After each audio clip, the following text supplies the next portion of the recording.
Hello? Hello? Hello? Hello, hello, How- I hope this is hello. a good call. I am having trouble hearing you. Are you? Yeah. Can you hear me better now? No. I mean, a bit, you're not breaking up, but you're very quiet. Maybe I'll just Oh, make okay. you louder.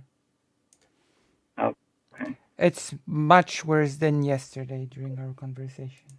I can say that with confidence. Okay. It's like hearing you from afar. Like, maybe you're using not your usual microphone? No, the usual microphone that I use is the one that's well, I'm using the one that's like attached that already comes with It's the like device, like it's the like hearing you computer. from it's like listening to how should I put it? To a very old radio. Oh well, hey, that itself can be a pretty nice quality to have. Sort of, but it's very muffled, which is the problem. Okay. Well, I will try to speak as loud as I can and as clearly as I can. So, It's like um, I'm connecting to a muffled device from the 80s. let me see if maybe I can change the. Can you hear me better now? Oh, it's actually became much crisper now, yeah. Hello? And now you're not. Hello, can you hear me now? Yes, it became much crisper now, yeah. Okay, good, good, good.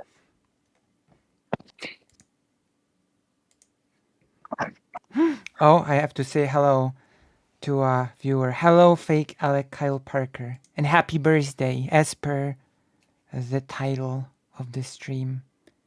Because I have been informed by you on the Giggle card that it's your birthday. So I decided the title to reflect it. The title of the stream, that is. Yes. And yes, I would like to add a happy birthday as well. It's true. It's true. Birthday are streams that we should loudly celebrate. You know, it's always good to find the opportunity to loudly celebrate things. Oh yeah, definitely. How are you since our last day?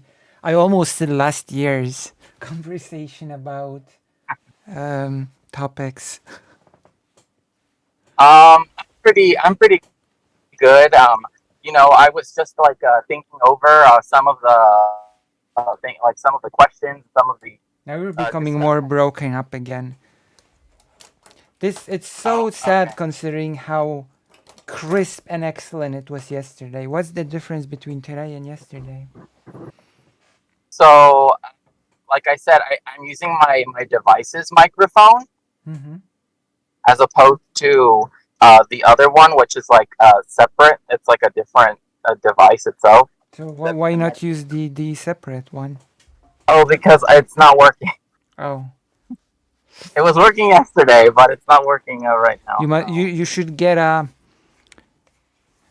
If you don't have a big budget for a microphone, you should do what I did. You should get an Elgato Wave One. Oh, okay. That's Like I. actually yeah, that's actually extremely cheap. It's like a little bit under $100. Oh, okay. Yeah, at one point they were selling like this thing called like a streamer kit I on at like Best Buy, and it came with everything. But by the time and it was like it was around like probably like Christmas or something. mm-hmm. But like by the time I got there, like they weren't there anymore. Oh, Like the deal that they had. I think the So instead, like not to act as like I'm sponsored or something, but I think the Elgato Wave One is pretty good for its price. I've been okay, able that's to. good to know. Also goes with a pretty nice software. Okay, that's good to know. That's true. So yes, you said you were having thoughts about yesterday.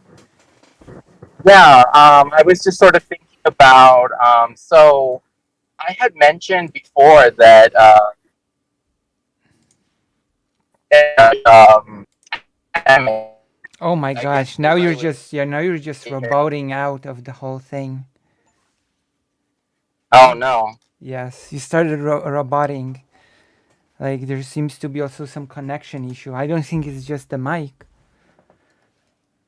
Oh, okay, then I guess I might have to check my Wi-Fi router then. You're So not connected via cable. You should always be connected via cable. no, oh no, not I'm not connected with the Ethernet thing because I don't have the I'm moving my stream space around, and Right. that's how I found out when I was moving it around that the thing didn't work because I was going to start streaming earlier today, Yeah, like but I it did. wasn't I working. started streaming earlier. Yeah, Yeah, and I think like Wi-Fi oftentimes is just too unreliable. no, I completely agree. And so that's why like the extender that I had, I disconnected it. So right now I'm on Wi-Fi. But like once I organize the space again, I'm just gonna put it back the way it was because it seemed to work just fine the way it was before. Right. I have to. So I'm gonna add a thing. But yes, you were having thoughts. yes, I was considering this. So I had been discussing this with Katie prior, and of course with you as well. Yeah. But I had mentioned to Katie in particular this Israeli academic who wrote the book "How I Stopped Being a Jew," Right. um, and it's Dr. Shlomo Sand, and I kept bringing him up yesterday, and it's not necessarily because I think that his ideas are like necessarily the right ones or whatever, but I do think that he makes a very compelling argument when it comes to kind of like what Katie was trying to assert, right? Yeah. If I put it that way, and that is that that that instead of trying to create a generic, I guess is one way to put it, um, Jewish secular culture, instead we should celebrate the fact that like all of idiosyncratic, uh, I guess, cultural particularities would be one way of putting it. Like, oh, like since you're a Polish Jew, you should celebrate your Polish Jewishness, as opposed to this idea of this culture that's contrived, right? By again, this is Shlomo Sand's argument, by Zionists, that there's this like thread of like some secular Jewish culture that exists sort of out Hello, Lenitas. that's not tied to um, or rooted in right place a place. Like to me, it's so like I, I I have a few thoughts about this. To me, it's first and foremost very individual, even though it's about community existence. One moment. Can you introduce yourself and all of your pronouns and everything? Oh yes, hello. I'm Shakespeare. Okay. I am a Twitch streamer. I am a cultural historian. My pronouns are they them. I focus on Latin American and Jewish history, and I stream on Twitch at Shakespeare, or Shakespeare technically as it should be pronounced, but it's fine either way. And yeah, I'm also Shakespeare on Twitter and also on YouTube. So Right. All right.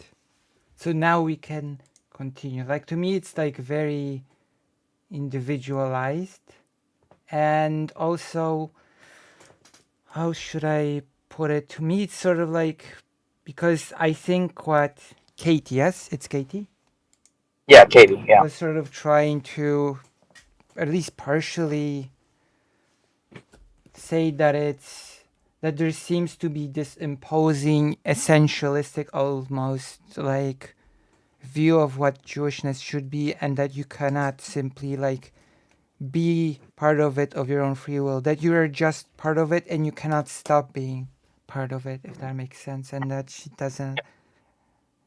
Katie is she her, right? I have no idea. Okay, I'm just gonna use they them for now. So what? And they weren't Oh, happy with that. yeah. I think Katie uses she her pronouns, but Okay, so she wasn't happy with that. If that makes sense. uh-huh. Yeah. And to me, it doesn't really feel like that at all. You know, to me, it's something that you sort of embrace. If that makes sense. Right. Right. And I think that's why when she was saying that, there were many people in my chat saying like, well, it's easy. And again, like I don't want to pose this in any oppositional way to that Katie's way of thinking. Yeah, Rather, of I want to course. complicate it, right? And that is that like, well, um, she happens to live in a place where there isn't, as it were, like Christian supremacy, right? Where even the Yeah, idea of secularity is based. I mean, although I would argue that even the idea of Jewish secularity, quote unquote, is still bound by the Christian idea of secularity, right? yeah. So, but I would say that like that, and that's where a lot of people also sort of Well, it you know also becomes a bit more complicated because, like, historically, the census of Jewish community becoming more than just a religious community. Like the census is like before the idea of secularism became a thing. right, So that's like the idea of the Jewish community not being strictly a religious community, like sort of is not rooted in the ideas of secularism. right, and I think to me another thing to think about, and this is I mean because the stream was really long and I didn't want to go down. I mean we already went on so many like tangents anyway, but like Yeah, one thing I wanted to bring up was that the idea, and I kind of brought it up a little bit, but like the very idea of a religion, right, is something that has been constructed and then put, and then as it were, um, things have been placed into these category of religion, whereas before it wasn't seen as right, religion. And that's why I kept and I guess one way of putting this is right. there are two concepts that come from Yiddish that I think are very important in this discussion, and that is Yiddishkeit, Hmm. which literally means Jewishness, like Jewishness. Yeah, I mean, I mean that's like a phrase that is commonly used in even everyday discourse. Jewishness, Right. our Yeah, Jewish. Jewishness. You know? And then the other one is Doikite. Doikite is the idea that wherever you are, that's where your Jewishness resides, right? Like wherever there are Can Jews, can you repeat? Because uh, you're really roboting out right now. well, I guess the argument is that wherever you are, right, that is wherever Jews are, right? Like it doesn't, um, it goes. It's sort of like there doesn't need to be a nation state for the Yeah, Jewish people because wherever the Jewish people are, that's where the Jewish people are meant to be, right? yeah, Like yeah. because doikite means placeness in Yiddish, and so that's where the belief that like in the same way that like my Mexicanness informs my Jewishness and vice Right. versa, so too does your Polishness and your Jew, right? Like Yeah, and the belief that there is something you can remove from that is something that anti-Semites have done against us. That is to say that there's something permanent and yeah, equal about all of us, that is immutable.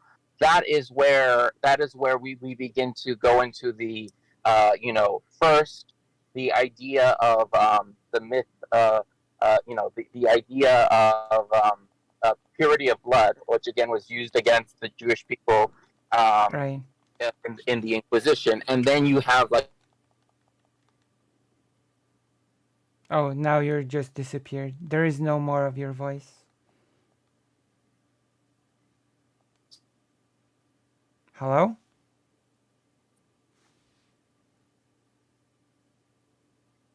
Hello? Okay, I cannot hear you at all. You just disappeared from the ether. You are no longer audible.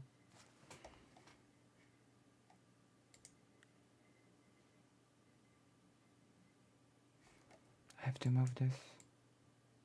There you go. Oh, disconnected. I'm alone. How is everybody in the chat? How are we feeling? How are we feeling about this, and how are we feeling about the conversation? Is everything okay? I mean, I do realize that there are certain audio problems, but unfortunately they seem to be caused by internet connection problems on Shakespeare's end.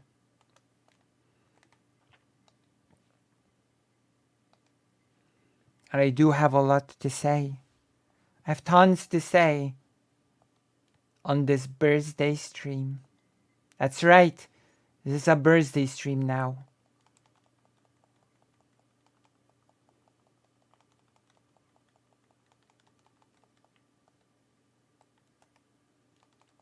For forever birthday stream.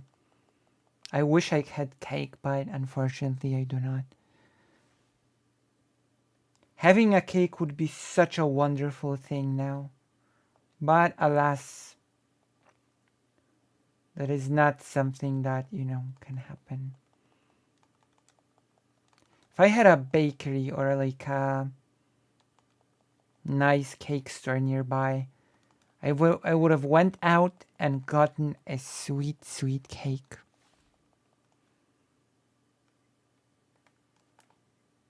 Maybe I should bake a cake.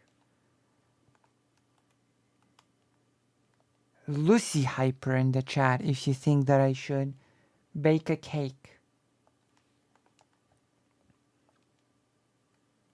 I think I should bake a cake.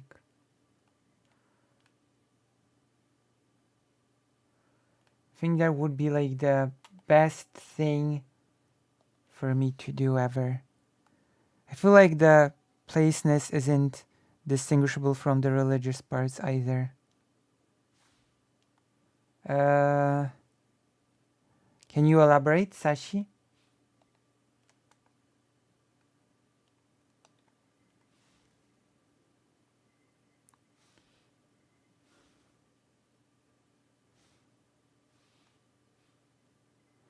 Can you elaborate? Uh-oh. Oh, we're waiting for Shakespeare to return. Scaly was explaining yesterday, yes? Okay, can you elaborate?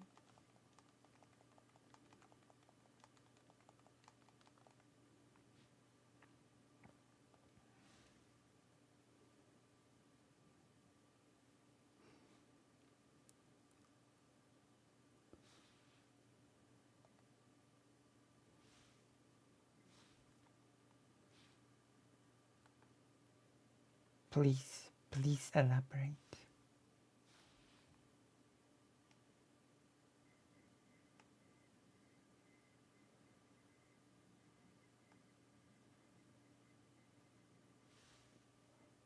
Like I could root it in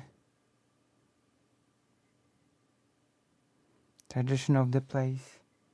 I mean, for example, Jewish cuisine, because it is estimated that 80 to 90% of Ashkenazi Jewish people can trace their roots to the Polish-Lithuanian Commonwealth.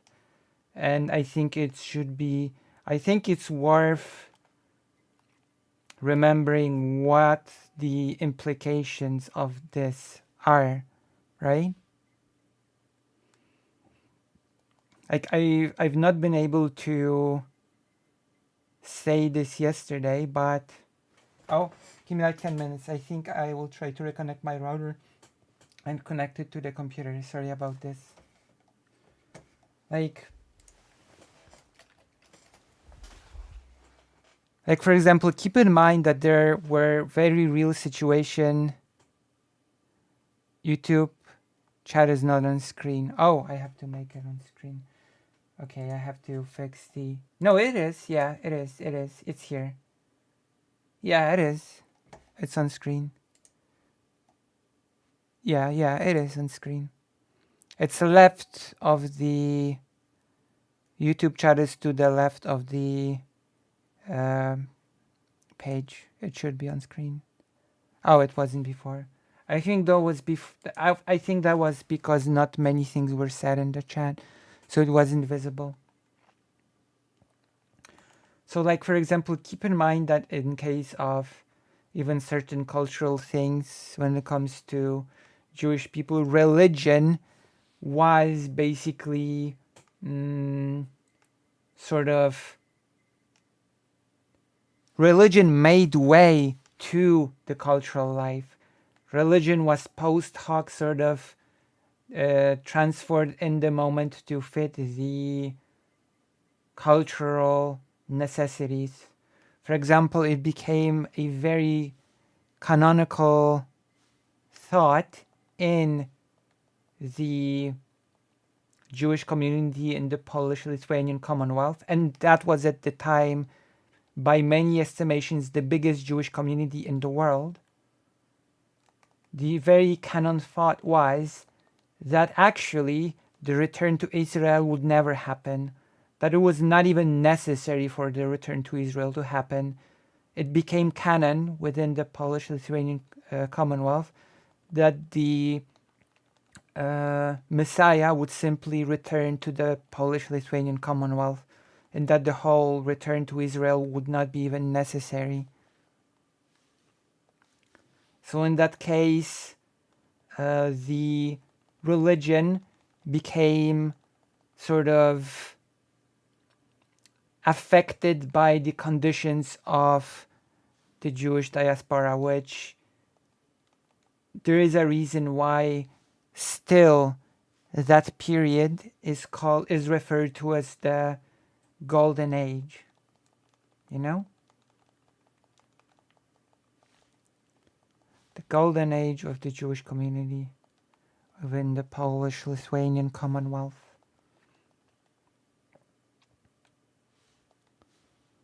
And there's also what, because I've had an occasion to talk about this with my mom, the fact that things may be downstream from religion, but there are many things that sort of are created that are downstream from religion but are not necessarily religious. Things like art, things like food. Like I think the best example that I can give in that regard is Chulent, you know? The very famous Jewish dish Chulent, which was basically created for Shabbat, and it's supposed to be made the day before the Shabbat. And there's this whole preparation method of Chulent, which is supposed to, which is supposed to be with the observance of the Shabbat. And you don't need to be religious to enjoy and eat Chulent. And it's not really a religious practice to prepare and eat Chulent, even though the creation of it is a downstream of religion, objectively, since it was created with all of the Shabbat rules in mind.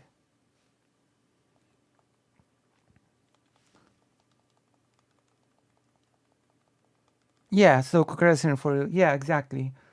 And the dish was sort of created with the religious practice in mind.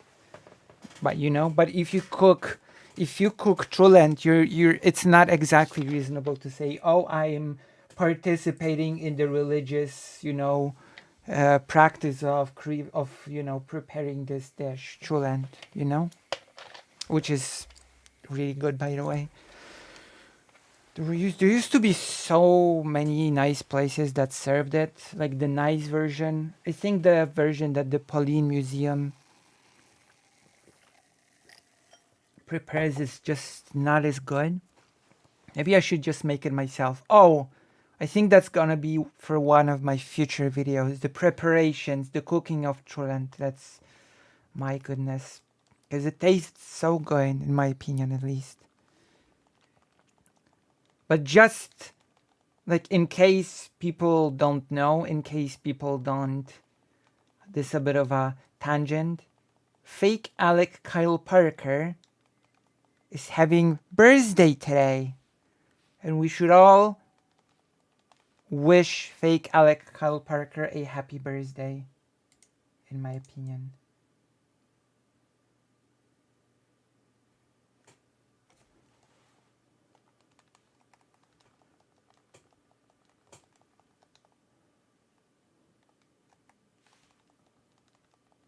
It is so good.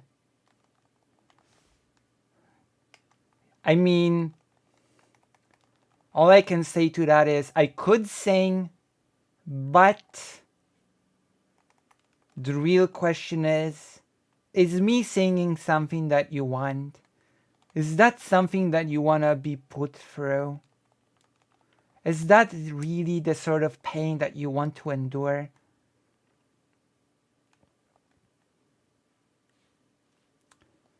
If I were to sing, I would have to put a trigger warning or something on the whole thing. 'Cause that would be unbearable, probably.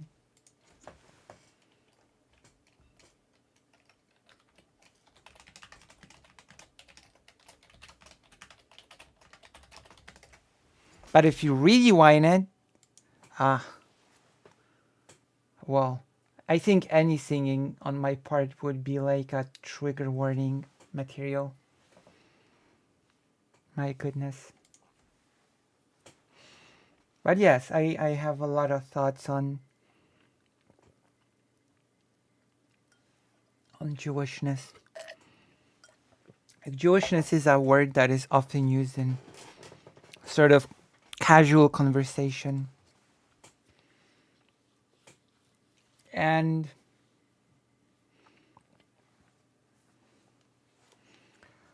okay, I do have a lot to say, but I want to say it when Shakespeare is here, since I don't want to sort of end up repeating myself, if that makes sense. Would you like a happy birthday poem, fake Alec Kyle Parker? If you don't want a birthday song, then maybe you want a birthday poem.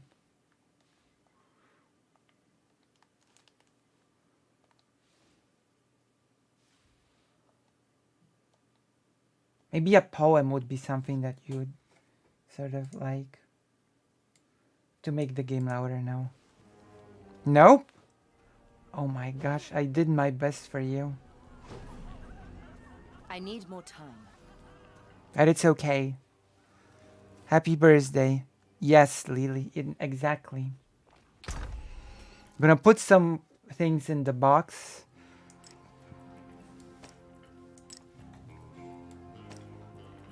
We're still doing our best to facilitate our amazing conversations. I'm gonna give you a breakdown. I'm gonna give you a report. I'm gonna give you a status report on where we are with our various conversations and building wonderful relationships. We're still waiting for, because I still remember that Dylan said that he'd contact me, so I'm still waiting for that. I'm waiting to be able to plan something with Caffles. We'll see what will happen with that. And also,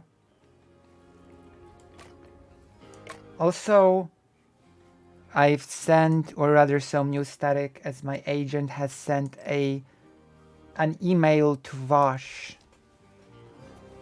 So there are 3 big conversations that are pending. 3 pending conversations. And of course we're having a conversation with Shakespeare.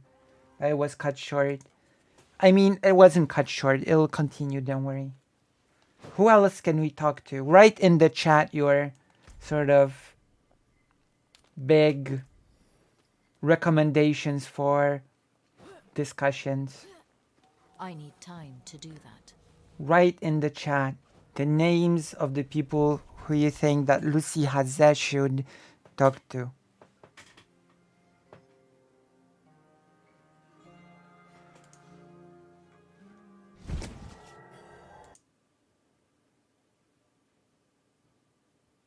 Should we talk more to President Sunday? Oh.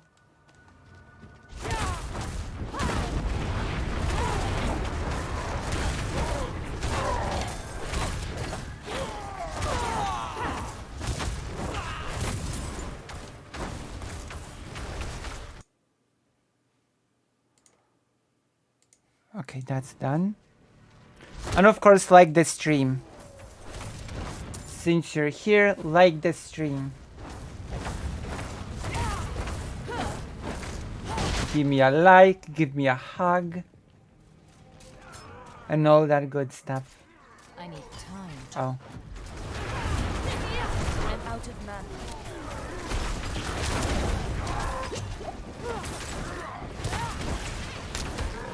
I need more time.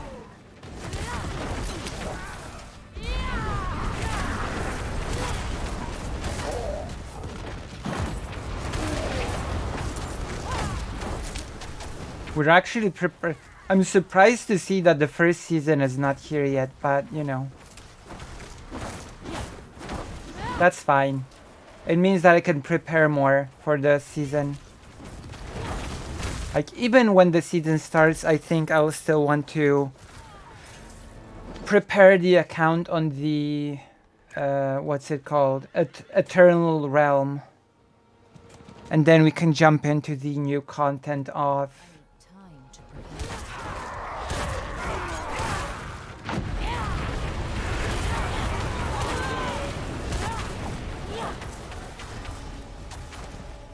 the new thing. Ooh.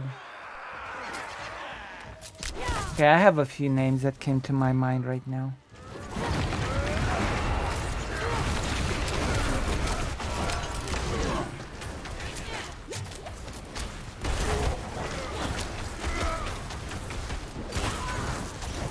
I need more time.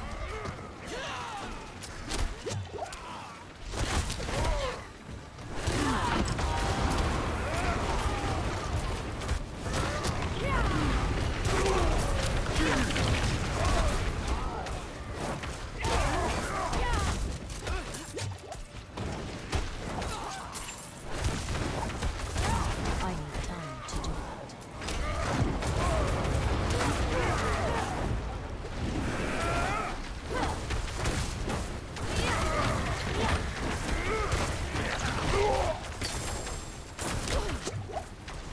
Hello, Ivanka. I have a few things planned. We'll do conversations, a conversation with Shakespeare. They're experiencing some internet problems. I need more time. I have discourse about, you know, the current whole thing. I want to discuss also, I think it's going to happen during the conversation with Shakespeare. I want to discuss the current state of Israel, you know, the things that are happening in Israel.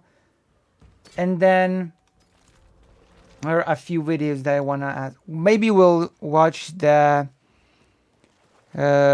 Joel, what's his name? There's a video, the shark question, I think that's the title of the video, called, yeah, the shark question video, and a few other things. That's the general blueprint of today's stream. It's quite a lot. Hello, Maya Major. Also, I have a question for you all, because I have a feeling that nobody has heard. Yes, happy birthday. Also, a big plan for this stream is to celebrate the birthday of fake Alec Kyle Parker. It's a birthday stream. So that's a big part of it. It's a stream of everybody wishing fake Alec Kyle Parker happy birthday. That's true. Also, my question is, which people, creators, would you like to see me talk to? That's a big question. Who should I reach out to build wonderful, blooming connections? I lack the needed mana.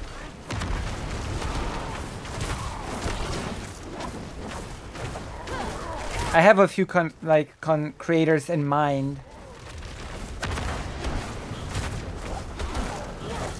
I need time to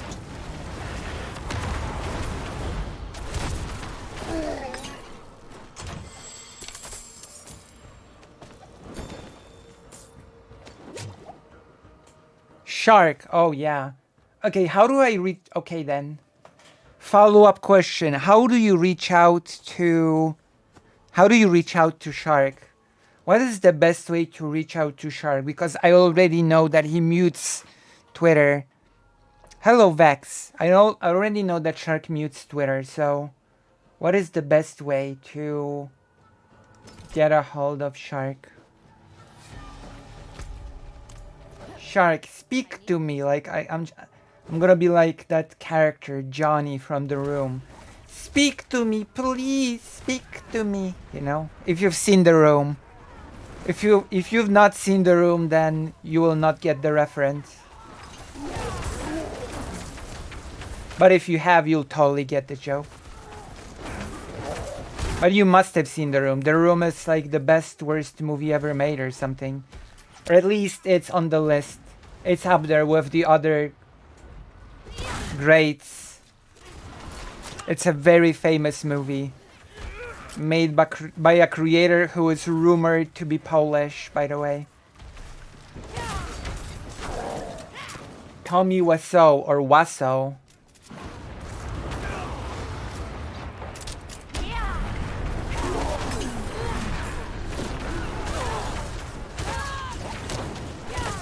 That's certainly a tangent. The thing that I did here. Ah, assassin.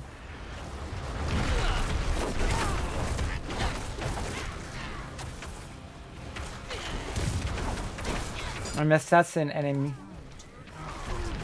precious mana.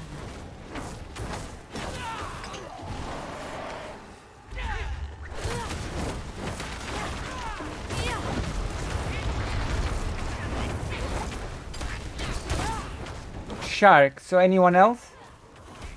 I guess nobody knows how to get a hold of Shark. Oh wait! Oh my god. I'm so silly. I actually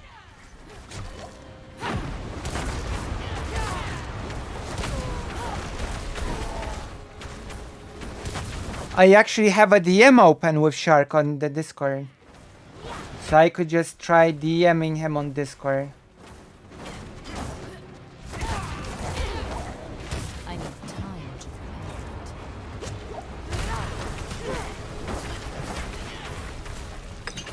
That's true. We talked once because I drew an emote for the Shark Discord. The Shark Discord was a wild place for a while. I've actually had some trouble with Shark Discord because Shark was quite offhands with the Discord, and a lot of Marxist Leninist types sort of found a home on the Shark Discord. That was a whole situation. I need more time. So I ended up sort of not using that Discord as much as I used to before.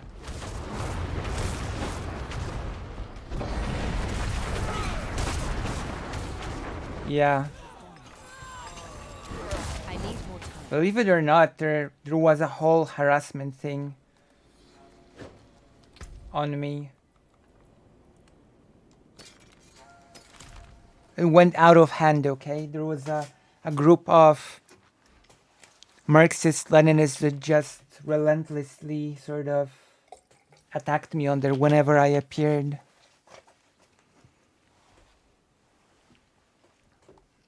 It was a whole thing. It was a whole mess. It was a whole...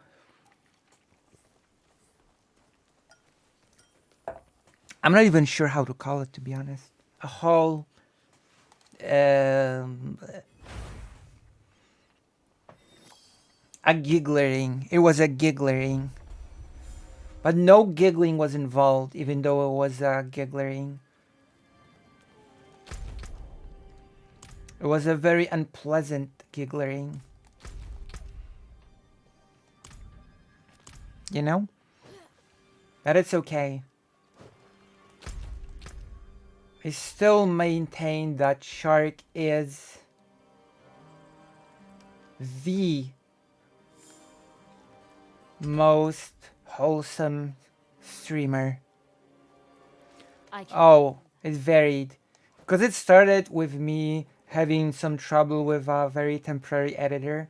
That's how, I am not even gonna talk about that because it ended up really well and we are really in good relations. Like I'm with really good, I'm in really good standing with the person right now, so I think it's not worth really repeating what that was about. But the people there started saying that I'm horrible, that my voice is horrible, which is very interesting. That I'm I'm trying to remember the warning. That I was fake, that I was, I don't know, disgusting or something. Oh god, I don't know. A lot of things were said. People don't bother to look up. I'm Nazar. One person was very aggressively saying that I'm super boring, so they just mute and tab out whenever I stream. Spineless thugs fled when you slew Esmond, including the one with the key. Yeah. They're probably camped nearby. And there was this time when people started leaving the Discord because of that group of MLs. And at that time, that specific group of people started calling... Yeah, that's actually a thing. That went under the radar, I guess. They started calling my Discord a place for rejects from the Shark Cord. The Giggle Cord was known in that little clique group. The Giggle Cord became known as the refuge for the Shark Cord rejects, as they called it. It was extremely bizarre. And then some of them joined the Giggle Cord to troll or something. And then trying to... Yes. What is the link for your Discord? I think... Where there's a command. There you go. I'm gonna use the link from the command. And then Shark sort of started observing the Shark Cord.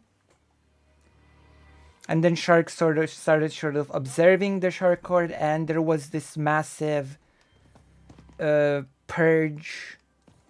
Like Shark did the whole message that Shark Cord is just sort of getting out of hand, and that it's, at the end of the day, it does sort of represent him, and that he's been hands off for a long time, and that he feels that something needs to be done. And there was a huge purge in the Shark Cord, and I think it became much better now. But that's been a whole thing, even though it never became much more widely known, for which I'm actually grateful, you know? That it didn't become some big thing. Like, some people were mean to me, I just, you know, I stopped using Shark Cord as much, and that was basically it.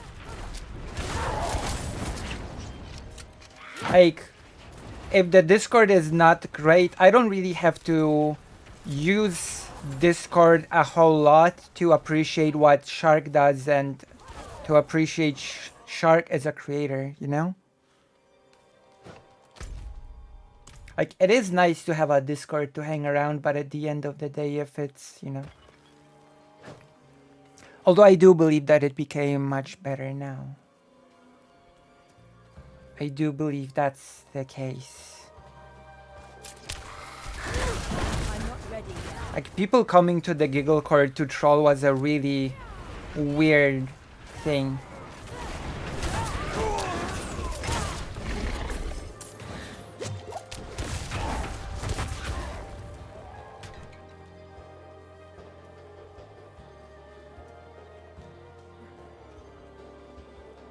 It will grow with your channel.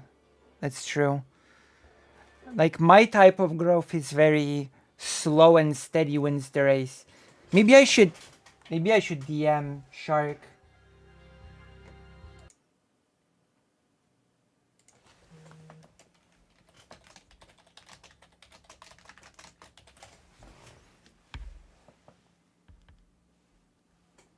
Oh my gosh, the phone died. Maybe I should just message Shark. Find Shark's DM. Where is it?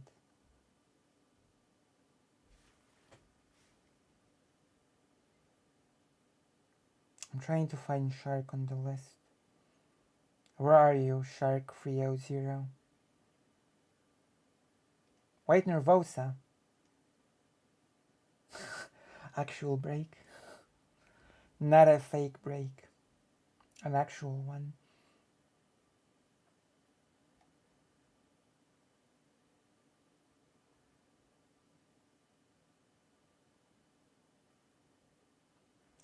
Oh my god, I've got so many chats. Yugi. I've got a chat open with Yu-Gi-Oh!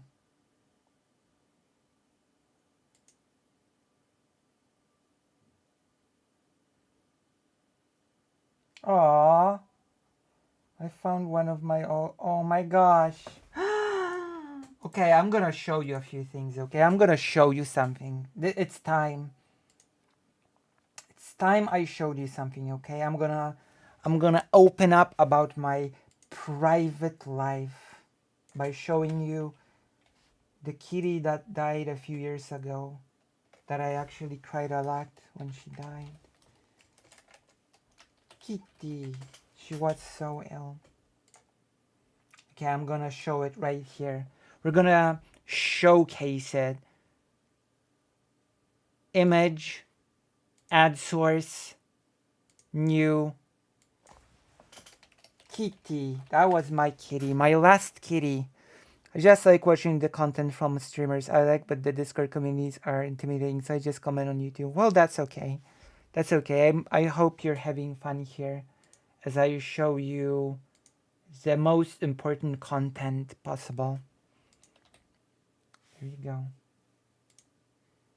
Oh my goodness, that is such a nice photo. I'm so happy with this photo. She was so nice. She was such a nice kitty. Like, the same year that she died, when the year started, I was very ill. I was very ill. I even vomited. And I laid in bed like a few weeks. And over a week at least. And she'd just come to me and she would just lie on top of me all day.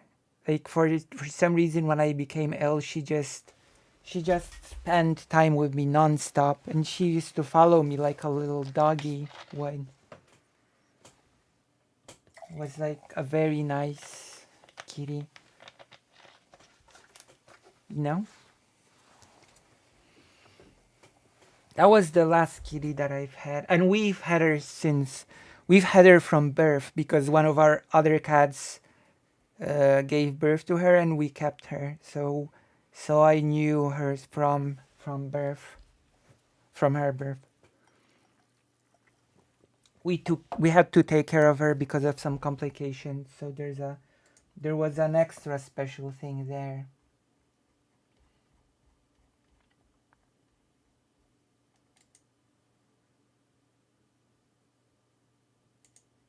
My goodness.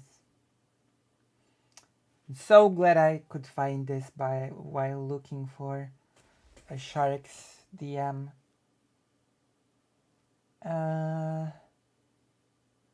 The Giggle Forge. I remember this.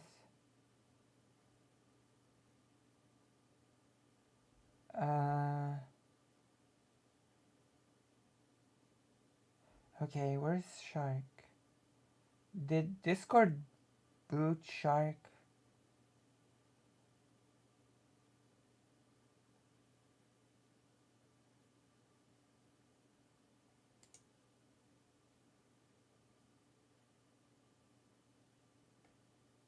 Origin of language. The origin of language.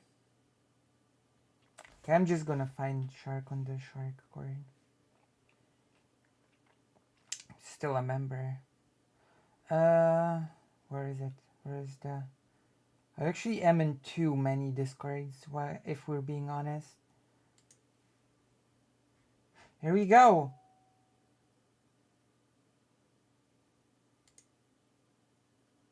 Oh. Oh, I have to send him a friend request. Okay, I'm sending him a friend request. I think I DM'd with him before I made, because I've been advised to only DM with people that I'm friends with, to preemptively fight against people harassing me in DMs. Send friend request. The friend request has been sent to Shark300, who is green right now on the Discord. So the friend request has been sent. Yes. A Persian cat that is not exactly a Persian cat. Because, like, she's Persian, but as you can see, her face is not totally flat like most Persian cats are. Like, so she's not like this super pure Persian cat. Her face is less, she has a more like boom face. It is a bit flat, but it's not like super hardcore. If that makes sense. She looks so chill on this photo. We should keep it here. Smaller thing. Here. Or something. There we go. We should have it here. There we go. There we have it. And now we can continue playing the game about fighting Satan. Now that we have the kitty here.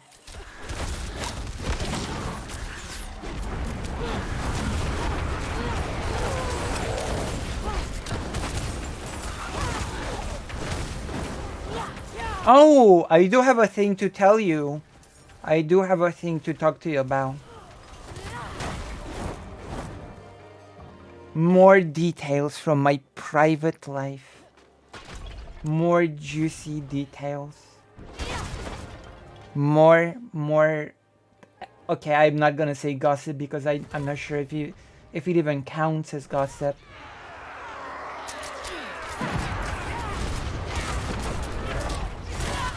I'm not ready yet. Uh-oh. Uh-oh.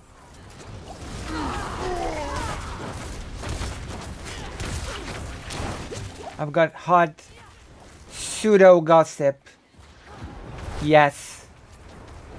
Okay, I'm gonna wait for the game to calm down. I'm gonna give you more gossip. Okay, gossip number 2. Today, my mom went to this rehab / exercise place. And she said that she's been put through the motions. That's right, she's been put through the motions. She said that she's been made to I need exercise hardcore for an hour. And the doctor, like, when she first went there, the doctor said that she's more exercised than a lot of 30-year-olds, which I still find to be interesting. You know? I find it to be a very good sign. So, mom has been put through the motions and said that her legs hurt. From the exercise, that is. That's true.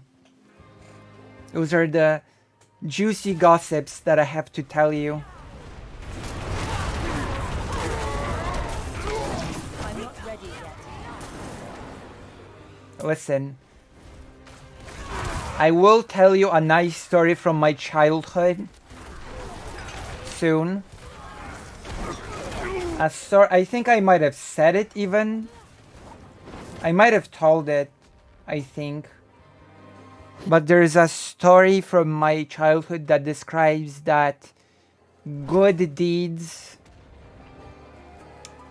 lead to unexpected nice things happening to you, okay? Or rather, good things, because there's this saying that good deeds never I need more time. something never, good deeds are never unpunished or something. And my stories is sort of like a direct contradiction to that famous or infamous saying that no good deed is left unpunished. I'm not ready yet.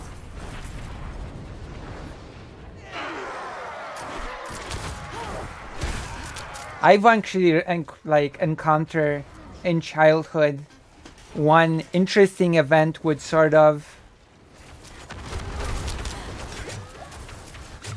which demonstrated positive karma. So I will let you think about it a bit, and at some point during this stream I will tell my story. My story I need more time.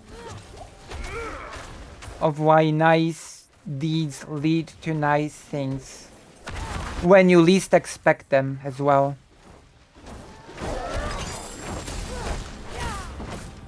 Are you excited?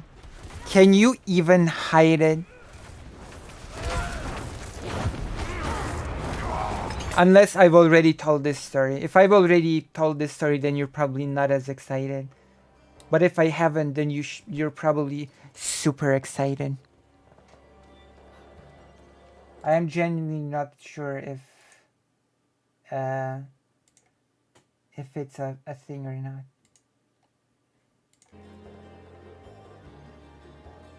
But I believe, Shakespeare is back online. So yes, I believe that I have not told this story before.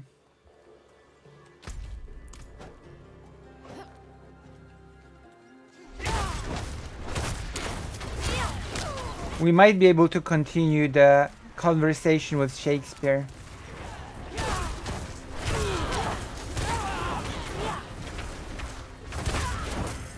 The story about good deeds we will turn into an educational segment on why it's nice to be good. Or good to be nice? I think, I don't know. I think it works both ways, honestly. You know?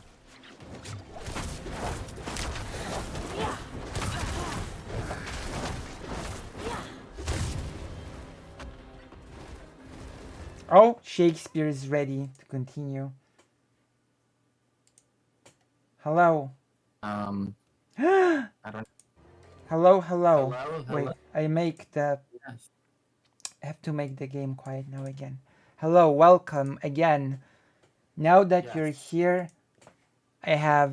you will be represented with the, as you can see you have been designated with the, there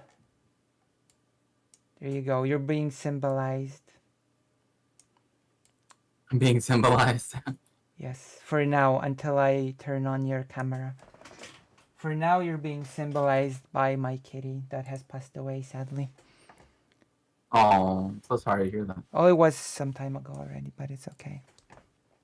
I mean, it's not okay, but it's okay now. If that makes sense. Yeah, I get what you Um, mean.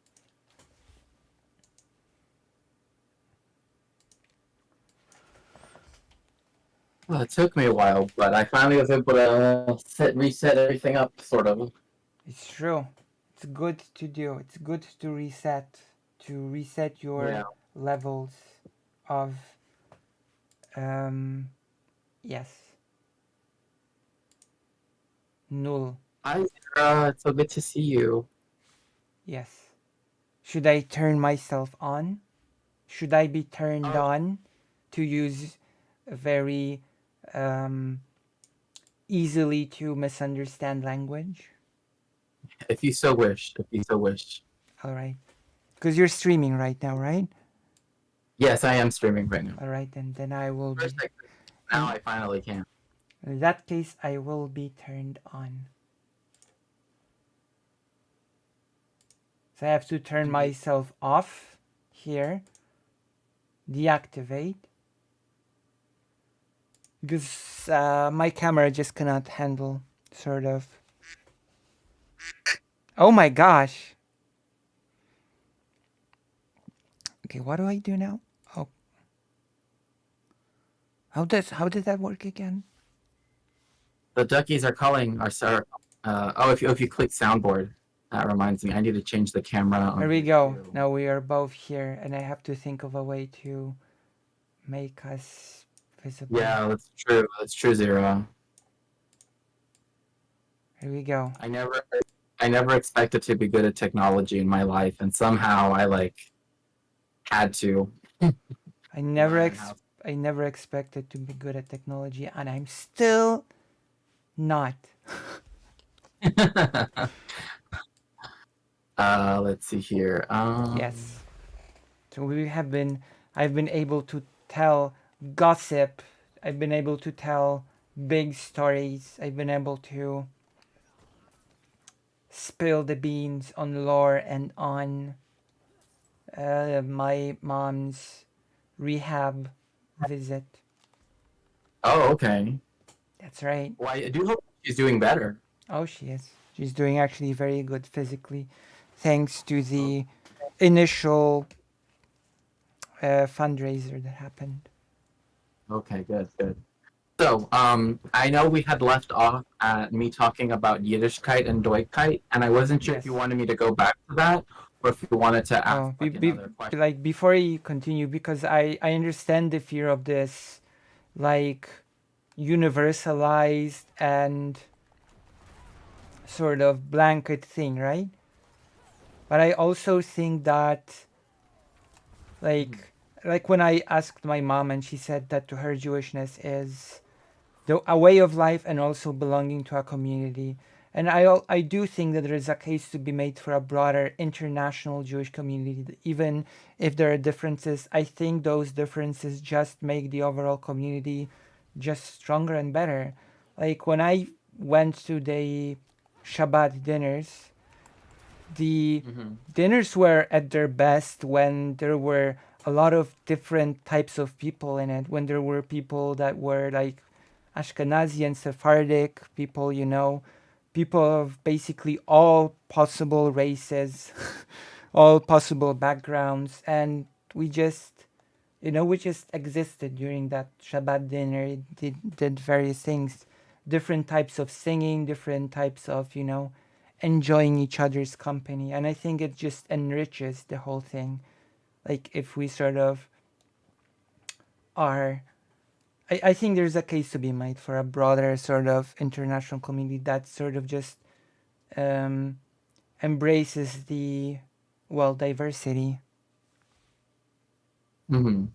What do you think? Well, I think one thing too is like now it's come to a point where it exists whether we want to or not, right? Right? Like it's like I guess I don't want to necessarily put it in a negative sense, but it's like there is one, right? Like there is one, right? And that one has been created over the centuries, right? Like through the different migrations, through the different interconnections, etc. Right? Like it wasn't just Ashkenazi Jews that lived, say, in Krakow, right? It was Yeah. also Sephardim. It was also people that had come Yeah. from Palestine. It was, and so and even like the community in like the al-Baghdadi family. I mean the name bespeaks where they came from originally, right? From Baghdad. And so I think, to me, it's like there is now one that exists, and there are definitely issues in it. One, because of course it's very much still the loudest voices in it are still Zionist voices, for example. Yeah, But I would although it's sort of like, I don't know. I feel like it's a one of the sad. I don't like this might be oh my gosh, I'm about to give the hottest take. Oh, is this going to be a very spicy Lucy take? Yes. Although some people might just see it as a cold take, because whenever I say I'm gonna give a hot take, people just say that it's a cold take. So, hello, Sukhoi. So my hot take is that I think that the Zionist domination, to me personally, feels like this also a sad aftermath, sort of remnant of the Second World War and the Shoah. No, I agree with you. I mean, that's why I think that someone like Norman Finkelstein's book, The Holocaust Industry, where he talks about how Zionists weaponize anti-Semitism to, for example, launder the state of Israel's, genocidal crimes against Palestinians. And that's something that we still see to this day, like, right, like with RFK Jr., right, that just happened, where it's like, and like the paper which I read, which like was one of the most painful papers which I read about the groups that like even went as far as to cooperate with the Nazis and were more busy fighting the British in Palestine than recognizing or paying any attention to the Shoah happening in Poland. Right, and also the article, I don't know if you had a chance to read it, but the article of the, but it essentially was like the organization for like Hebrew. Yes, I saw a bit of it. Yes, I saw a bit of it. Yeah. Like I just realized that it could be taken a really. I want to make sure that I'm saying it correctly because I don't want to misattribute it. But it was just let me see it really quick. Yes, it was the Army for the Defense of the Hebrew Language, and so that existed during the time that there was this kind of language debate, right? The Sprachekrieg, as it was also called for some people, because and it initially started off as a discussion of, are the Jewish people in Palestine, if they are going to found institutions, right, are they going to found it based on what language? And once again, this brings us back to the fact that Yiddish was at one point also discounted from even the side that was anti-Hebrew, right? Because there was a side that was anti-Hebrew but that was pro-German, right, in the sense of pro-German language. Right. So like when the Technion first opened, because it was an institution that when first started prior to the foundation of the State of Israel. Hence why Albert Einstein was on its. Is it Albert Einstein or is that Hebrew University of Jerusalem? Anyway, I might be getting them confused, but all I know is that one of them had Albert Einstein on their like founding faculty board, but because it was founded prior to the State of Israel being founded. But the point being that you have this this debate already happening where of course, on one hand you have the German speaking. Can you say in what years the debate was happening exactly? Oh, this would have been in the 1920s. Right, because I want to sort of add a little caveat to the debate, if that's Yeah, sure, please from do. like from my, because the, like, to make it clear, the anti-Hebrew side, quote unquote, right? Like, it's important to remember that to the broader Yiddish speaking population, like a vast, huge group of Yiddish speakers, like the anti-Hebrew position wasn't an anti-Hebrew position because it wasn't we're against Hebrew. It was we are against using Hebrew in this context, because Hebrew was still used. Hebrew was still used in religion, etc. It was an important part of everything. So it wasn't it, as like calling it an anti-Hebrew position might be very misleading. Right. I Yeah. think. Yes, exactly. And yes, I understand that. And so I guess the one way to call them would be the would be the I guess reconstructionist is one term they have used, but I don't think that's used technically in one historical literature. I think well, essentially like the pro Eliezer Ben Yehuda group, right? Like, and essentially there was a foundational Zionism that came with that, right? Was that they wanted to take and then this is kind of like the story that Israel will sort of sell, right, in its propaganda, that it's like, oh, we revived a dead language, but it wasn't It wasn't dead. dead. It was alive very much. But it was dead in the sense that it was a liturgical language, Yeah. but it still informed. I mean, even the Jewish languages, like for example, like in Ladino, we say Mazel Buena, right, for good luck, Mm-hmm. right? Yeah. Because like technically speaking, Mazel Tov means good luck, technically speaking, but it's also now it's understood as a celebratory thing.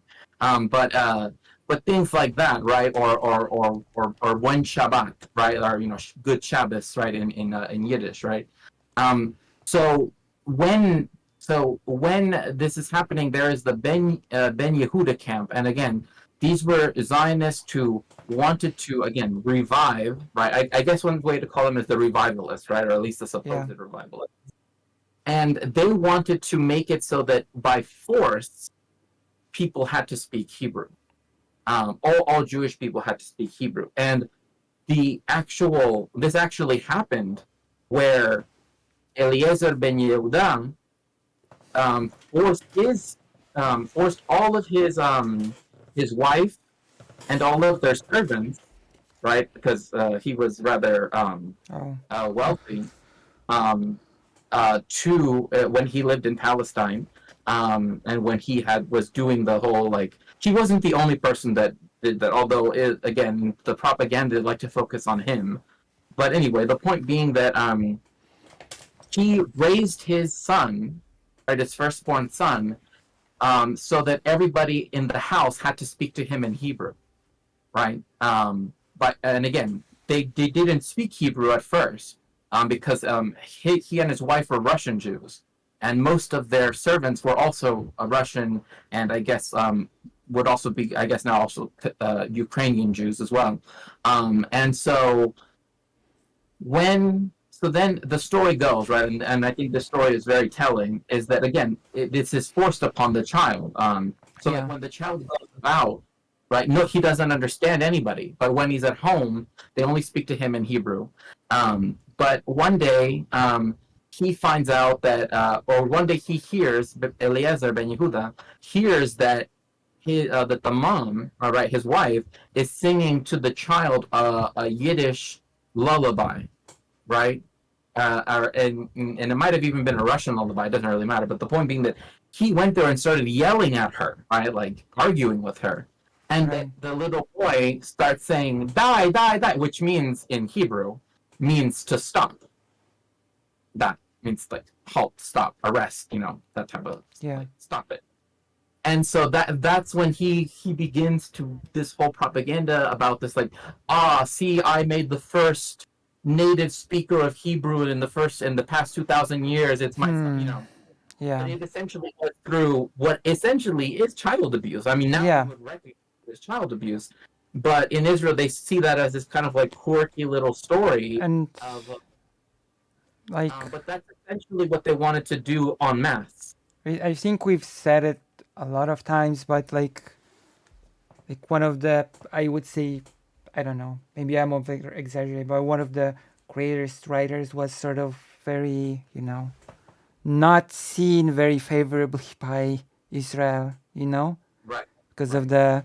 I think that's a very nice photo, by the way.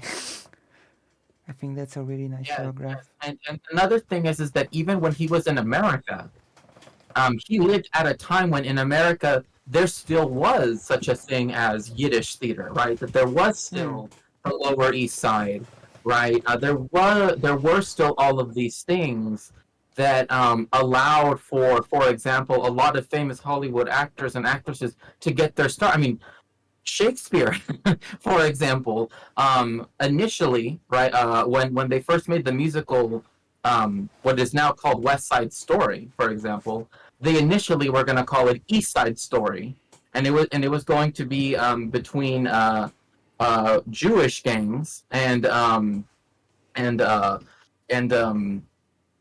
I think Irish gangs, I believe, if I remember correctly. Where West Side Story is between Puerto Rican and white gangs, right? And so initially that's how it was going to start. It was going to be with Jewish characters, but they changed it because Yeah.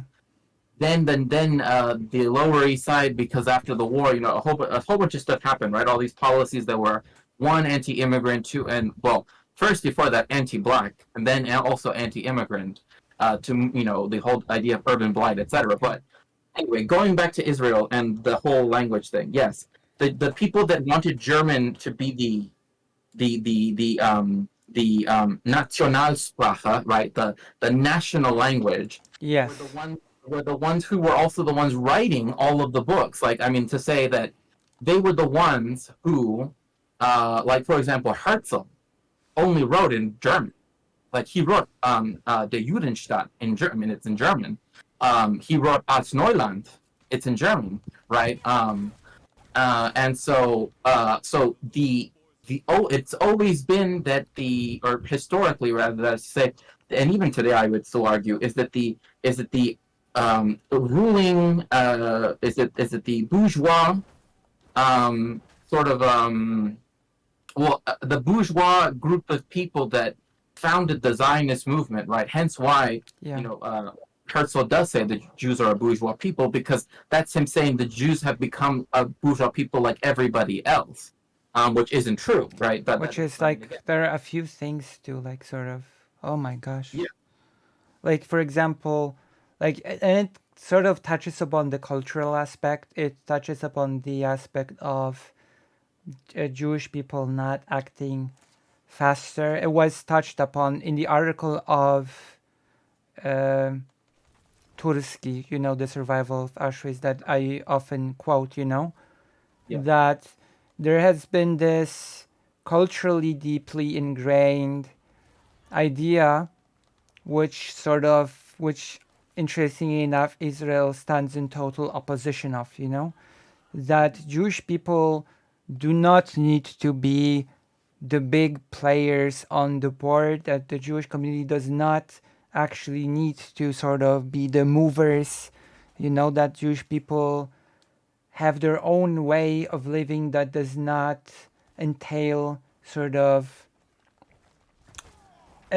sort of extending force upon others, and that even in this war situation in the middle of the Shoah, that the best thing was to endure and to survive, other than to try to exercise force. Right.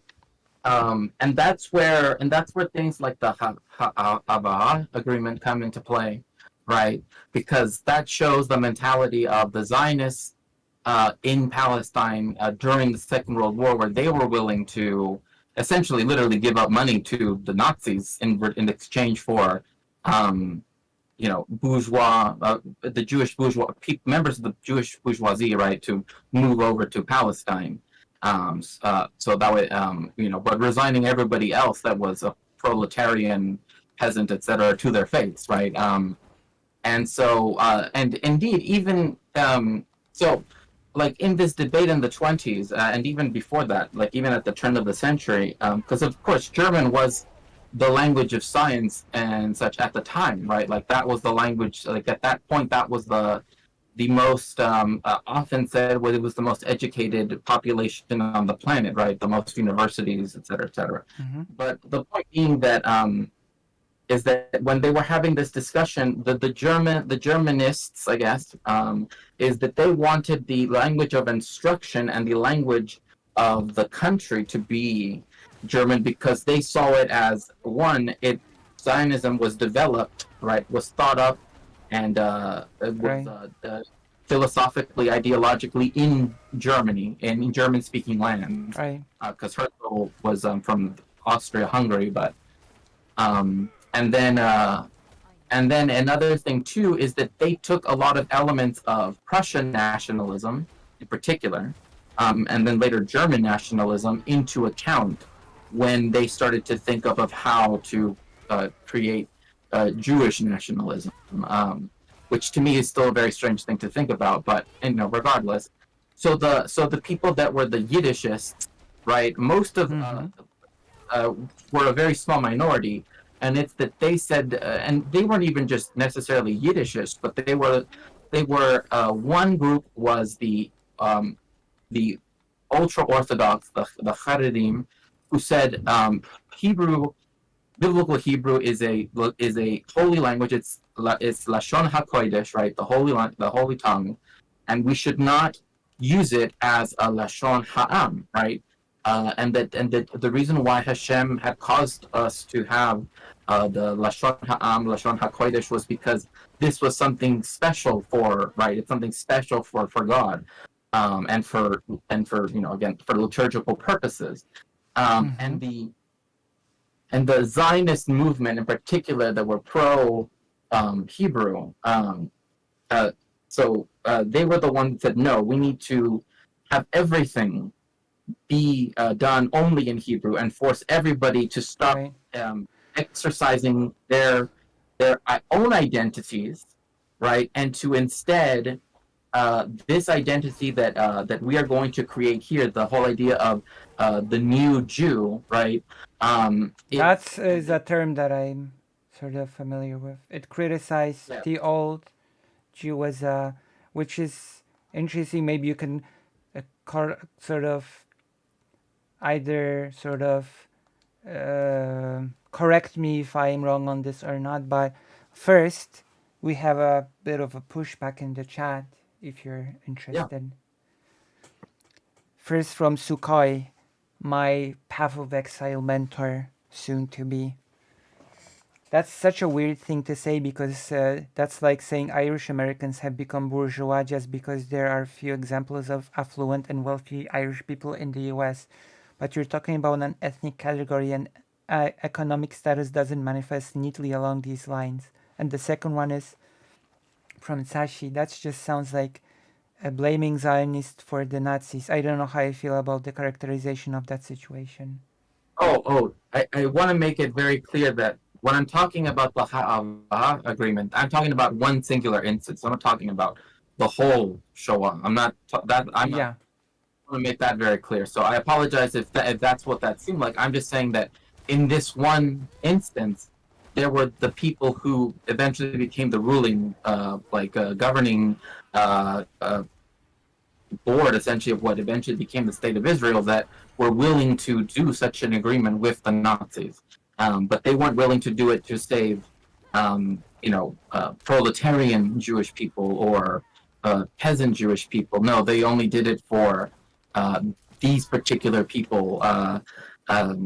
And anyway, but again, I think that's kind of besides the point. Like, again, I'm not saying that the Zionists caused this.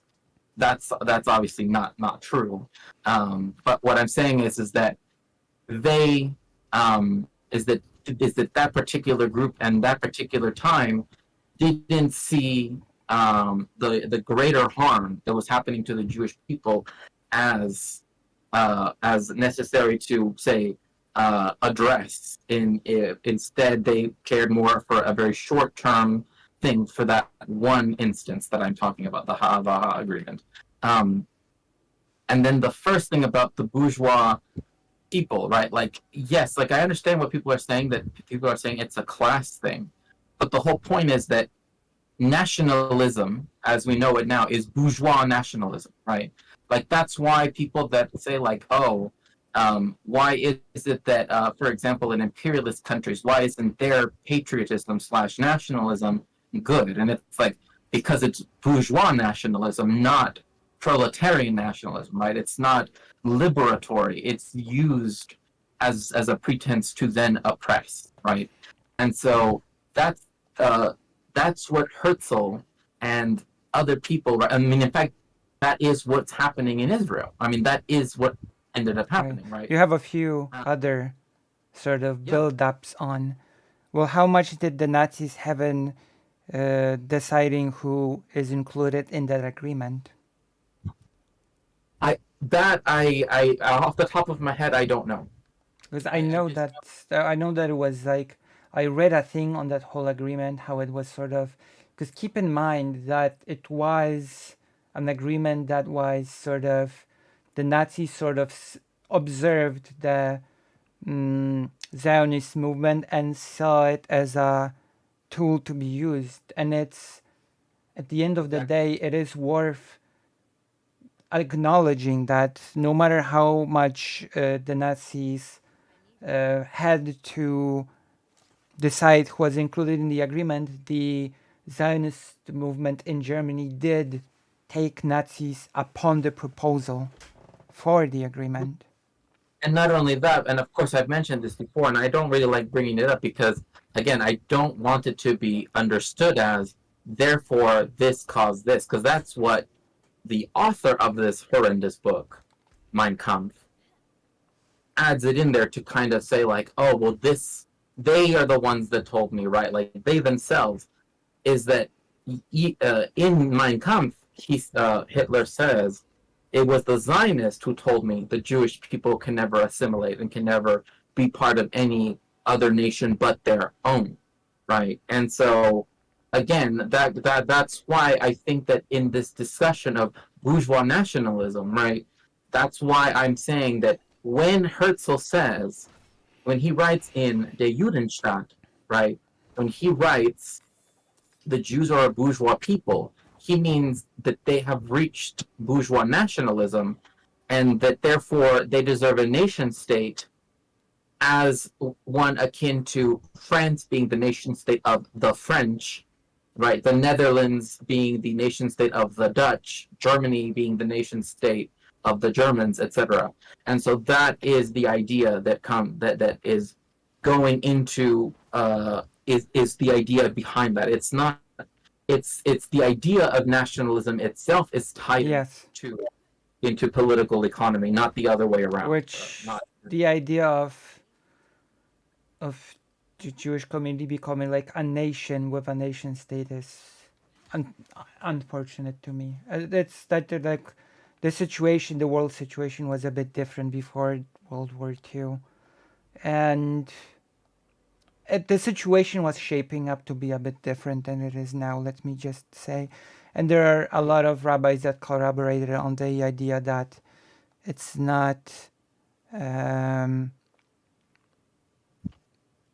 it's like there were I've seen in very many interesting books how the rabbis were saying that in the future, like the Jewish community, like the word Jewry, as the rabbi has phrased it, even though for many people this phrasing has negative connotations, yeah. um, that it will be led by the Polish community because it's the most sort of like energetic. It keeps the tradition, but also the freedoms like that Jewish people in the U.S.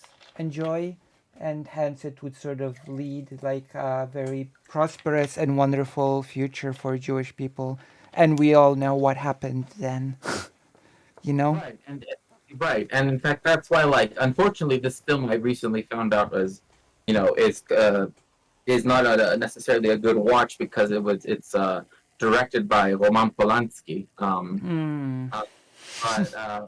Uh, but the pianist, right, is a very from again when I watched it, this was a long time ago, and I was much younger when I watched it, and I didn't even know like anything about the this was when I was a child because it's very old.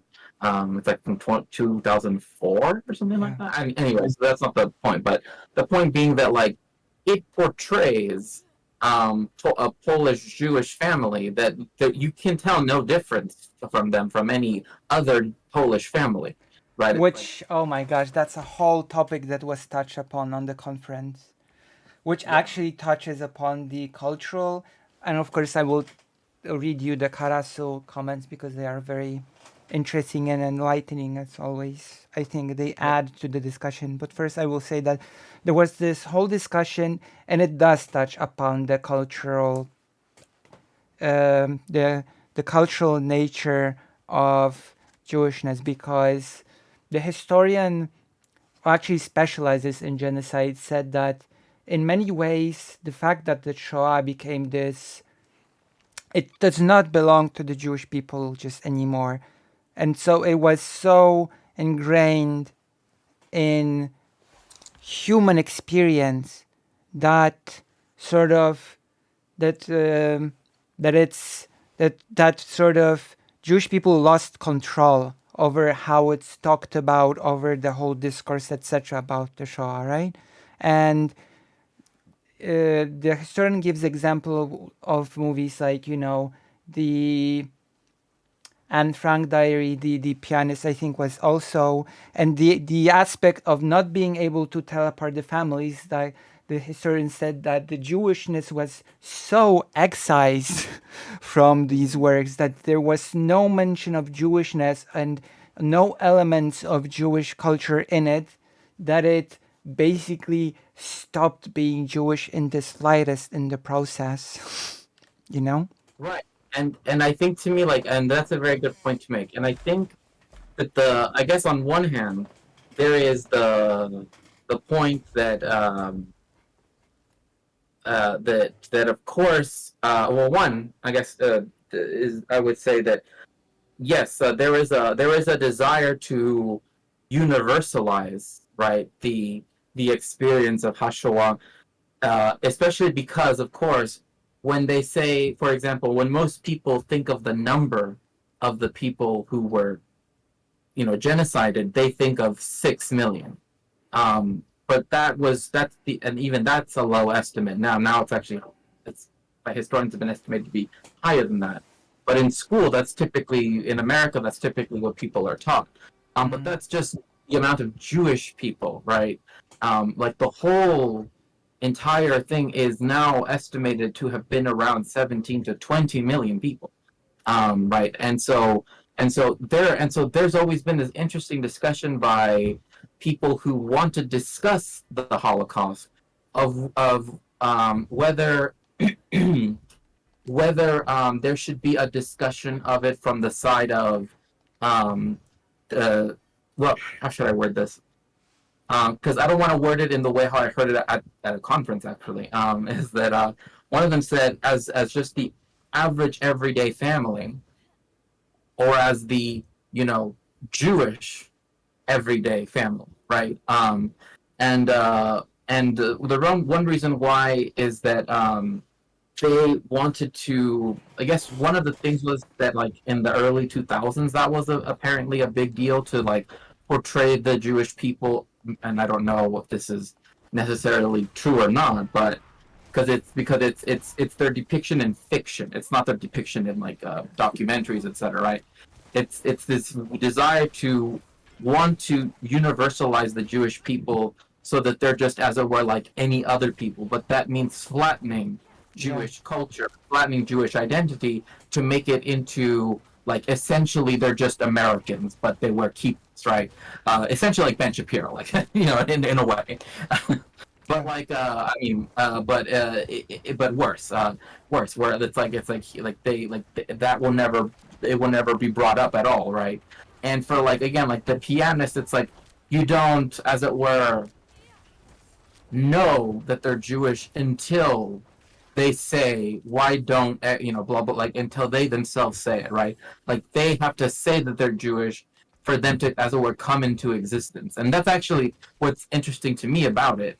I mean, not the film itself, but like the idea that there is this view that either you universalize Jewish experience, right? Yeah. So that, because the argument is for, on one hand, intelligibility, but that's actually not from academics or even from Jewish studies and even Jewish artists. That's usually from other people who want to, who think that, like, for marketing purpose. I mean, I don't know how else to word it, but like that would. Well, it's sort of. I have this. I still have it in the. Gosh, in my notes. From the conference. There we go. Have you seen? Actually, have you seen my whole segment about this? And I talked about it. We can repeat it here. Yeah, because like I think those points are pretty important. Holocaust as a political success, you know, because victims usually are powerless, and we are an exception to that rule. And there's this, because the Holocaust, you could say, was a political success in the sense that it is basically, when you think the word genocide, you usually your first thought is of the Holocaust, you know, that it became ingrained in human consciousness as it almost became like this human, like a symbol of human experience. And as, where is this? I have here my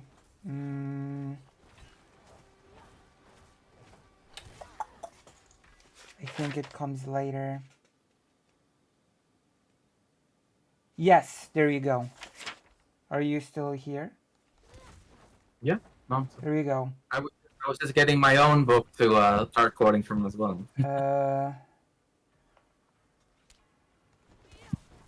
The price of the political success, there's a price to the success of the Holocaust.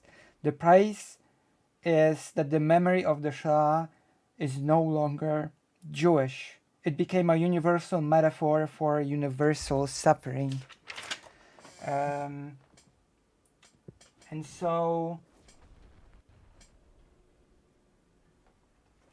this is like, it was like the historical in the, because there was a person at some point that said that it was a universal thing, and the historian said that it is important to remember that it was done to Jewish people, and that the Jewishness was was central to the deed, you know. And after the genocide, we have been accepted as human. And for stories to become universal, groups lose control of the story. And an example was given that was completely outside of the Shoah. No one asks the Native Americans of their opinion on how their suffering should be depicted, you know? Right. And Well, yes. yeah, I mean, for one thing, it's technically still ongoing, so there's that, I suppose. Yeah. But. And I'll also read to you, because I think it's long. It has been long for me to not read, and I think it's really, I think it's valuable to read this out loud. I think in a sense, sorry? Yeah? Sorry, you said something? No, I said, yeah, go right ahead. Okay. I think this is from Karasu Kafka. I think in a sense Hungarian nationalism might had more influence than Prussian, with the other heralds having influenced with Austro-Hungary history.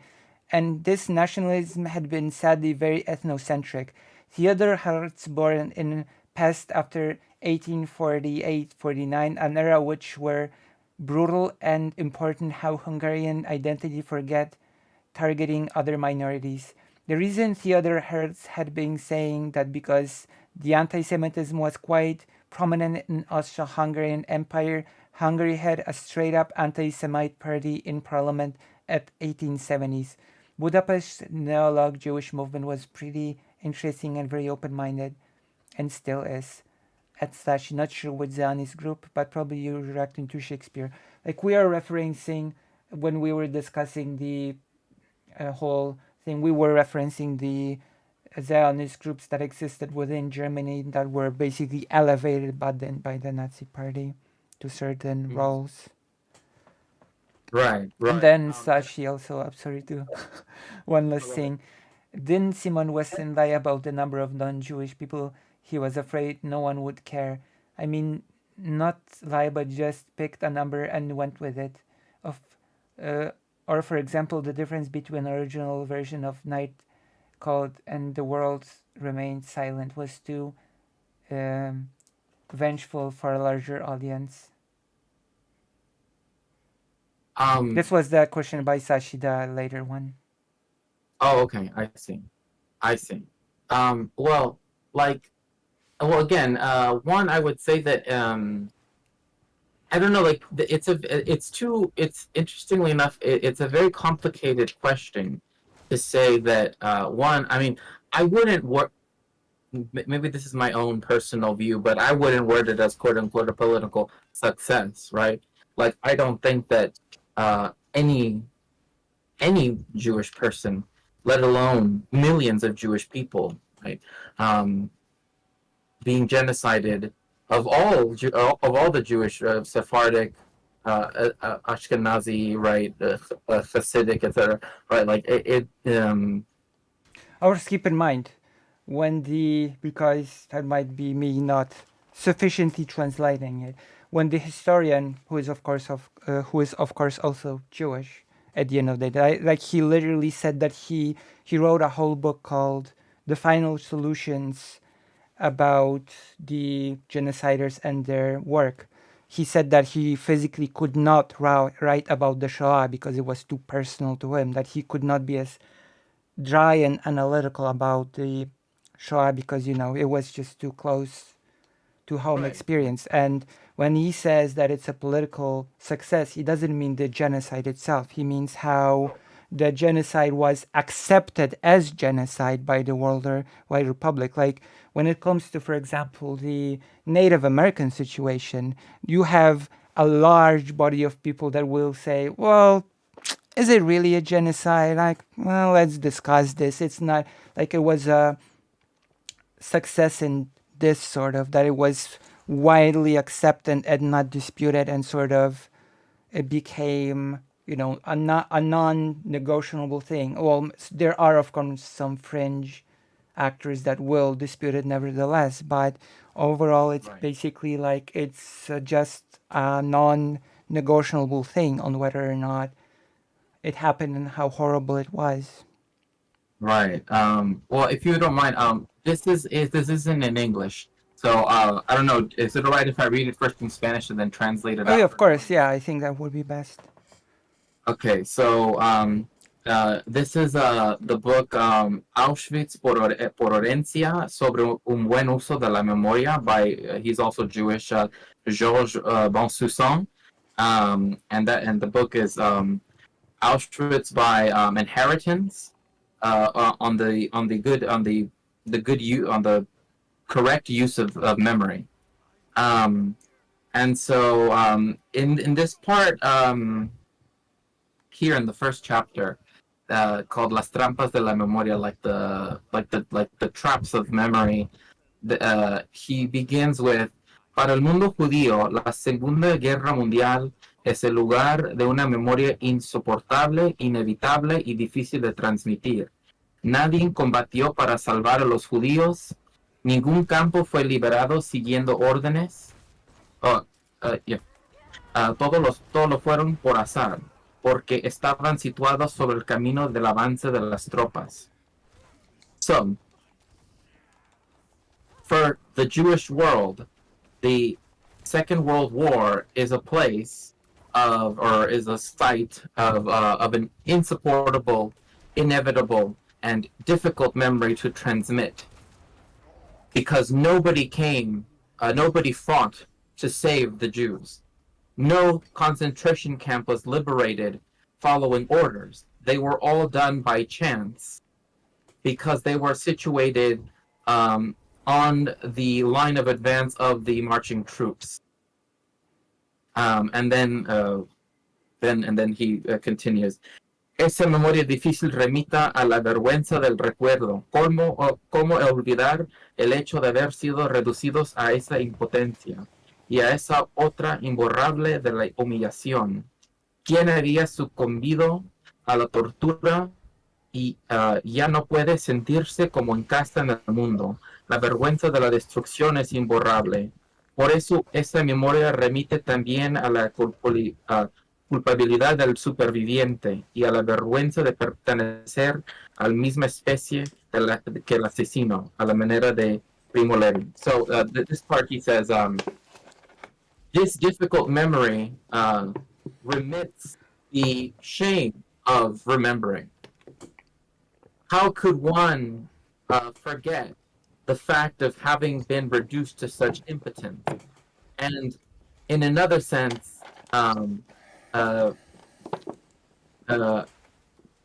unerasable, or yeah, that's one way to put it,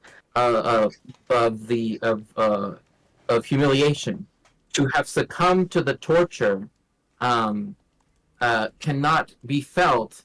Who has not succumbed to the torture that it is no longer possible to feel at home in the world?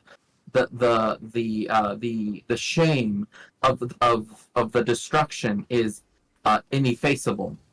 But that memory remits also to the culpability of the survivor and the shame to pertain to the same species as the assassins, in the same way as Primo Levi states. One feels culpable for being human because it was humans who built Auschwitz. And I think, to me,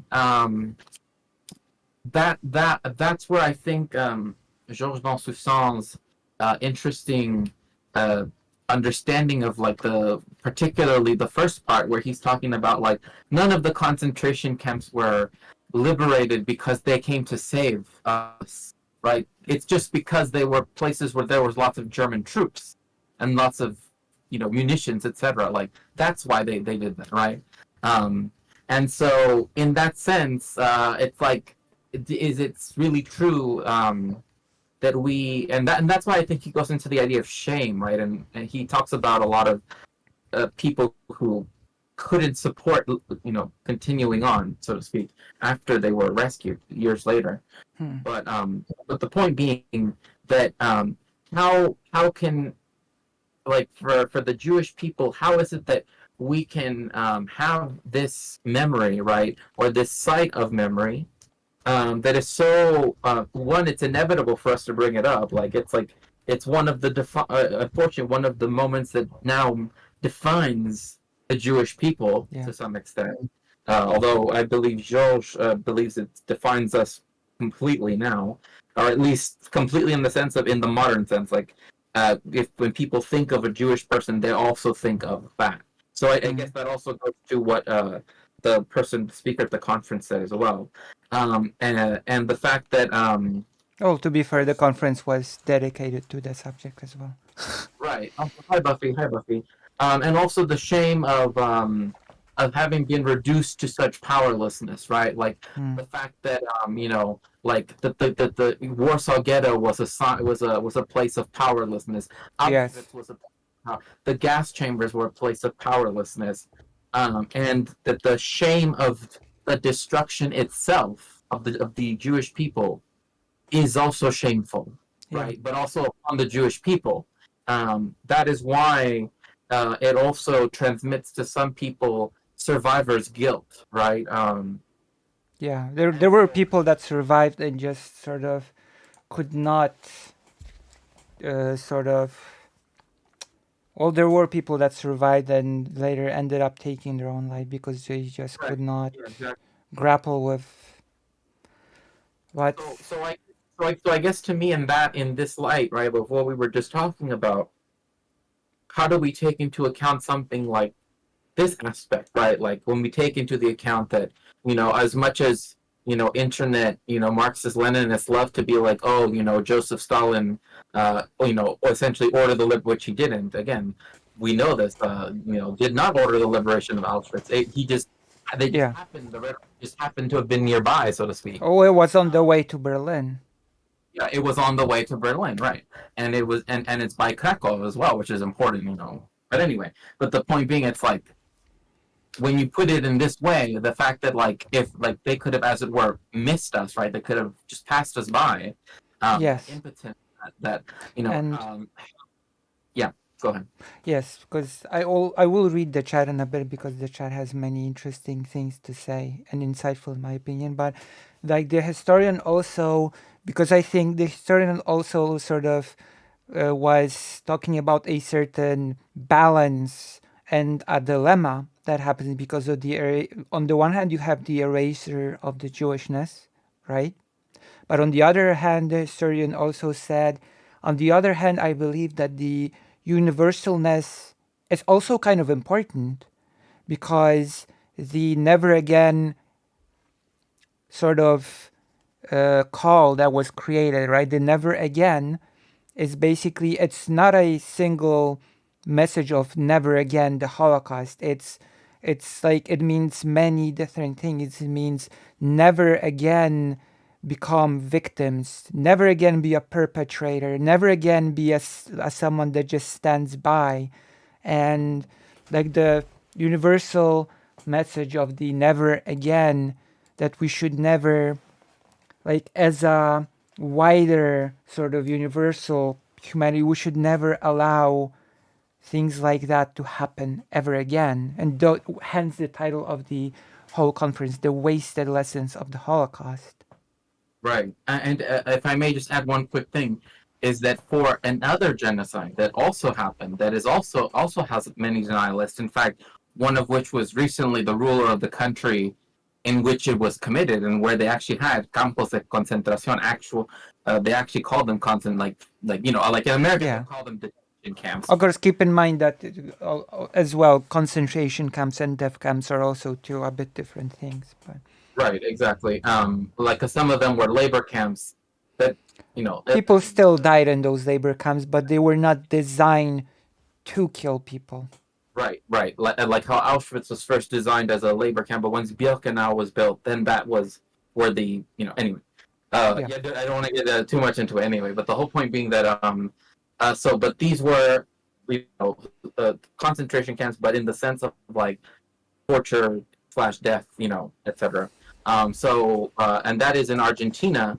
They had a document that was brought out after the end of the last dictatorship, which was from 1976 to 1983, and it's called Nunca Más, and literally never again.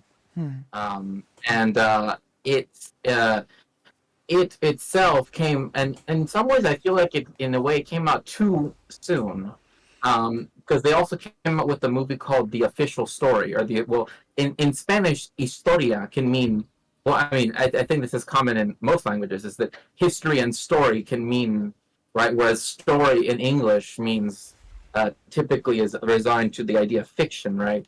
But anyway, the official history, right, or the official story came out like really soon after the dictatorship. So there have been some people that have viewed it as a kind of like, it kind of alleviates, I guess, or whitewashes the perpetrator's guilt, right? Yes, and so that's another example where there was targeting of Jewish people, for example, in the Argentine example, but also again, like you have this where that phrase, right, is used again, right, like never again. It means also this time, but of course, in the same sense that it only focuses on Argentina, it doesn't look at the other dictatorships, right? Like it doesn't look at Brazil or Paraguay or Mexico or what I mean, like that also had these supposed quote unquote dirty wars, right? But also like I said, Nunca Más is a document that actually goes. It's like a document brought by people, written to sort of document what occurred, right? And say never again. Yeah. And then there was another thing called Never Again, where they interviewed people that had survived, right, in the concentration camps they had in Argentina. And that was also called Nunca Más. Yeah. So yes, in that sense, yeah, like it is at once universal and also. And of course, there's also a very sarcastic. I'm not sure if you've heard of it. I'm gonna paraphrase it, but there's also a very sarcastic, but bitterly sarcastic sort of interpretation of the "never again." I'm not sure if you know it. It's the "never again will the Jewish people be murdered by Nazi Germany in the 1940s." Oh, yeah. You know, Yeah. that's a Well, I mean, that's definitely how a lot of edgy sorts, quote unquote, people online like to think of it. But that's for sure. I will say that. You will meet that kind of sardonic way of thinking in that sense. Yeah. For sure. And I'll read a bit of, maybe I'll just give a bit of a trivia before I read the chat, because we talked about the whole anti-Yiddish sentiment, and we have to keep in mind, we use the term Shoah now, but at the very beginning, the survivors of the Holocaust had a Yiddish term for the event, which escapes my mind right now, but it went out of use in the favor of the term Shoah. Yeah, it's the Khurban, the sacrifice or the Right. You know? destruction. Khurban. Which is also sort of worth having like at the back of your mind, that there was actually like this initial term that was used and was sort of, I'm not sure about the circumstances, but it was sort of like set aside, for a different term.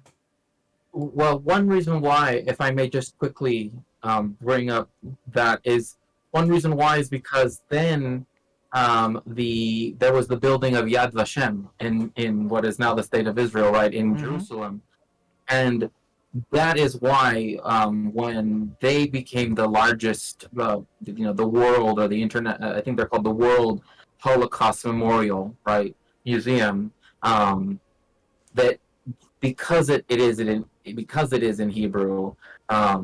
Yeah, I mean, even the name of the museum is because it's a reference to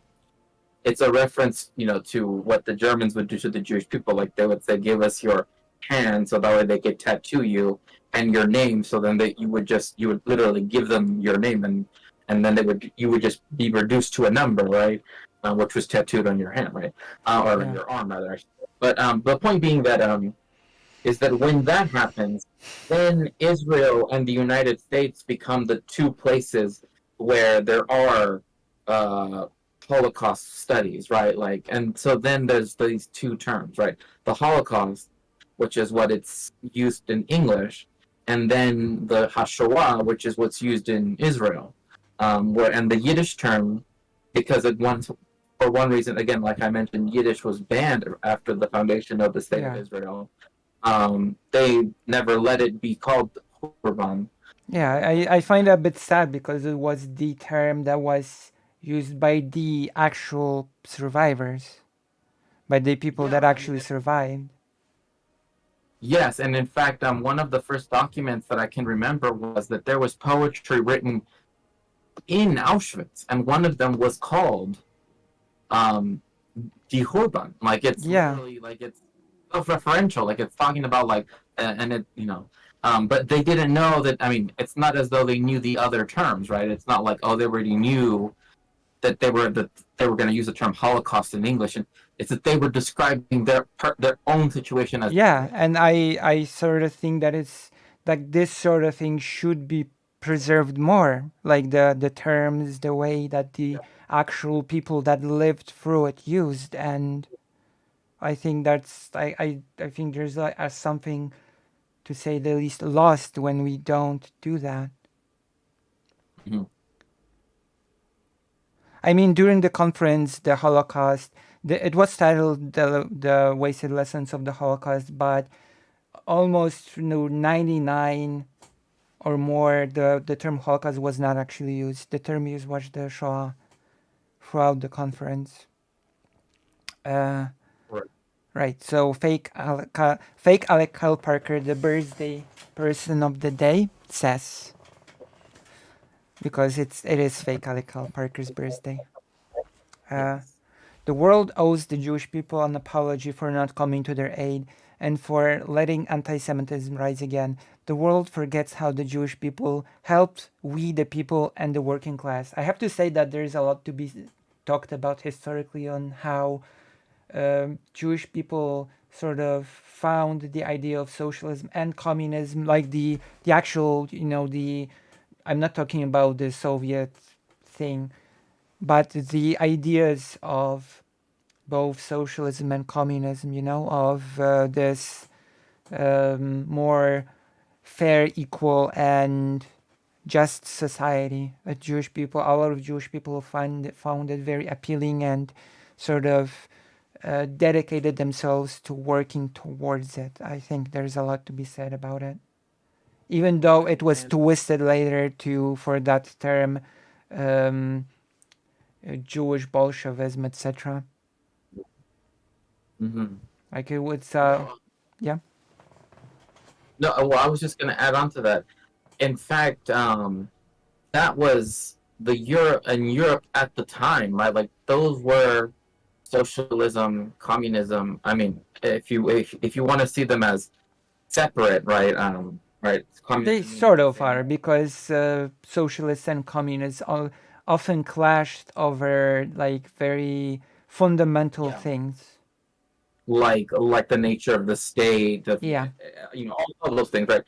But so anyway, but like in general, but then you also have Bundists, all of this stuff, and so this was all of the discussion, and Zionists were just one small part of that, and only now have they become this like over Yeah. this hegemonic, um, Overrepresented, you could say. overrepresented. Yes, exactly. Whereas before they were a very tiny minority. Even in the spaces that did not, uh, as it were, uh, go into the other categories, right? Yes. Like in the religious world, it was Zionism was always seen as it's only very recently that you have something like Chabad, Lubavitch, where they are pro-Zionist. Yeah. Um, And because historically, sorry to interject, historically the Jewish community was not very happy with things like nation states forming and sort of these hard nation lines forming. Like I think I don't know. I think there's a reason why the the Polish Lithuanian Commonwealth is still to this day referenced as the Golden Age.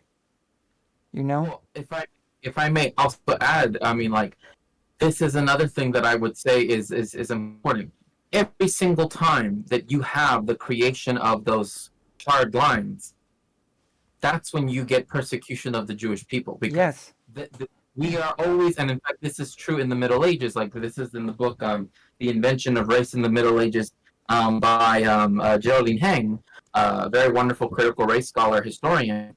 Is that the Jewish people are the people that nations have used to define themselves against in Europe, Yeah. and whether it happened earlier on or later on is just a question of like when the idea and what ideas right led them to create those hard lines, right?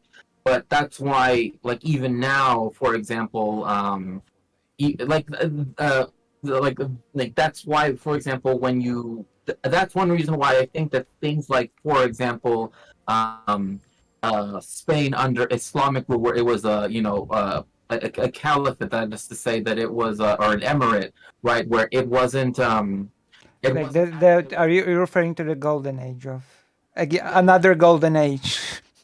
Yes, the other golden age, the one in Iberia first, Sephardic Jews. But I mean, there were other Jews from all over too. But and then also the golden age in the Polish-Lithuanian Yeah, Commonwealth. and of course that was also the Spanish period was also the golden age for Islam. Right. Yes. Yes. And so, and I think to me that those two spaces, which just happen to be on opposite ends of Europe, you know, you know, are two spaces where they weren't nation states, right? Yeah, And exactly. as soon as you do get them, then that's when you get that's when again the question about the Jewish people becomes, and also Ben Susan talks about that too more in this book. It's like then that becomes the question Yeah, of that nation state, we'll because read. then it's well, like we know what our national identity is, but what about this group, right? Yeah, And it's always the Jewish people that's used against. So it is. Yeah, we'll add also that the creation of hard nation lines necessitates, by very definition, the creation of the in-group and the outsiders. It's sort of by design. Well, not almost. It is by design.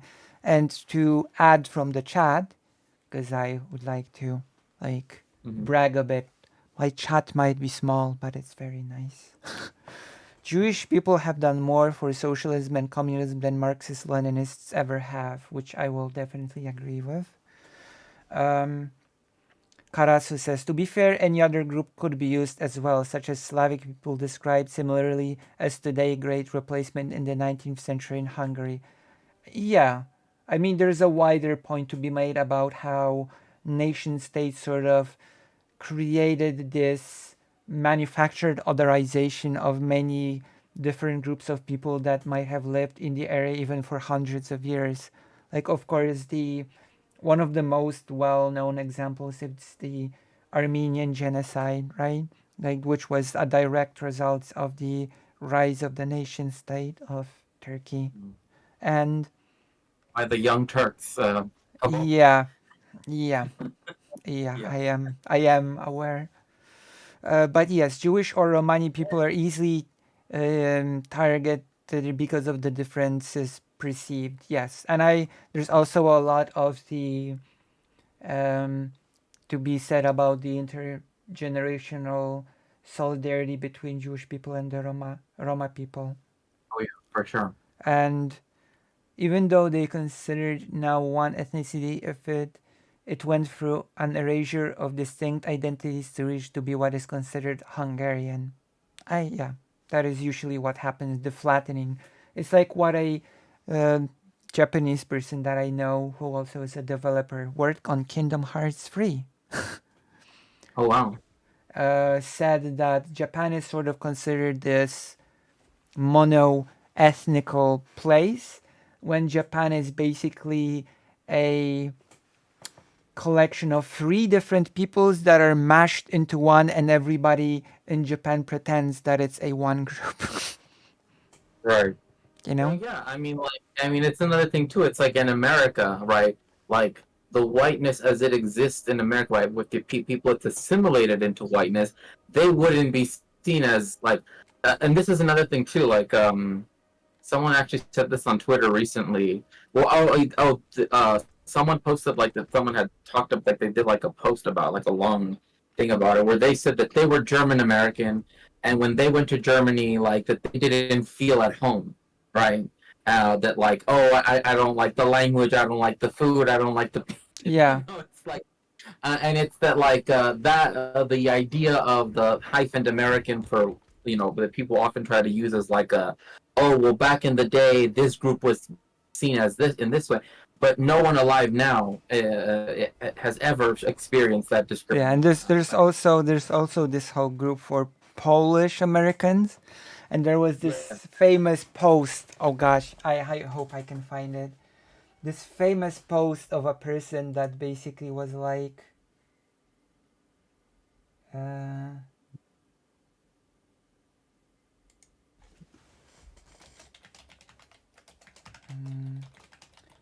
that said, I went to Poland to Krakow. Everybody was great, the food was great, but nobody appreciated my Polish heritage. Everybody just treated me like as if, there was no big deal. I'm never going back there again. Yeah. It's essentially the same thing. It's the same thing. It's like or the other way is like they don't see me as Polish, they see me as an American, right? Like that's another version of the story too, where it's like, oh, they don't appreciate my Polishness because they just see me as an Yeah, American anyway. yeah. Um, and, And so people were just like in responding, well, what did you expect? A red carpet? Like, did you expect this over exaggerated whole parade thing to happen because you were like Polish? last, like You at know, last, the chosen one has returned. true to the womb. Right, and I think to me that is something that with the assimilated white, as they would like to think of themselves, because there is a sense where like the term ethnic means non-white, right? Like, and that's why people say, oh, it's about culture. Well, one, I mean, even in older books, like in the racial formation of in the United States, which was in 1986, they already remarked that. People were using the term culture as another word to say race. So like when people say, "Oh, it's like I say about African American people," are like, "Oh, it's a cultural thing," they are just saying race. That's already been shown to be true. Anyway, that's besides the point. But yes, whereas even the hegemonic whiteness in the United States, it's still grapples with the question of whether Jews are to be totally accepted into that as well, right? Yeah, Um, because it's definitely seen as like more conditional than others, right? Like Italians, oh yeah, sure, they're in, whatever. Poles, they're in, right? Ukrainians, whatever, blah blah blah. But when it comes to the Jewish people, that's when, again, because there is such a long legacy of anti-Semitism, and then before that, yeah, before anti-Semitism was developed as a way of thinking, anti-Judaism, right?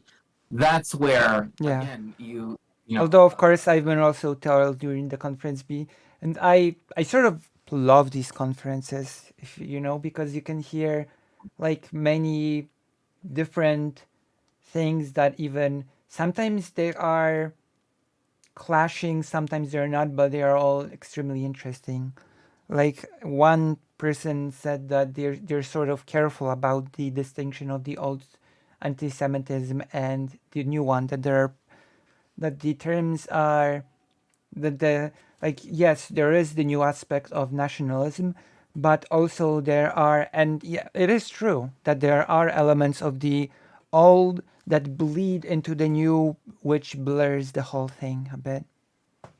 right. And in fact, one person that I cite a lot is Thomas Kuhn's book, "Belonging and Genocide," where he's like, they like in order for like you cannot take away, and this is part of my own work as well.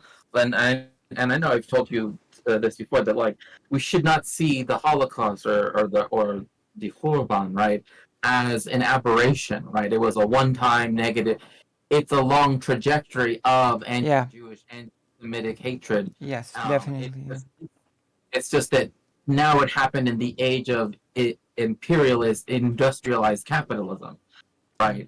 As opposed to say the other one, like the other one that comes to mind is, of course, the other one that I am currently looking at, right? Is the Inquisitions that took place in the Mediterranean, in Italy, and in France and Spain. I mean, people tend to know the Spanish one best, or at least not best, but they tend to have heard it more. Yeah. The Portuguese one, and then the ones that they had worldwide, because they were two worldwide empires. So like that was it at that stage of capitalism, right? And so again, like that's why I think that, yeah, Thomas Kuhn's book is like, people try to often, and this is true, especially in the United States, and this is something that even people that are call themselves very left, leaning, etc., will still do, and I think that's because of how it's taught in America. Yeah. And that What will they do? is that they will say, "Oh, Hitler was insane. Hitler was a maniac. Hitler, that he was a megalomaniac. He was blah blah blah." Like they're literally giving reasons to act as though, right, there's no way that any quote unquote normal person could have ever have done this, right? Even though, like, for one, Hannah Arendt already spoke about this in the Banal and Well, Eichmann in Jerusalem. Right? it is important to note, like it leads to the hypotheticals. Would you kill Hitler as a baby or something? Which becomes sort of an irrelevant question because the problem was the broader movement, not the individual. The genocide was not committed by a individual who had much less control in the whole country as than people Right. give him credit to begin with. There's a whole Right. complicated topic on Hitler's rule being a delicate balance between a bunch of really powerful people that sort of fought against one another, and Hitler basically just capitalized it to stay afloat as the boss.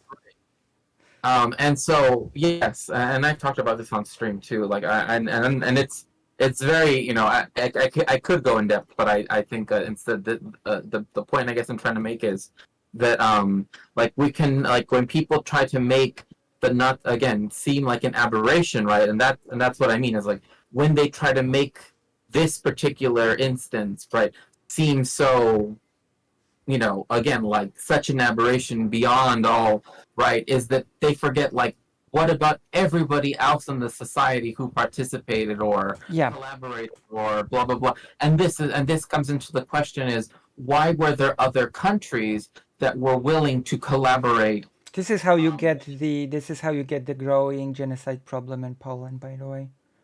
Right, exactly. And so this is where, you know, like, as a historian, like, one of the questions that has been worked on and has also been shown is, like, well, it's not like when Romania decided to go on the side of the Nazis, like when they installed a government there, that suddenly now, because the Nazis had stepped foot in Romania, suddenly all of Romania became anti-Semitic. No, it's that there already was a long tradition of anti-Semitism, one from the Eastern Orthodox Church, right, et cetera, et cetera, et cetera. Yeah. And so, like, and so that was already there. It just, the fact that they gave them the ability to do XYZ things, right? It doesn't make it, right, unique. Exactly. Right?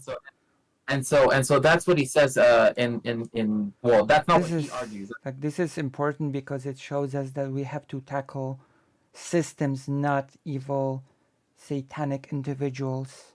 Exactly. And we're getting some really good interaction from the chat. Karasu says, this is important about the concept of whiteness.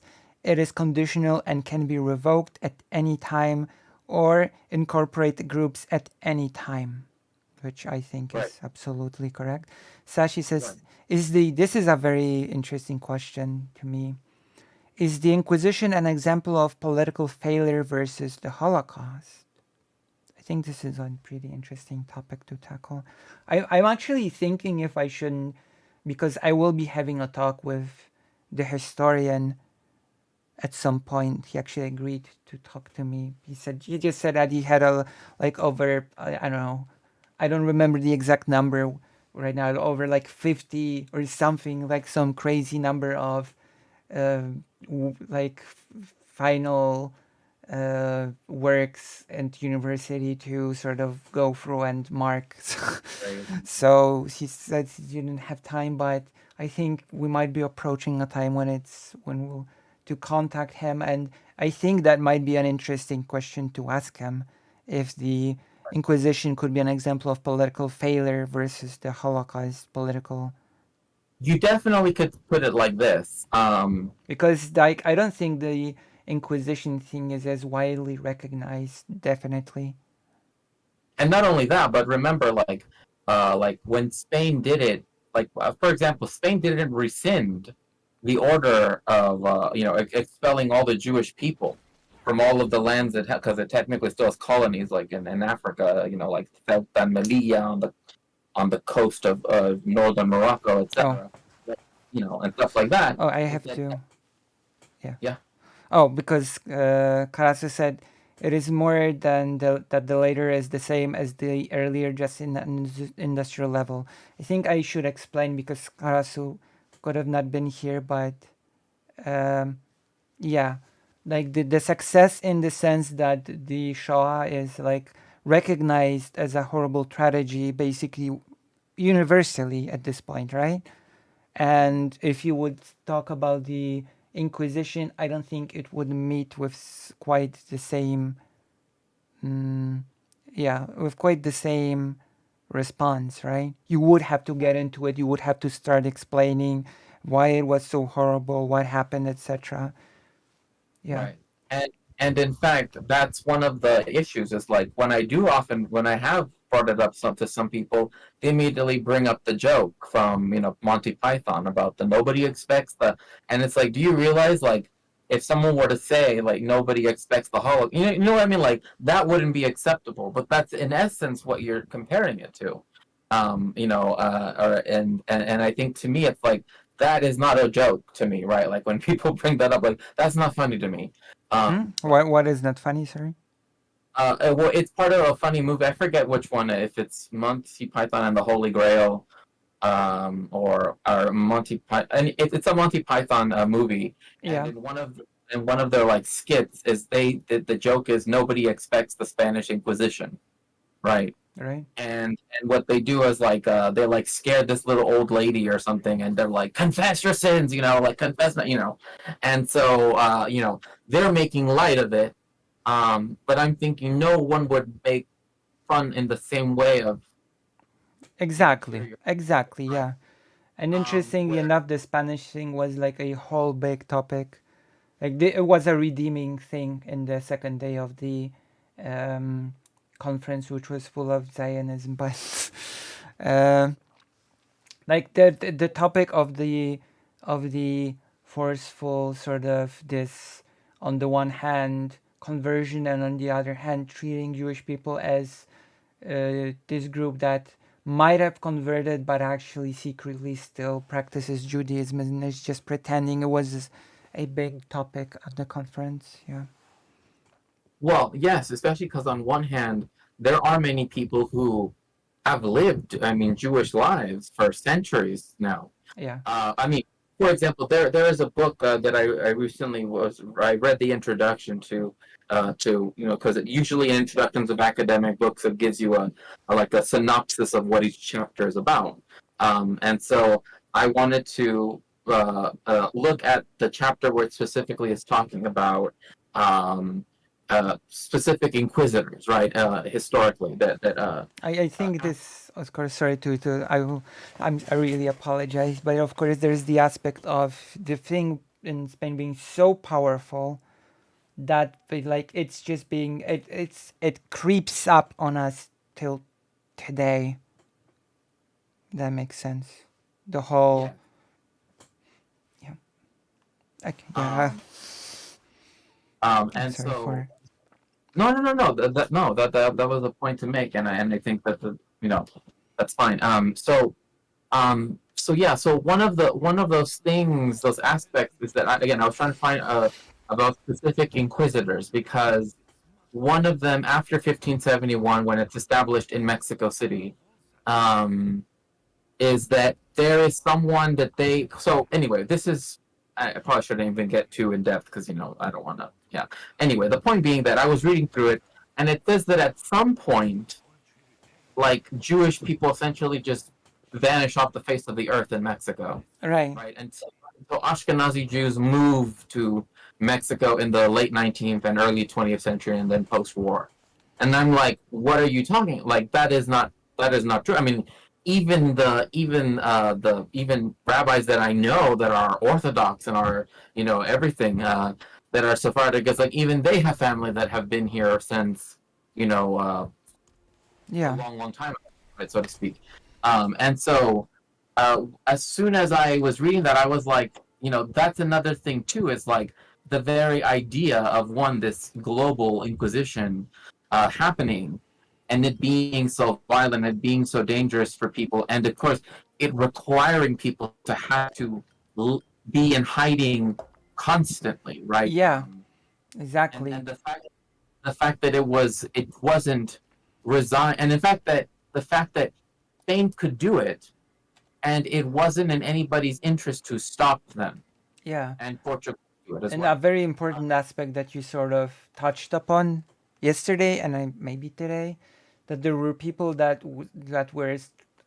had to later, and that was, I'm pretty sure, touched upon on the conference as well, that there were people that had to reconstruct their identities later, like their roots. They had to reconstruct it through the lens of the Inquisition, and that it sort of led to, which is inevitable, the fact that the nature of their identity became different than before.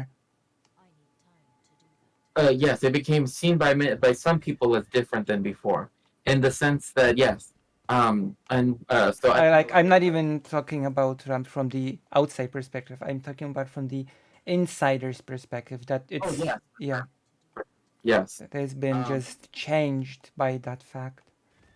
right. Because the Inquisition again, like another thing that I guess is sort of difficult to sometimes discuss when we're talking about historical aspects is that things that we now see as separate categories, right, weren't seen necessarily as that prior, right? Like the idea of being a quote unquote homosexual, right? Like that is a modern thing that didn't exist before. Before it was seen as acts that someone did, but it was not seen Yes. as an essence of a person, Yeah. so to speak, right?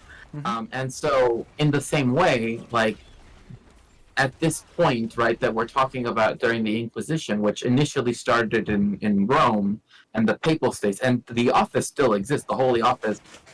It's just now the Holy Office on the Propagation of the Faith, but that's its new title instead of the Holy Office of the Inquisition. Yeah. Um, is that uh, it essentially is that back then this distinction between Jewish people and what we now would now call religious practices, I guess, and even I guess maybe perhaps religious behaviors, were not seen as separate, and they weren't separate, right? In the same way that if you were Christian, even the way how you behave, the way how, and this is why I said like this is why something like washing your hands before eating food was seen Yeah. as a tell that you were Jewish, because that was something that Christians did not do, right? Yeah. And of course, there's that's a thing that I've been sort of uh, discovering on the path to my heritage. When I visited the Shabbat dinners, and the sort of after the initial prayer, right? When everyone is asked to move, and you sort of, it's not sort of the literal washing of your hands, but you pour the water 3 times on one hand, 3 times on, and say a quick prayer, which Yeah, is a very that's another thing that you could say. Yeah, it is rooted in religion, but I think it's, from my personal perspective, I think it's sort of more than that now, if that makes well, I mean, sense.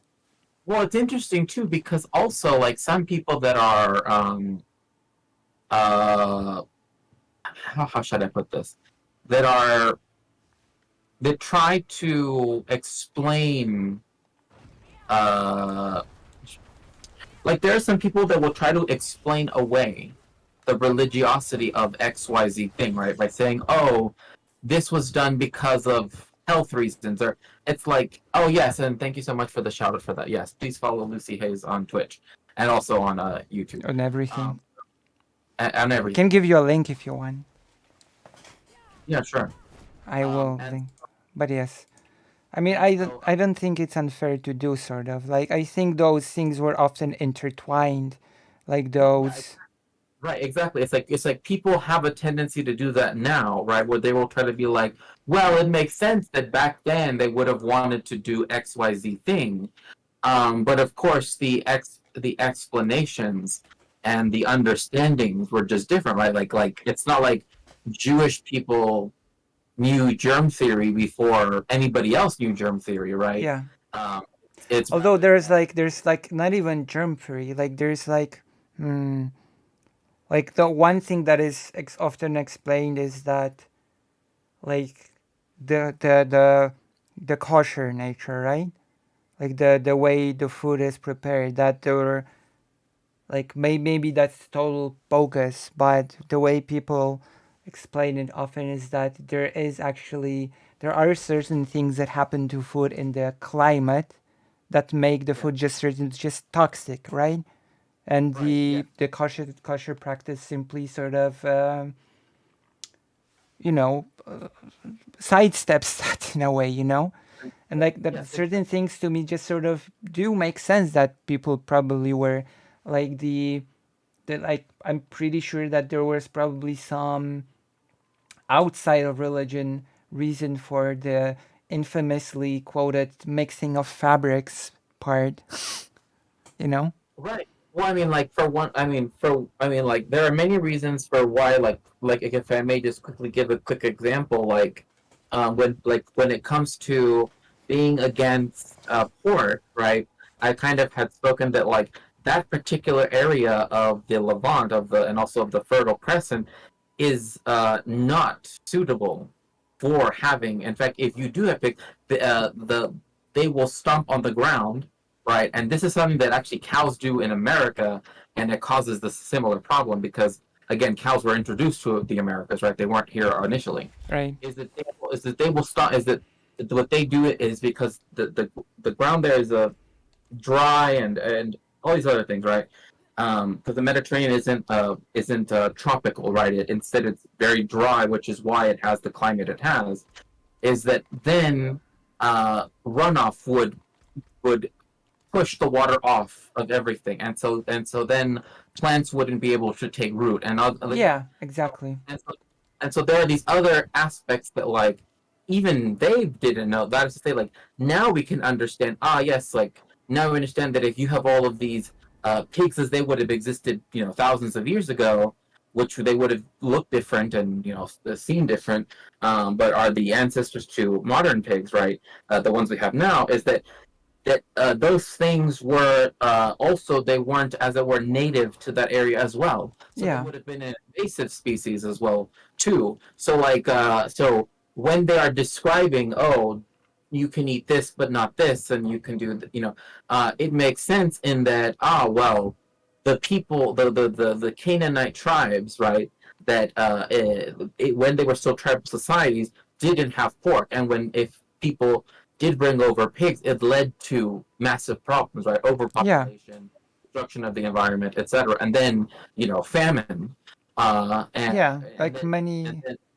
like mm, this is a very interesting topic to me because the religion itself sort of takes on because we've discussed this a bit. I think Karasu also describes this that Karasu says that she gets a bit frustrated with the so-called religion discourse when yeah, religion is treated as just this supernatural sort of thing. Like it's basically is Christianity that is being just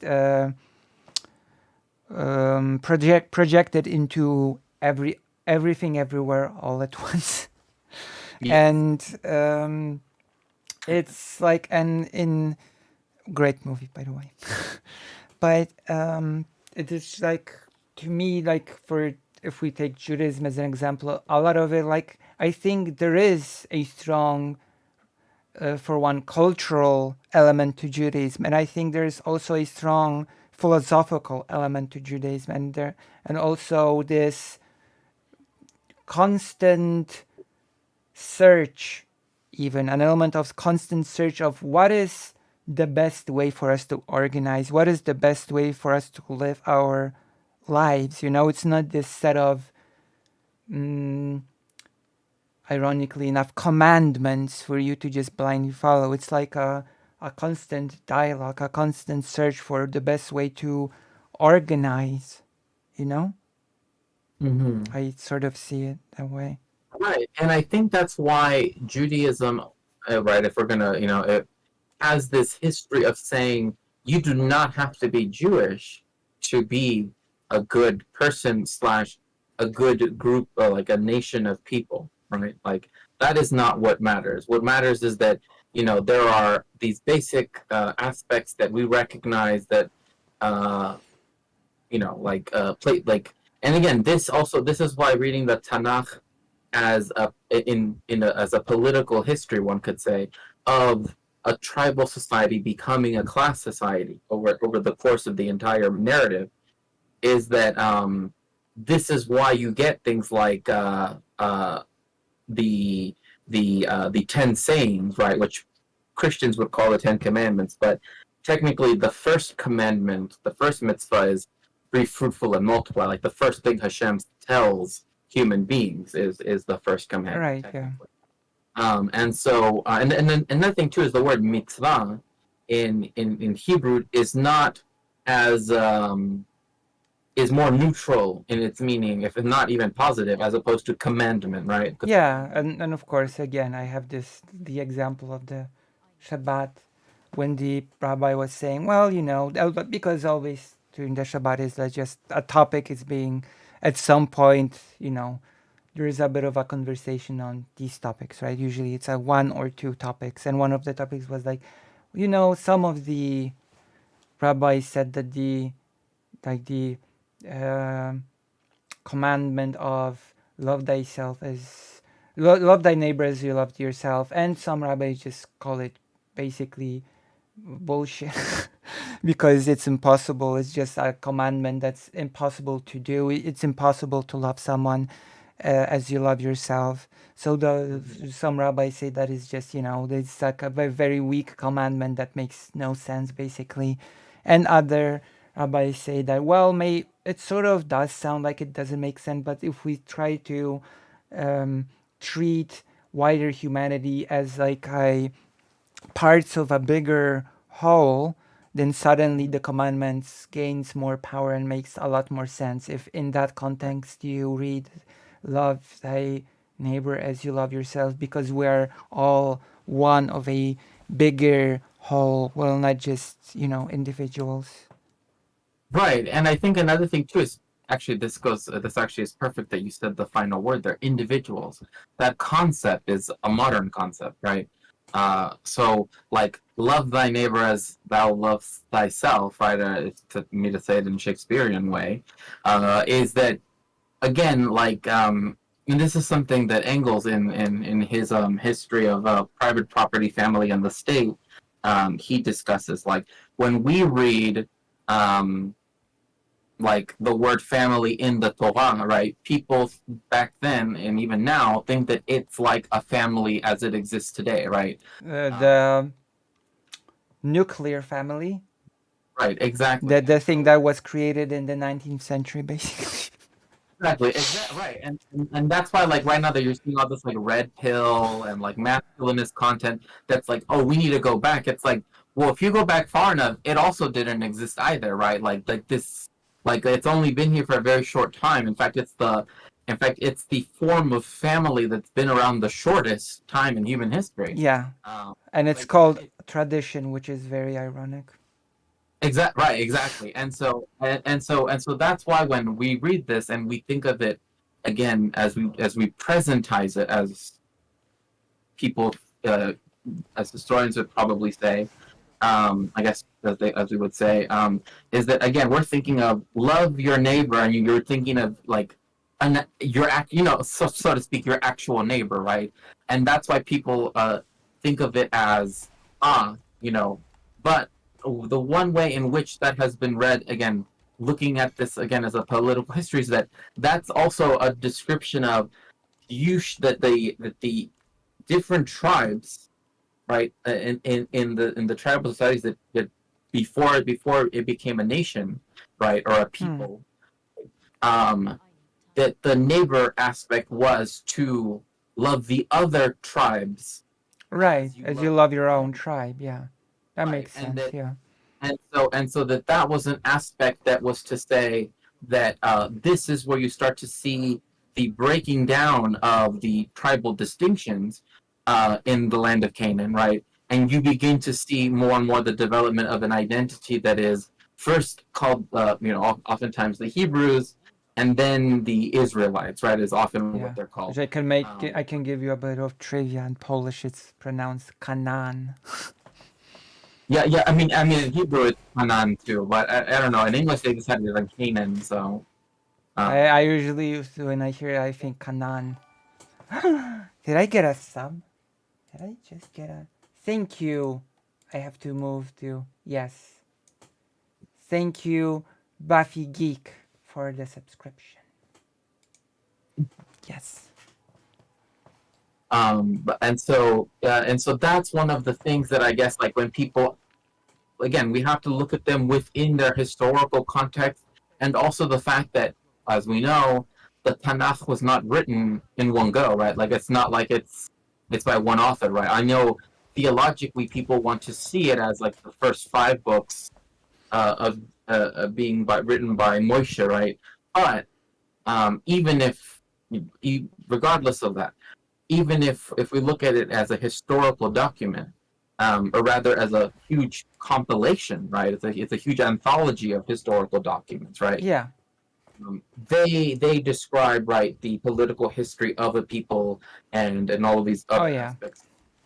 And so I think that that's where we have to think of the, like, this is why when Christians read command or a mitzvah and they say this is what it says. Well, one, it says in the Torah and the Tanakh, this isn't literal. Two, the idea of categories of people didn't exist, especially not way even farther back, like 3,500 years ago. And again, putting it in, if we put it in this context or whatever, and this is what I have often brought up on my stream, that, like, historians and archaeologists, right? Because I often show archaeology stuff on my channel, is that the most important thing is the context, right? Like, I Yeah. mean, from Latin, it literally means with the text, right? Like, it's something that is required, right? Like, an archaeologist cannot tell you about a site if they just find one object. It's that this is why they have to dig in different layers and show the stratigraphy. And in the same way, as a historian, it's why, I have books all over the place, because it means that I not only have to read about one inquisitor, right? Yeah. It becomes oh my gosh, what's the word that perfectly encapsulates it? An avalanche. Right. Yeah, because now I have to think of, well, what preceded the idea of race, right? In this case, as pertains to the Jewish people, Yeah. because that was the invention of the Jewish people, Yeah. right? And that, It's basically like whenever I had as like in primary school, whenever I had a history topic and went to my grandfather because he was like the super history person that always knew the topics on without prep time. He would always say, "Oh, so your topic is this? Okay, let's move back 100 years to start setting up the context for what you are learning." like, for example, like, one thing that I always, oh gosh, this happens to me all of the time, but every single time that I have to bring up 1492, right? People say, "Oh yes, the Reconquista, after they defeated Granada, that's when the Reconquista ended." And I'm like, no, actually, the Reconquista already ended 200 years prior. But if you watch every history, like, well, like the armchair historian, or people like that, that are, again, that aren't, necessarily actual academic historians, and who aren't necessarily uh, well versed on the topic, right? They will just repeat that, right? Like, 1492 was when the Reconquista. No, no, it already had ended 200 years before, when Granada was turned into a vassal state that was allowed to only have certain aspects of autonomy, and that's the reason why the whole, like, I mean, that's the reason why the whole the final conquest of it, so to speak, if you want to call it like that. Although the final, was so quick, was because already like its defense depended upon the Spanish, Oh, right? one second. It needs to be said because at the end of the day, let's remember that today is a very special birthday day. So welcome back, fake Alec Kyle Parker. Because Yes.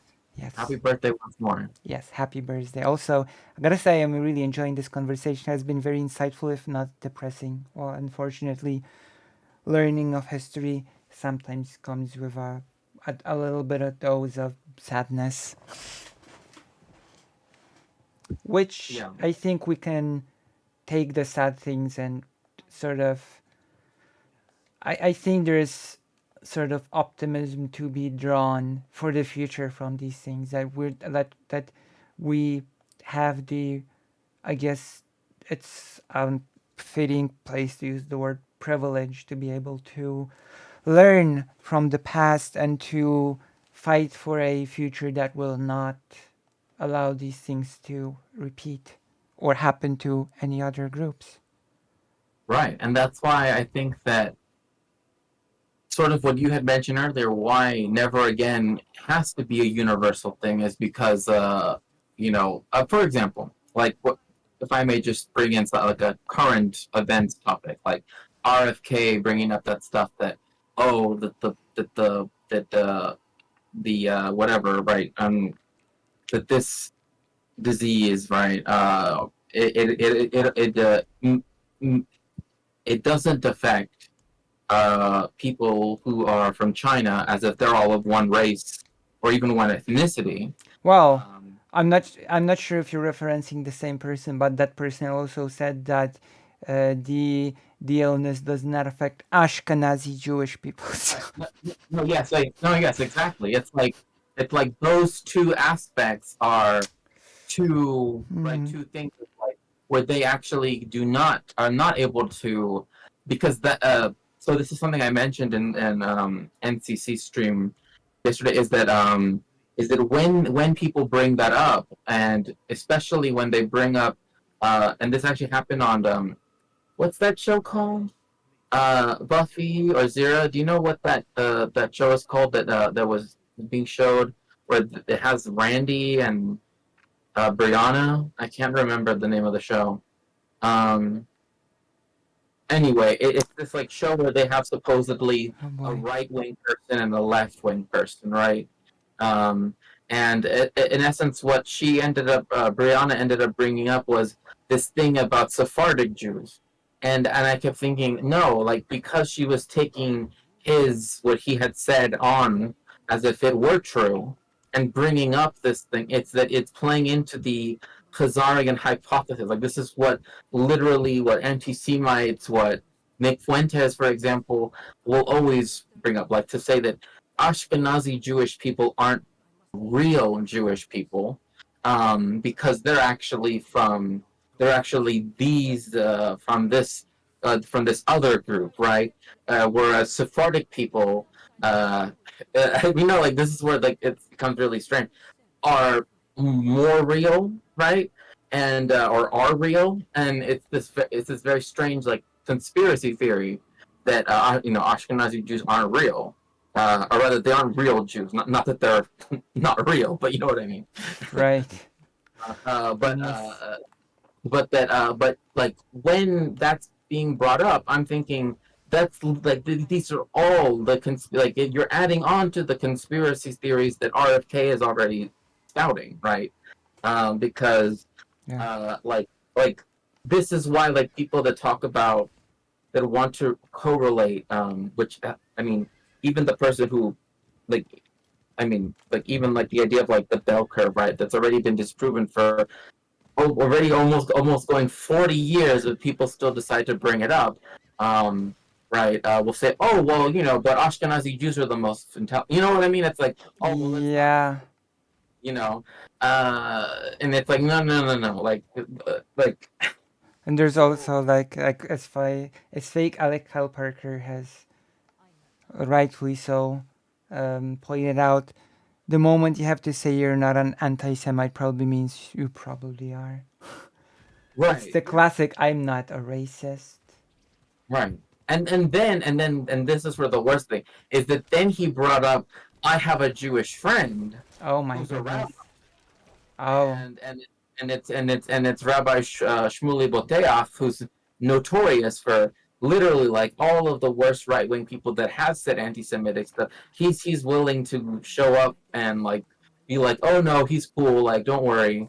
Well, apparently the person who's in charge now of GIG, you know GIG, right? Yeah. Like is an extreme pro-government person, like on a super extreme pro-government person, Mm. which makes me sort of now understand the whole mishandling of the March thing that we've discussed a bit. You know, Right. the 22nd is the Shabbat. We can do it on Saturday. We'll just move it to Friday, late after. You know?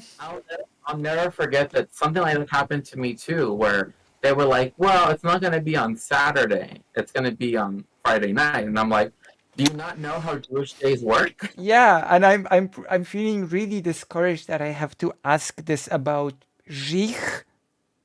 I know, yeah, exactly. With Jich, yeah, exactly. You would think, Like, come on.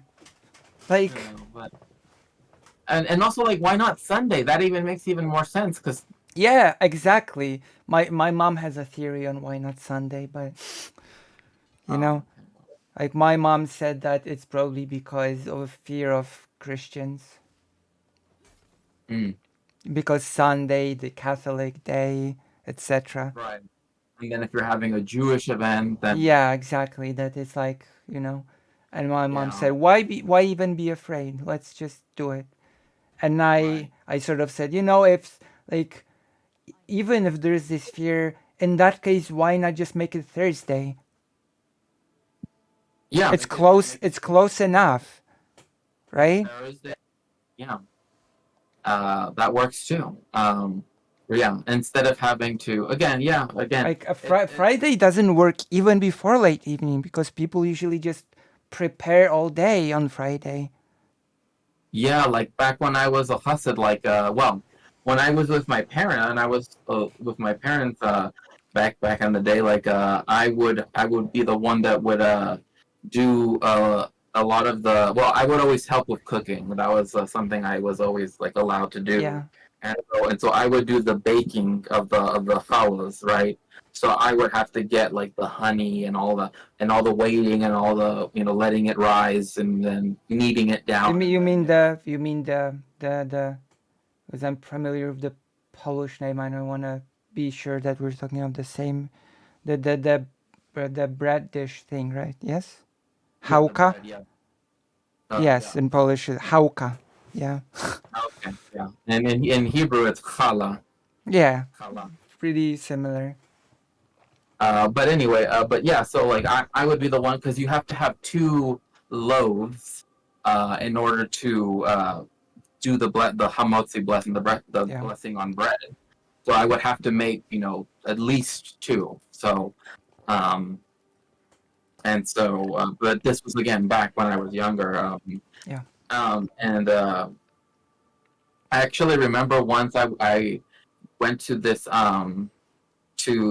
family Shabbat that was when they were going to have their engagement party, which is a big thing in Hasidic Jewish culture, where like suddenly people you don't even know or people you do know, just like everybody shows up just to like drink something, say l'chaim, mazel tov, etc., and then they usually give like a devar Torah, which is again in the Hasidic world anyway, which is where they will give a short, brief discussion on the Torah, and then they will sometimes just leave, and then other people come in and go.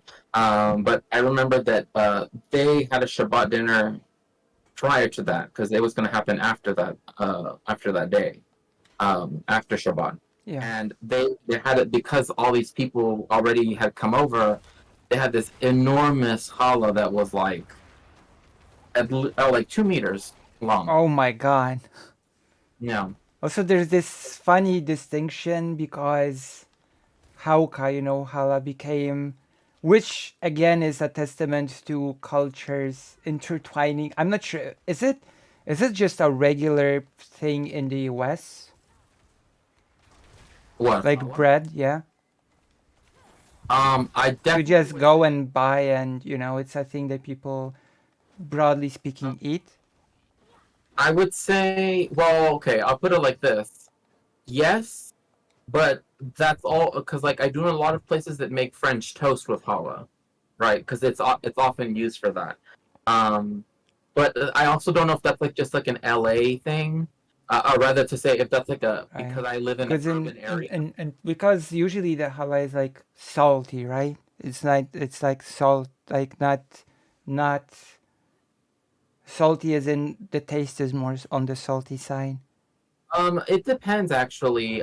Some people, like I have a rabbi that, well, they don't do necessarily every loaf this way, right? Yeah. But I do know some people that will add in like chocolate and other things Okay. because, Be, be, but because but I when you but when you make the blessing, yes, you're supposed to put it in salt and then eat it. So yeah, yes, because like the Shabbat one was usually the salty one, but I know that broadly in Polish stores, a the it's sold broadly in the Polish stores, but the difference is that in the Polish stores, the sweet version is sold, and that's like yeah, the distinguishing feature, that the right. Polish version is sweet, and the ones used like in like Shabbat etc. is not sweet.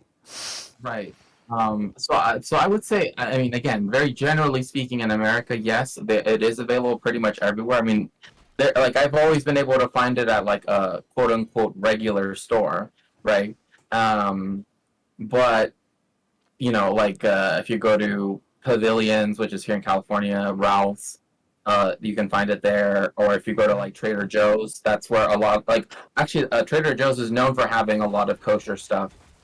So like that's where I know a lot of people go to get their challah Yeah, bread right and of there. course, also the difference is that the Hauka sold at the Polish stores is not kosher. Oh, okay, yeah, yeah. Typically, the ones that they do sell have, well, one in America, and this is very, one of the things that I would say is shows that that the sort of the widespread um influence and ability of Jewish people to exist in America, which is why a lot of people who were anti-Zionist were very pro-America, for example. Right. Um, is that the fact that like kosher things in America are very things which are kosher, right? As Yeah. such, right? That you at a grocery store are very easy to come by because almost everything that's made that's boxed or in a can or whatever it might be has a hextra on it because of the fact that the Jewish, as it were, the marketing, I guess, it's a market that's millions of people, so it's I guess it's capitalistically speaking, it's something that they can capitalize on, right? But it does make shopping for just generally things that Yeah. are kosher much easier. But the only difficult things that are difficult to find is like if you do eat meat, right, is finding kosher meat because Yeah. that's Like the the only the one. like the Hauka that I speak of sold in the Polish bakeries. It's not really sort of, it's not advertised or framed as a Jewish thing. It's just Hauka. It's just sold. It's not kosher or anything. It's Right, basically just and sold as a thing, and it's sweet. right, right, yeah, no, exactly, and like in most places, like it's like it's just sold as challah bread, and in fact, like a lot of people sometimes don't even know that it's necessarily a Jewish thing, right? And I guess one thing that a lot of people have told me it's like is like brioche, right? That it's like essentially like brioche, um, which is like French, like a French, because it kind of looks the same too. Because like the like at the because on the top of brioche, it's kind of looks kneaded, in the same way how like challah is, kneaded, but except that there are people that do all kinds of designs, like with 12, 12 needs, or whatever it might be. And so, but anyway, you can find it, and it's Yeah. not sold as like Jewish bread, so to speak. Yeah. It's just sold, it's just sold as challah. But if you and it, typically it is kosher just by default. So My goodness. But yes. Where? How did we get here? I Oh yeah, the Shabbat and the yeah, yes. Shabbat, yeah. My goodness. Interesting enough, because I've been reading the like what's the English word? Because like what's the English word? The typical English word? For The Shabbat? the Sabbath. Yes. Oh, okay. Because there's this I read the book about people of Jewish heritage and people that just want to convert, and among them was the explanation of the vocabulary, and the person was explaining there's the word Sabbath, but the Jewish term is Shabbat, you know. And the interesting thing, I'm pretty sure that the Polish language just uses Shabbat, um, the the Jewish word, and we've been playing with my mom this thing that she plays that there's you have to guess the word. You have to, in the empty spaces, you have to guess the word letter by letter. You only have like 5 tries or something, and the word the Shabbat came out as one of the words to guess in the game. You know? Yeah.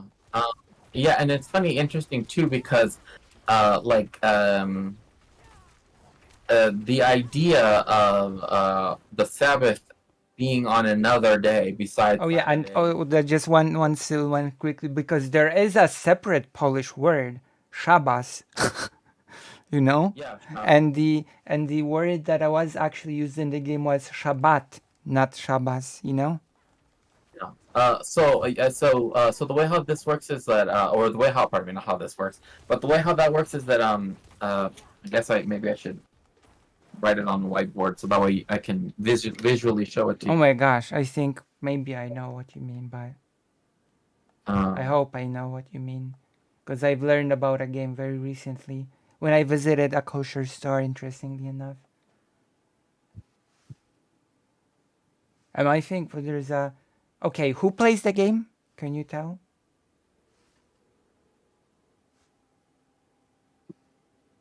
Okay, so Who's the game for? with the Hebrew alphabet, Ah, is okay. it showing right? Is it showing correct? Like, is it showing Yeah. backwards, or is it showing correct way for you? It's showing, yeah. So you have Sheen, Bet, and Taf, That, but yes. Taf can be empty or with a dot. And in the Oh, the Tataf has like you're referring. Oh my gosh, Yeah. does the stuff have the last version and the middle version and the? Well, no, this is the letter itself. So some letters in Hebrew. Yeah, have the final, the last version and the middle version. I call it like that. Well, no, because see, this isn't. This could also have this inside of it. If it's within the letter, it's a different meaning. Ah, yeah, yes, of course, yeah, I know it. Yes, yes, yes. Yeah. No, it's the same Yeah, thing. yeah, yeah, yeah. Okay, yeah. So Like, yeah, okay, yeah, I understand. Yeah. in Ashkenazi pronunciation, if it doesn't have, if the final tav, if it has a dot, it's pronounced like a T. But if it doesn't have a dot, it's pronounced tav, or an S sound. So that's why you have like Good Shabbos, right, being the Yiddish and also the Ashkenazi pronunciation Shabbos of the Hebrew, of that Hebrew word. And this is why you get things like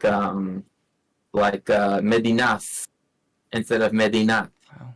koisel instead of koitel, right? Because there's also a very interesting conversation when I went to the course, which I had to stop because of the whole incident with accident of my mom, etc. Right?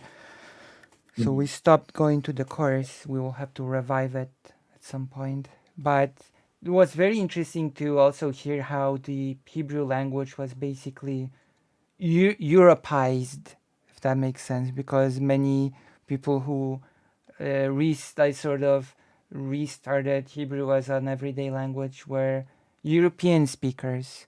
So many things that used to exist within Hebrew that are no longer, because more more certain pronunciations that exist within, like, some people still, pretty sure that some people still sort of pronounce, like, there's this distinction between people that have more of a pronunciation that use sounds that also exist in Arabic, and there's also speakers that are more European pronunciation, and apparently Aleph also used to have some sort of a pronunciation that has been lost.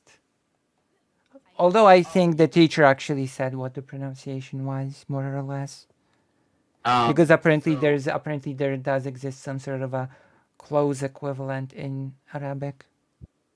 Yeah. So, well, one of them is that if it has the nikudim, typically, it would be pronounced an, but if it has this, it's pronounced more oh, which is closer to the Yeah. Arabic, like Allah, right? Like Yeah. it's like that. And of course, nowadays the things that you show basically just are markers of what letters you read after, the a I U E O. I usually know these markers as the markers of the I U E O that goes into a word, Right. which are usually not present in the writing, but they're just it's not present in Hebrew. I would have to say in the Torah there are no vowels or nikudim, and also, but in the Chumash there are, in the prayer books there are, right? But in the Torah there isn't, and in modern Hebrew there isn't, and that's actually why Yiddishists actually felt that Hebrew was actually diminished by the fact that they decided to keep to not add in vowels, because yeah. something that Yiddish and Ladino and other Jewish languages do have. Yeah, And like it's sort of considered now in Hebrew as a thing that only children things have. And of course, it's also important to, like, I'm speaking as a beginner, so you can sort of elaborate on that much more. But like the markers also do not exactly work the same in biblical Hebrew as they work in modern Hebrew. For one thing is that Yeah. there are pronunciation differences. There are like There are grammatical differences. oh yeah, many grammatical differences. I mean, like one of them is something that we already sort of touched on. Yad va, yad va shem. You don't say va shem anymore. You say va shem. Yeah, Right. and of course, our teacher told us that Hebrew is such a mess. The modern one, I mean, that the modern Hebrew is such a mess that you can learn the most correct modern Hebrew in the universe, but people in Israel will speak totally different Hebrew, and it changes all of the time. Right, and one of those reasons is because, on one hand, is because when you were talking about the Europeanization of it, right? And I think to me that's a very good way of putting. Yes, that was actually part of the language wars, as they called them back then in mandatory Palestine. Was that like at the Technion, right? Which is when they were deciding what words would exist in modern Hebrew, right? They would look at what at European stuff in particular, right? So that's why tapuach haaretz, which means apple of the ground, right? Makes sense if you know that that in French, that's how you say potato, pomme de terre, right? Um, but it doesn't make sense if you're thinking of like if you know biblical Hebrew, that literally means someone Yeah. put an apple in the ground, right?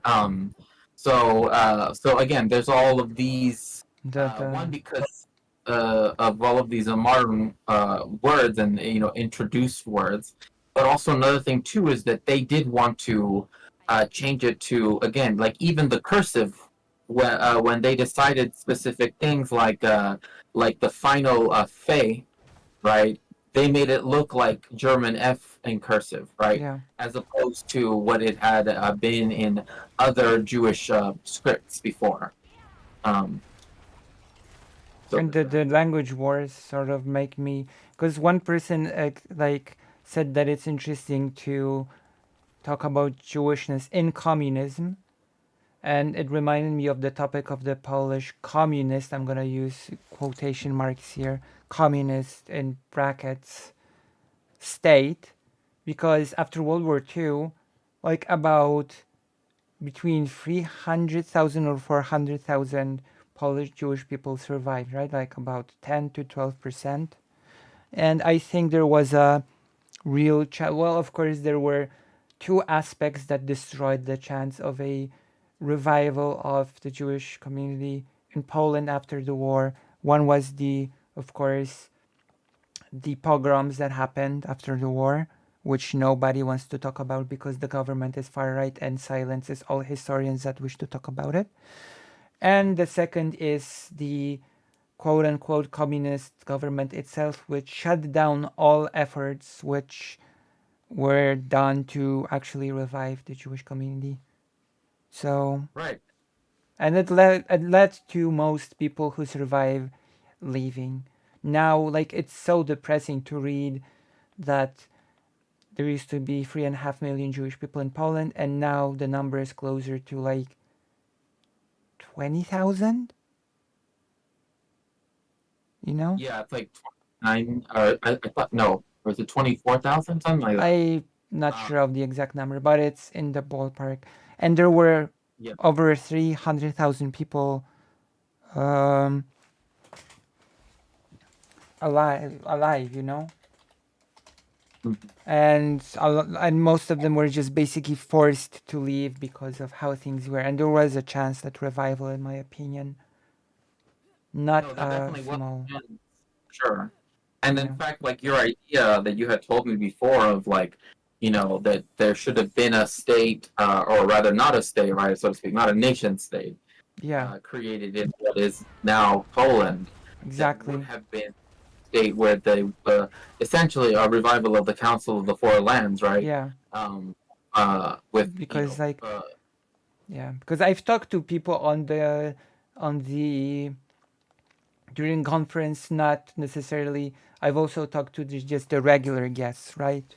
That came. We talked, and I said like there's this myth that's perpetuated within Poland that Polish people are the hosts and that Jewish people are guests within Poland. And I said that in my opinion, it's just total nonsense that Jewish people are just as much at home as Polish people in Poland, in my opinion. right.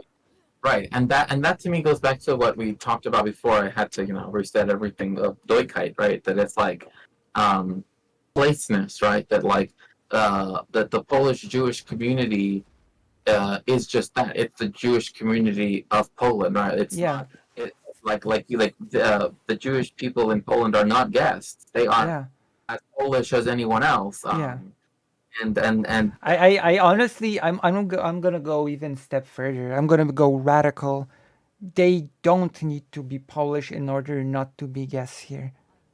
People sure, who like, I actually extend this not to just Jewish people. Like, I extend this to anyone, basically. Like, if there's like a Vietnamese community, I don't think Vietnamese people in Poland is a community of guests. I just think the moment they decide to be here, they are at home. That's it. That's all there is to it, in my opinion. I don't think there's much more.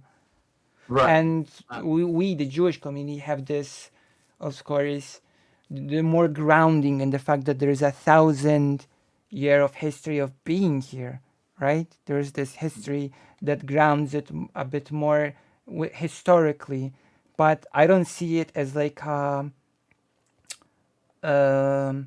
gosh, what's the word?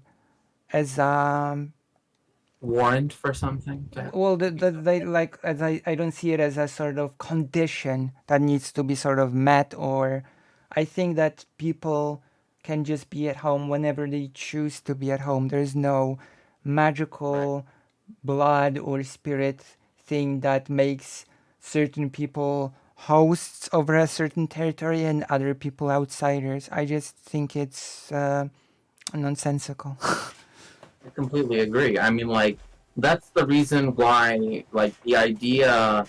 I mean, this is the reason why I did, like, for example, like, when people try to create categories, right, to sort of distance people from Latin America, right? Like, the idea of Latino or Hispanic, right? Like, it's there to, as it were, to continue to perpetuate the otherness of the people who, I mean, in one sense, are in the historical sense, in the speaking of the definition, indigenous, right? As in, there were Mexicans here when the United States invaded and stole half of the country. But also too that like it doesn't matter. Like there's this like weird like obsession with like if they would have come here in the correct way, right? Which is funny to hear from like literally people that came here and just stole like the land, like people who are proud of say their family specifically being here so long enough to where they just came here and stole. Oh my gosh, thank you so much, kid. Oh, Kid Botkin, thank you so much for following. Who? Sorry? So Kid Botkin. Oh. And so what I would say is that one of those things, right? One of those things that is definitely I actually agree with, by the way, with Kitten here. A good chunk of Poland should have been Israel and would have been in a just world. I actually agree with this. Although I personally I wouldn't even carve out a distinction. I would say that this is the entirety of, I go even more extreme. The entirety of Poland is both Poland and Israel at the same time. A two-state solution, if you may. Jokingly, I will say, because I would see it a bit differently, but right. No, or I guess a two-nation solution, right? yeah, more like I jokingly say that because that's a term that's thrown around a lot, the two-state solution. But I think to me, like, yes, I agree with you in that. I mean, we agree completely on the like. It doesn't like. There's no like. This is why I think to me it's reprehensible and horrific when I hear people say like, "Oh, you have to meet a certain condition," which is of course always revised constantly so that you never meet that condition, right? But there are many people who nonetheless still try to meet said conditions, right? To be accepted by white people in the United States, right? Because they see themselves as it were like the host of everybody else, even in many cases, even with the indigenous peoples of the Americas, which is just ridiculous to me. But so yeah, like in my sense, it's like there are people who say like, oh, it's so weird that Mexico people that have been due to the United States not taking in refugees, right? That like there was this weird thing that I was that they did a news report about how about like, oh well, now this border city, which is interesting enough, the one I lived in, Tijuana, that now it has a large Haitian, Ukrainian, Korean, all these other communities, and they're like, oh well, what about? I'm like, well, they live in Mexico, right? Like they are there. They are Tijuaneros. They are just like everybody else. Like, Exactly. Yeah. Exactly. Yeah. and to me, it's like this weird thing of like, oh well, they're just here temporarily, blah blah blah, but they're really this or that. It's like no, It's like actually it doesn't. Yeah, I'll let you finish. But I have thoughts on that as well, on the whole temporary thing.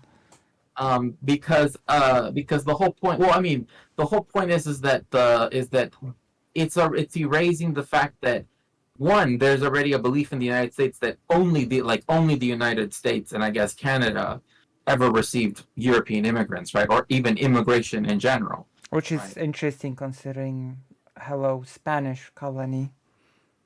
Right, exactly. But then and of course, so there's an erasure of course of the Chinese community in Mexico, other communities in Mexico as well, and also a long-standing Haitian community, and also the Black community in Mexico in general too, which is also done in Mexico on a national racist scale, but that's a whole different discussion.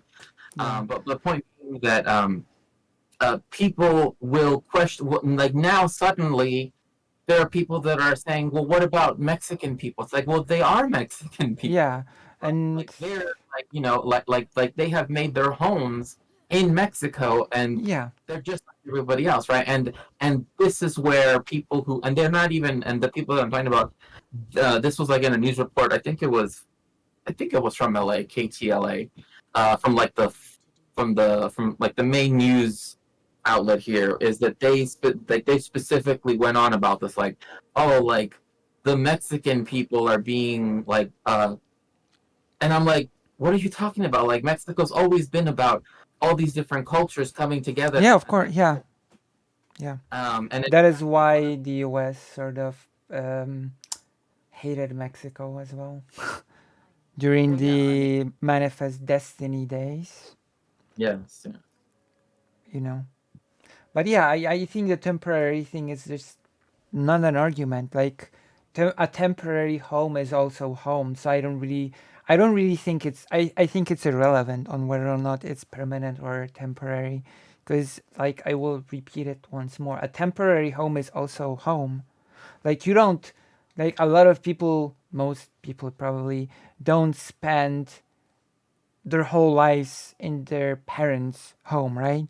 Are you gonna be then saying, oh, you're not, like your home is not your home, it's just temporary, you'll move out at some point, so it's basically just a temporary situation. It's, can you really call it your home, you know? Right.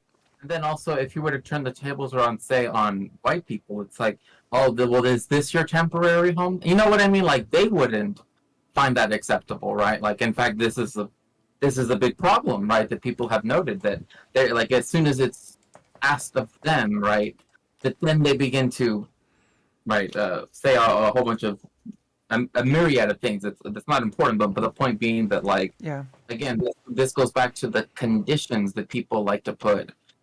Oh yes, please go and subscribe to Lucy at the pinned link, please. Thank you, everyone. Thank you so much, Buffy. And yeah, so again, that's this, like, other people imposing the idea of these conditions people need to meet before being seen as Yeah. part of an American, right? But now they're doing it to describe who gets to be counted as a Mexican, Yeah. right? And I'm like, why? What are you doing? Like that's like we don't do that. Like we like like our whole culture is built on the idea of cultures intermixing. In fact, one of our Yeah, exactly. national monuments is called La Plaza de las Tres Culturas, literally like the national square of the three cultures that came together in the colonial period, the African, indigenous, and the European cultures, and came together to form the current, or they gave rise to the nation state, I guess, of Mexico, right? Yeah. So it's like, whereas like the monuments in United States, they're all about just one race of people up until very recently, right? Yeah. So it's like a very different. And I'm gonna be like, I'm I would, as again, I would go even more, I would go even more extreme, sort of, like by saying that people in Mexico don't need to be Mexican necessarily. Like they can just like they can be ethnically or by identity anything else. And still, I would say that the distinction between us and them is sort of silly and artificial. There was a thing that came sort of up during the panel about affirmative action, the WIC panel. I'm not sure if you've seen that, the panel that No, I've been on. That the topic of like the host of the panel, WIC, insisted that in the US it's necessary and important for everybody to become part of to become an American by knowing English, etc. And I said, well, no. Like there are whole communities that don't really speak English, that they have a language that they use and just exist within the communities that they sort of live in, and Wick was asked sarcastically, and how are those people doing? And and I would say it depends, but there are certainly people that don't speak English, operate just within the communities, and they do perfectly well, because you don't need what you need to succeed is not for a community to succeed. It doesn't need to uh, sort of assimilate into the broader culture and economy. All that the community needs is one outlet which connects to the broader economy, and the whole sort of economy of the community can perfectly well exist without needing those to sort of to do the assimilation thing.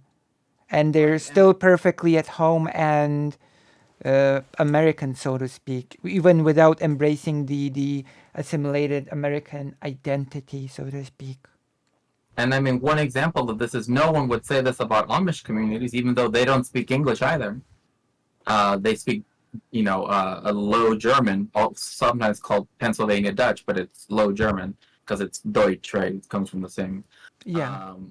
But it's Americans, hearing that word and Dutch, So, it's like they wouldn't say that about the Amish. In fact, anything they would say, "Oh, look, they're so successful." But it's like they explicitly do not want to be part of the broad, like they do have that as a word, that economic, and people obviously can go stay there and everything. But it's like they themselves feel at home wherever they are. Like they don't need a nation. Like in the same way, like Haredim that are anti-Zionists that live in, for example, the city of like they didn't need a state of Israel to exist for them to feel at home in Jerusalem, right? Yeah. Like that wasn't necessary. It's the imposition of the nation state idea as the bourgeois state that is the issue, right? And that's why. And that's why, like, for that person that did say that during that, it's like, again, why is it that it's never that the explicit thing is it is used only, typically speaking, in a racist context, right? To say that this community is doing poorly because they do not. Again, this goes back to this idea that there's a cultural problem, right? But as I already said, even in the 80s, there was already an understanding that was done. That change in language was just so that people could say race by another name. Yeah. And that was and by saying, it's culture. Yeah. What I'm saying is sort of difficult to describe in a world of nation states that's sort of dominated by nation states. But like I didn't use this example in the panel. I don't know why I sort of forgot to use it on the panel, but like before the war, there were many Jewish people in Poland before 1939 who just simply spoke Yiddish, and they did not speak like a word of Polish, and they were still at home even though they were not Polish in the sort of nation state sense of knowing Polish and being assimilated into the Polish life. And like those people were still at home. They were where they belonged. Right, exactly. And if I may just add on to that really quickly, is that bourgeois nationalist nation state idea imposed upon even other people who, like, I guess people would see as Polish, more by quote unquote default, would be like in Italy, for example, right? Like, or even in Poland, right? Now there's a standard Polish where that had never existed before, right? Exactly, yeah. Standard, Correct. like now there's a standard this and a standard that, Yeah. and that is literally flattening the culture of your own, right? I mean, that's literally flattening the own diversity of your own culture. Yeah, and in order of course, keep in mind that that's also is like a myth, a sort of like an idea that is being sort of enforced, but in practice, it just doesn't work.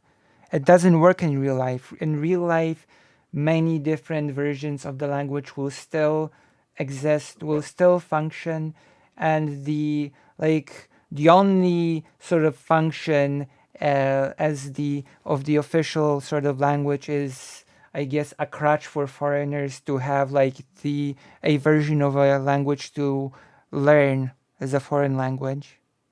Right. Although I guess to me, one thing is, of course, And yes, this saying that. became yeah. Well, I mean, I guess for me, like, one aspect of that is one. I guess the situation would be different in Europe just because of the history of, like the languages having been independent and not, as it were, like imposed on from the outside, so to speak. So, if you understand what I'm saying, like in the Americas, right? Yeah. I guess to me, I always think of the Americas where, like, if Spanish is the official language, that always comes to the detriment of the indigenous languages, Yeah. for example, right? Yeah.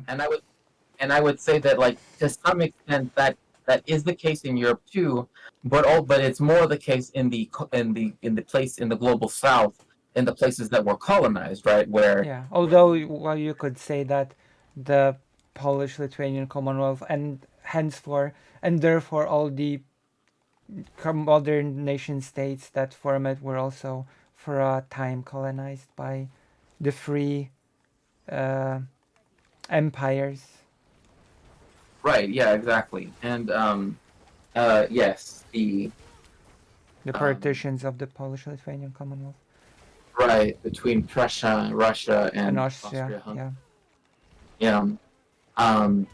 Well, exactly, and I think to me that's another thing too is that, well, yes, that is the case, right? But I would say that, like, one thing too is the fact that um, those languages, like Sorbian, right, like Silesian, Swabian, etc., right? That they again, well, one, we do know that there has been a decrease in the people speaking them, right, as their primary language.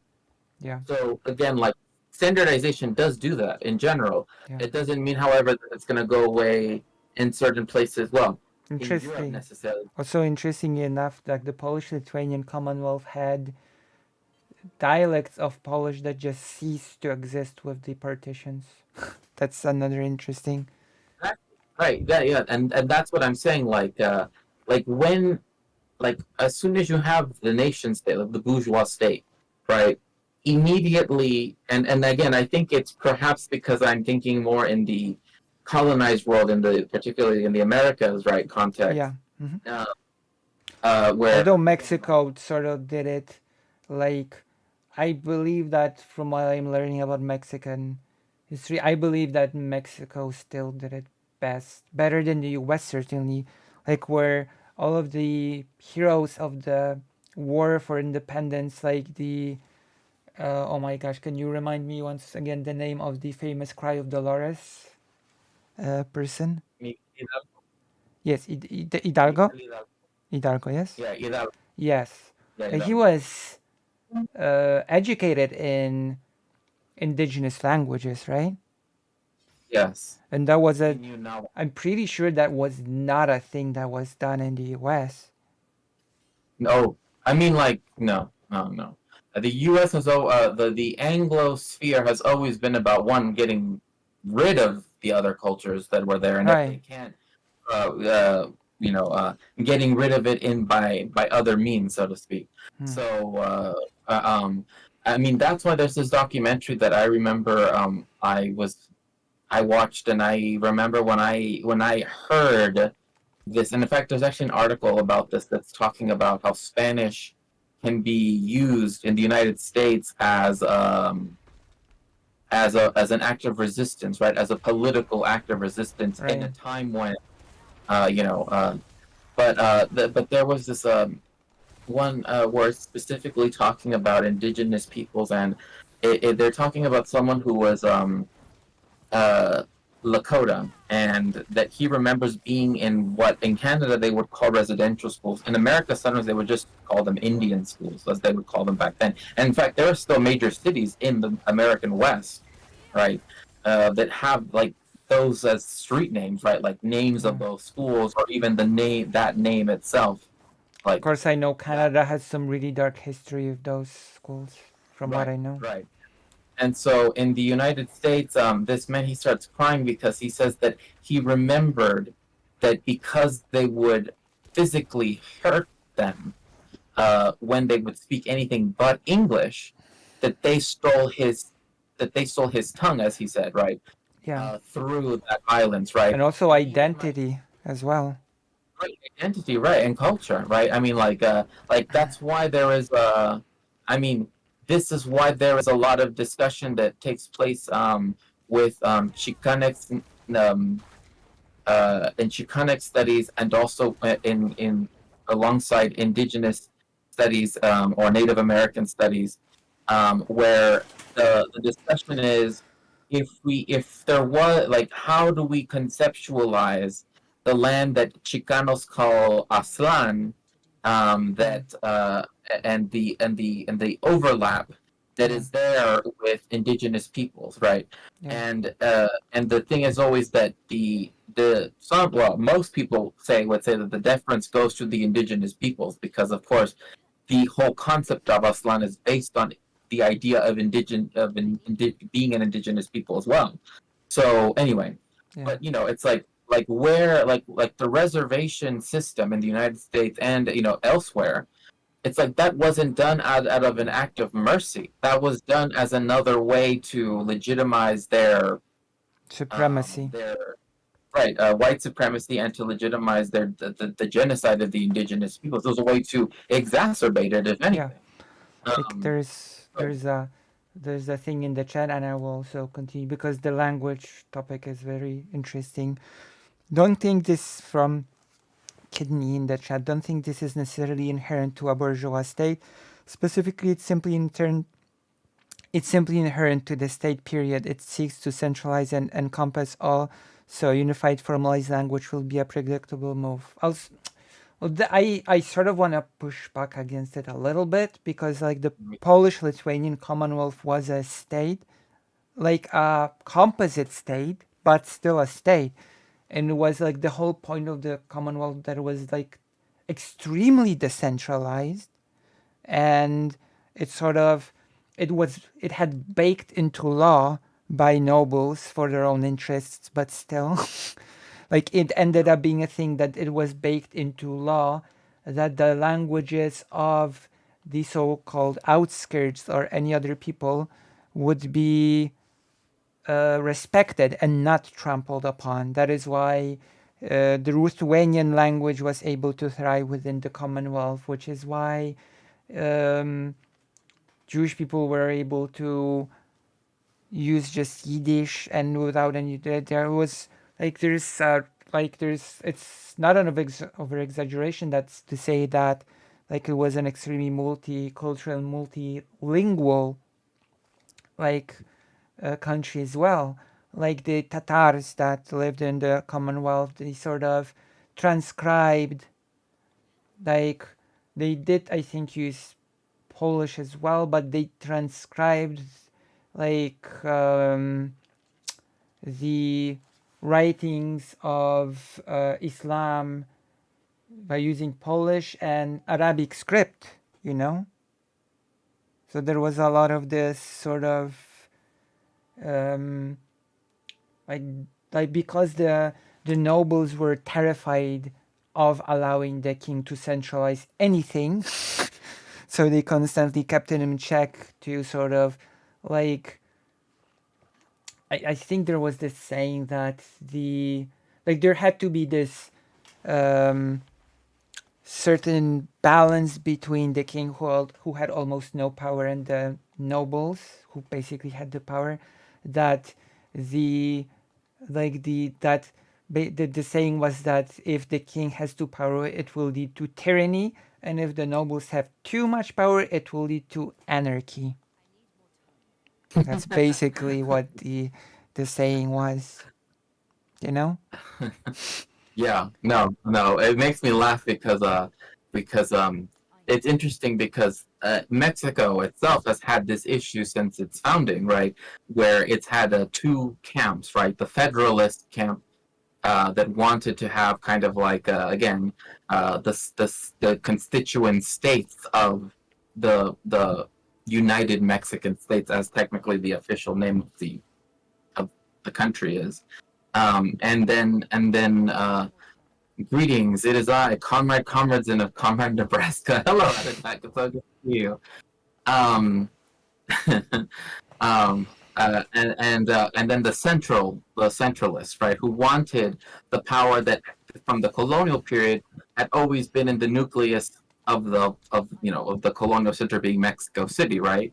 And like the 19th century could essentially be described as Mexico, one having actual like wars, but also having specifically like those questions, like are we a composite state that was brought together through the colonization of Mm-hmm. by Spanish, and therefore we should recognize the autonomy of. And in fact, this is partially the reason why in the 1917 Constitution, all of the like, it's in the title of many universities where they will say La Universidad Autónoma, of like that there's this autonomy from, right, because of this idea of like, well, the university can be funded by the state, but it cannot be so we're controlled by the state, right? Yeah.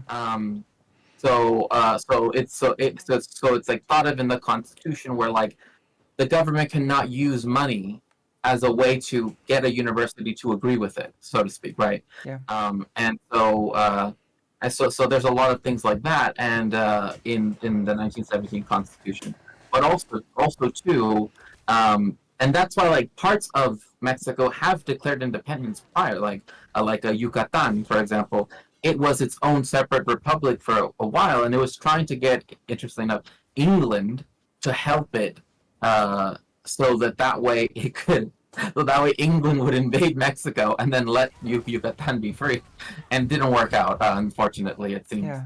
Like, Um, oh God, I have to say that when I started learning Mexican history, especially the period of the fight for independence, like the ideals, the people who fought for it, like the Hidalgo, right? yeah, Hidalgo, Morelos. Hidalgo, yeah, like he basically wanted to uplift the poor, the indigenous, etc. Like, I can't help but to think, oh my God, Mexico should have been the dominant country on the continent. I don't know, it had such potential to be such like the foundation was so much better than the U.S. I'll just say that much. Well, again, but then this also goes into the question of, I mean, we can't. Well, I guess I would want to reframe it in this way. The vision of Mexico's independence movement, right, has to be, we have to put it in the context in which it existed. Like the reason why, for example, France and Spain had no problem, for example, making the American Revolution, right, come to fruition, is because it essentially was a dispute between two bourgeoisies, right? Yeah, So they wanted to support the bourgeoisie that would help them, right? yeah, Whereas, like for example, this is often said as a reason why Mexico is failed, quote unquote, for a while anyway, is that the reason why Mexico then restricted immigration from Europe in particular in the beginning, or at least the idea behind it, was that they did not want whiteness or white people to come and just like reorganize racial casteism they had just finished abolishing, right? So the idea of limiting that immigration was in the idea that if people are coming from Europe, they're going to want to reconstitute the racial caste system, right? And so like, when you see these laws that were put into place and then of course there were many exceptions, right? But the whole point was like again, they did not want to recreate the racial caste system imposed by the Spanish for 400 years, 500 years, etc., or for 300 years, I should say. And they did not also want, because again, with the decision to make everybody equal, right, regardless of race, and the ending of slavery, etc., those things were still seen by France and Britain, etc. At that point, where Britain still had still had slavery in its colonies. France still had slavery in its colonies, right? And so, looking at it in that context, you can see why, like, right, exactly. And even with its colonies, British, French colonies, Dutch colonies abroad, right? You can see why, like, the better foundation, say, of the Mexican Revolution, which was against the racial caste system, slavery, the Inquisition, etc., right, all at once, right? It was not given the same air, right? The amount of oxygen it needed to be successful as the United States one, where it essentially was implied that it's just for the bourgeoisie that are going to have power, right? And that it would be a sort of another power to work with that also can produce primary materials that can compete with the British Empire, right? With Spanish and French, So in that sense, like if you read it in that sense, it's like, and then also taking into account imperialism, right, which was a thing pretty much immediately, especially once the United States started, really began to expand. Then you can see why Mexico revolted against it was still running until that time. It did not end until Spain, right? Until the Spanish were officially kicked out of Veracruz, out of the fortress. 1921.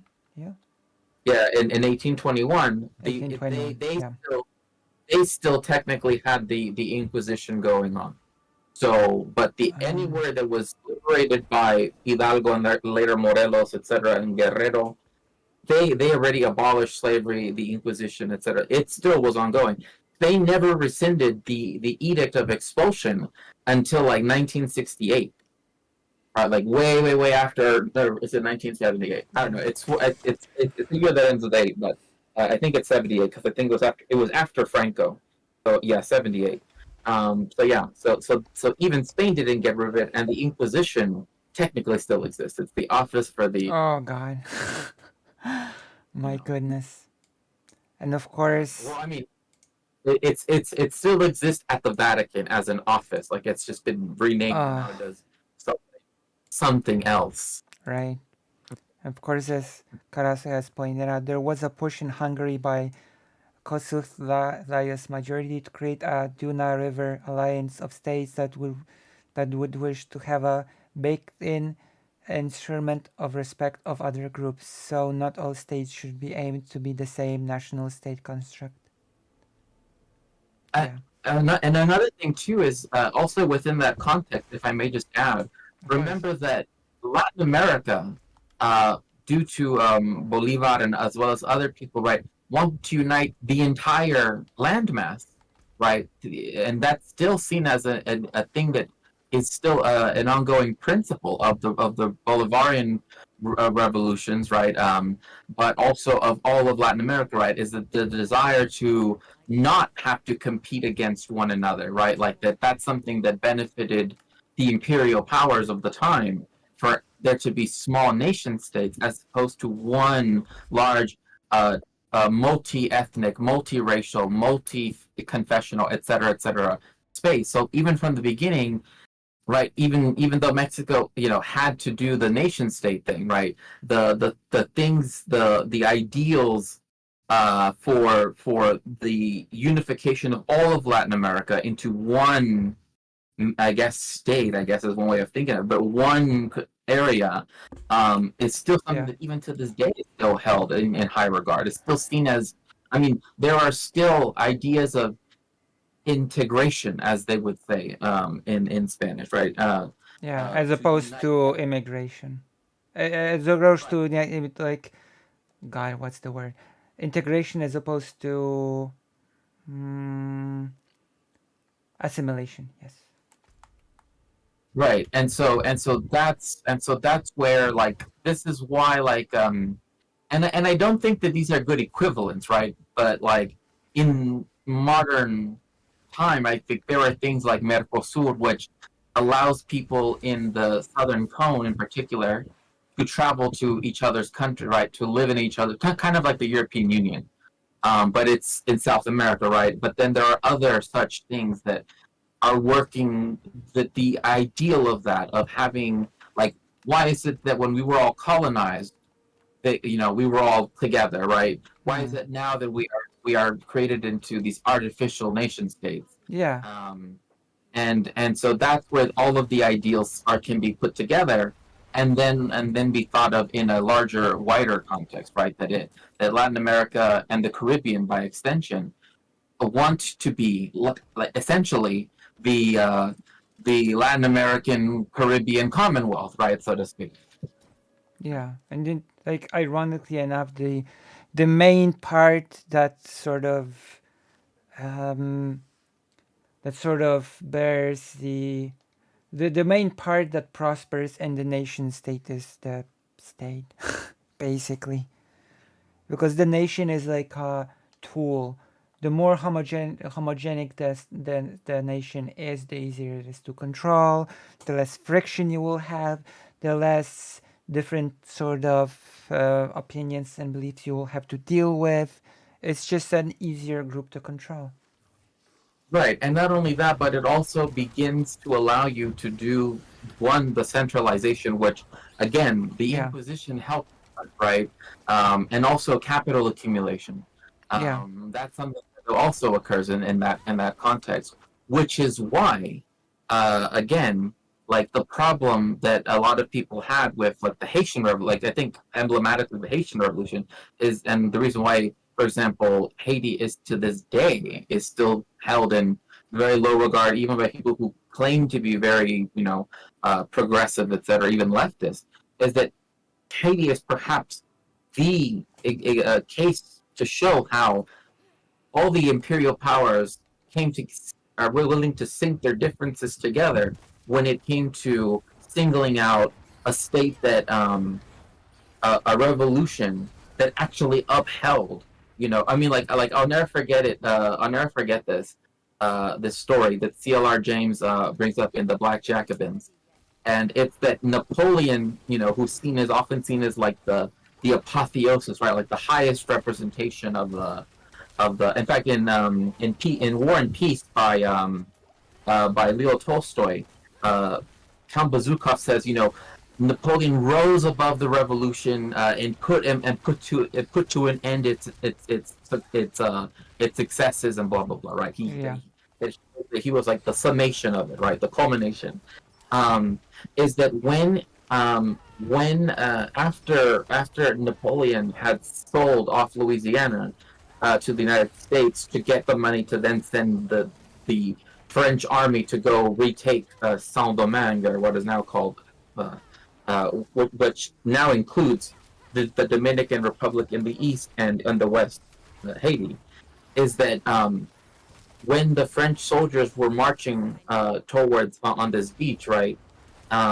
It was like a foggy, right? It was really early in the morning, and as they were approaching for the first time the Haitian army, right?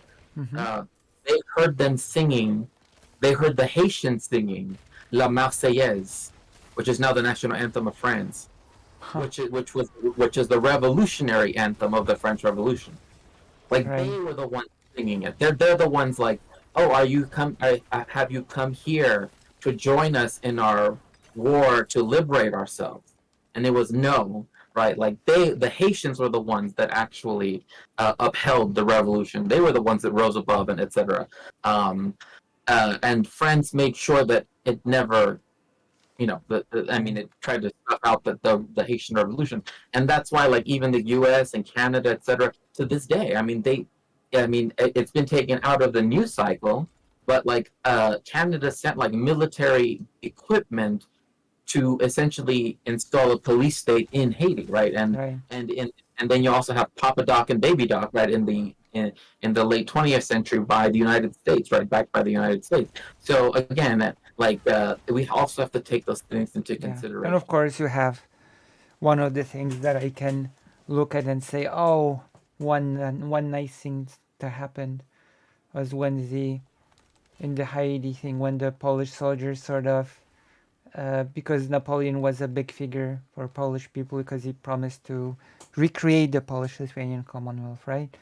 So Polish people fought in Haiti, and then they sort of started admiring Haiti freedom fighters and just switched sides and started fighting the Napoleon forces and helped Haiti in gaining the independence. You know, Mhm. are you No, familiar with yes, the? like I'm familiar that I mean that the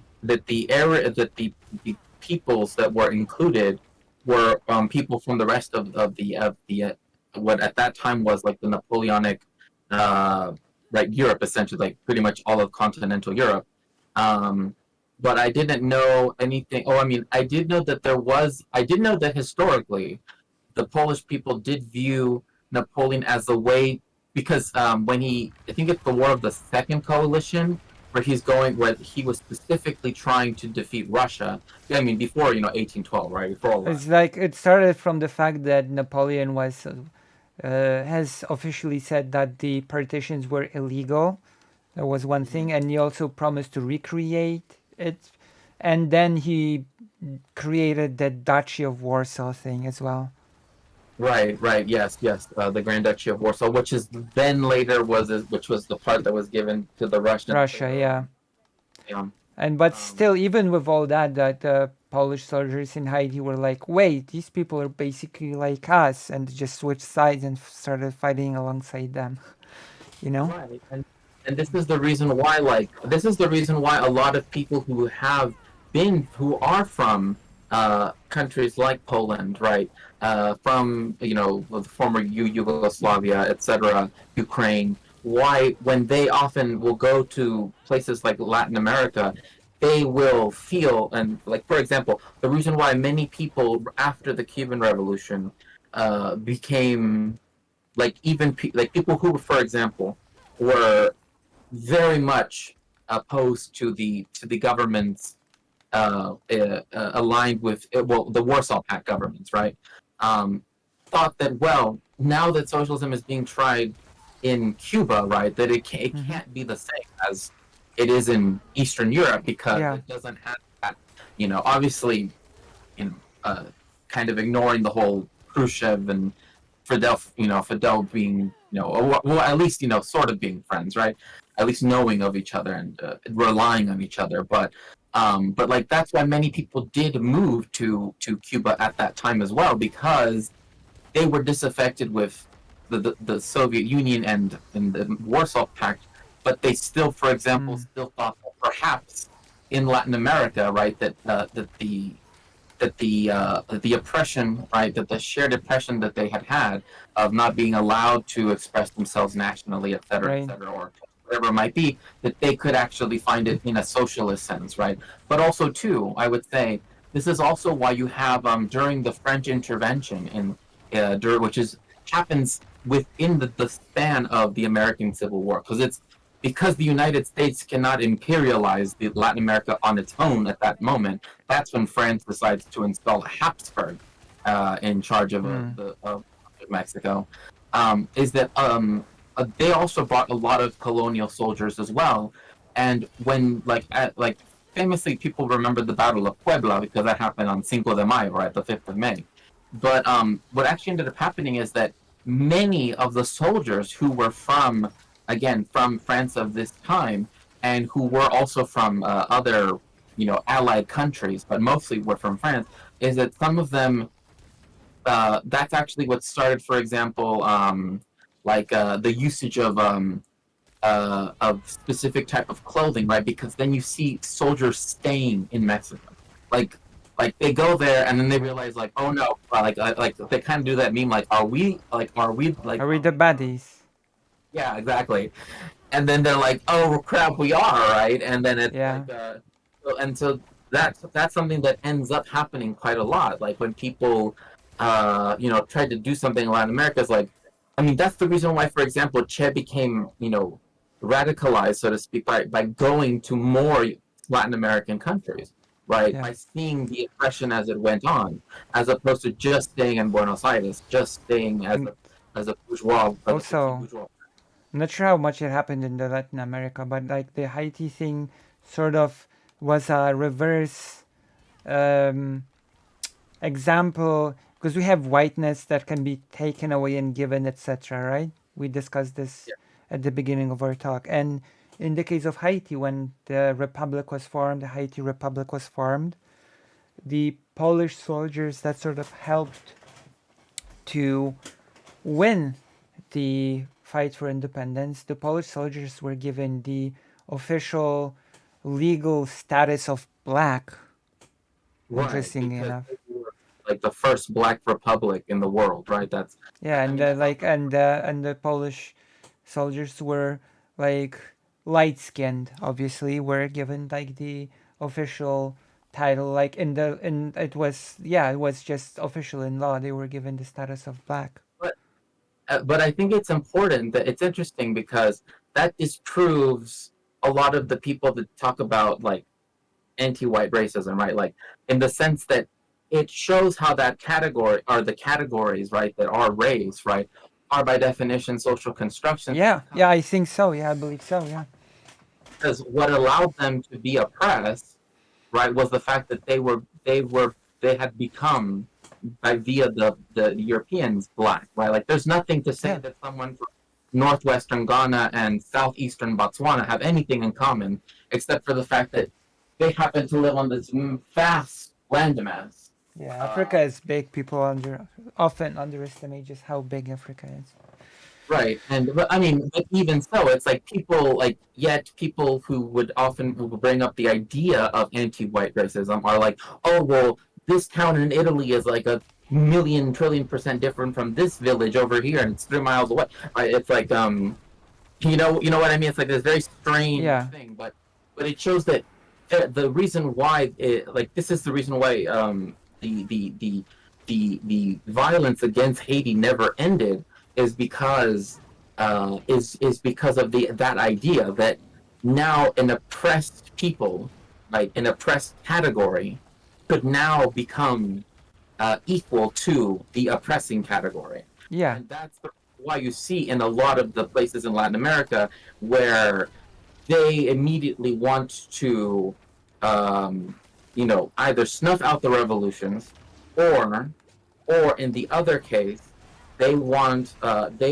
to help them via imperialism, right? Yeah. And that is because they know that the comprador bourgeoisie will be the white people of those countries, and so they know that, and that's what extends in many ways the racial caste system of the which has been Yeah. officially abolished. And like But now- as Yeah, this, as go on. Karasu said in the chat, Polish who fought in at the side of Haiti, the Polish people have been incorporated. Yeah, I agree. Yeah. Right, and Like in fact, it's yeah. there's actually a story of a secret Jewish. Well, I mean, he had to do this, right? He had to join a monastery, right? At the time, because again, it's during the Inquisition, right? Yeah. That he actually went and left Mexico because Mexico was its revolution hadn't started yet, right? Because Hades began in 1805, and that he actually got on a ship in order to go fight in that, because one of the things was is that when he discovered that they all of the oppressed peoples, right, like hence why Polish people as well as other peoples were identifying with the Haitian Revolution, is that by definition the French anti-Jewish laws would be lifted. So he would finally be free in the one place where they had lifted where they would get rid of those laws. Yeah. So this was technically New Spain at that point, leaving, right. And he also was very learned in indigenous languages too, and also indigenous medicine, which is often called curanderismo, but again, that's to specify what kind of medicine it is. But he actually ran off from the monastery to go fight in the revolution, because he did not want to stay, have to be hidden anymore, right? Like Yeah. that's something where like as it were, like he didn't want to stay in the closet. He was willing to fight for his right Yeah. to not have to go in the closet. That's right. And it also, I think the Heidi example sort of demonstrates this is why we should learn more history. Okay. This is why more people should be history nerds.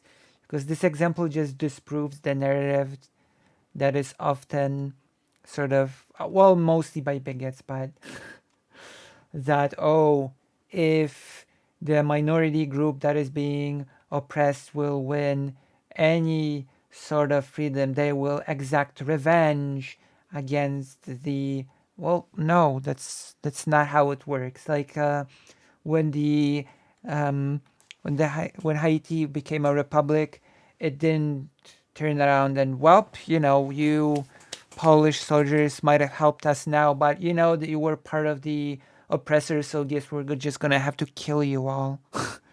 That's not how it. That's not how it went down. They received the legal status of black, and they just stayed forever, and their descendants still sort of live there. Right, and exactly. And in all of the revolutions in Latin America, you have that exact same thing where it's like white people were never I mean, with very few exceptions, of course, some of them being Argentina, which is like, and Uruguay, which is the most white Well, in terms of. Argentina is a whole thing we could be talking about how, especially since there's a certain creator that really loves whitewashing Argentina by the name of Baram Penada, and like the colonizer from Australia that came to Argentina. But I digress. Like the like Argentina that basically did a genocide and bragged about it. That Argentina. Yes, Argentina, that did the conquest of the South, as it's called. And also, I mean, Argentina is also where they had the concentration camps. Like the one that basically got rid of its black population and bragged about it. Right. Yeah. Like, come And, on. and not only that, but then stole their music, Yeah. right? Like, still sold their music, and now said, oh well, now it's Argentine, like the national music, because now the Parisians like it, right? But only attributed to white composers, to white musicians. Yeah, there's a lot to speak there, and that's what I'm saying. Like, there are exceptions to this rule, but like, this is why in like Colombia, Venezuela, Ecuador, right, the republics of Central America, which at one point were federated, became one united country. Mexico, for example, that is one of the reasons why you have you do not have any of those supposed things that are going to happen. Yeah, exactly. The exact opposite. It's that when white people came to conquer, to steal, etc., they are the ones that did the genociding. Yeah. And they're the ones that made it systematic, especially. And I think that's why, like, this is more a thing in the United States, right, where it's a white majority, right, whatever that even means, right, country, Yeah. right. But it's like, how do you think this And entire oh god, I've got another tangent, but I will wait for you to finish. Oh oh no god, but it's because just like like how you think that this huge continental landmass got to become majority of yeah, European descent, right? of course, his conversation, if you can call it, with Matt Banger was insane. Yeah, but like because there was this video, it has been bashed by everybody involved, so I'm not gonna even talk about the video itself. But there's this video that makes the claim that the term minority is just a neutral concept that refers to absolute numbers or something like that. No, the term minority has never been neutral. Like it basically came to be again with the rise of the nation state when certain groups of quote unquote outsiders were identified suddenly as a minority in the country that can either shut up and assimilate and behave or get out. That was like the meaning of the word minority. It wasn't just some neutral term to it was not neutral from its inception. Not sure if you sort of what your what your opinion. But yeah, the terms majority and especially like national majority and minority, they were never neutral terms. Like before, like in the Polish Lithuanian Commonwealth, you didn't have the term minority and majority because those are very nation specific terms, nation state specific terms. You know, like Jewish people were their own separate class at the time, which is a whole different topic. But there was no, the majority of the country and minority of the country. And to people that Right. love to call the Polish Lithuanian Commonwealth just Poland, Polish people ethnically constituted just 40% of the whole population. Right, and then this goes back to the thing of like when we were talking about language, right? That like, well, in 1880, more than 80% of French people, or as they would be called, right, people in the nation state of France couldn't speak French. So, Yeah. like, would they not be French anymore, right? Would that mean that only 50% of all the people are French then? You know, so, again, I think these are very, very important questions and everything that, obviously leads to so many more discussions. And that's why I'm so glad that, we've taken this time to discuss it and to really get in depth. And I do have to get going now in a minute. Okay. Yeah. Like basically this is why I started the um this is why I started the stream earlier, sort of making it more suited to your schedule because I know that for us to have a conversation, there needs to be at least like 2 or 3 hours set aside. Yes, of course, of course. Yes. So anyway, well, anyway, it was really nice speaking with you, Lucy. Yeah, And thank you we so have much. to do it again.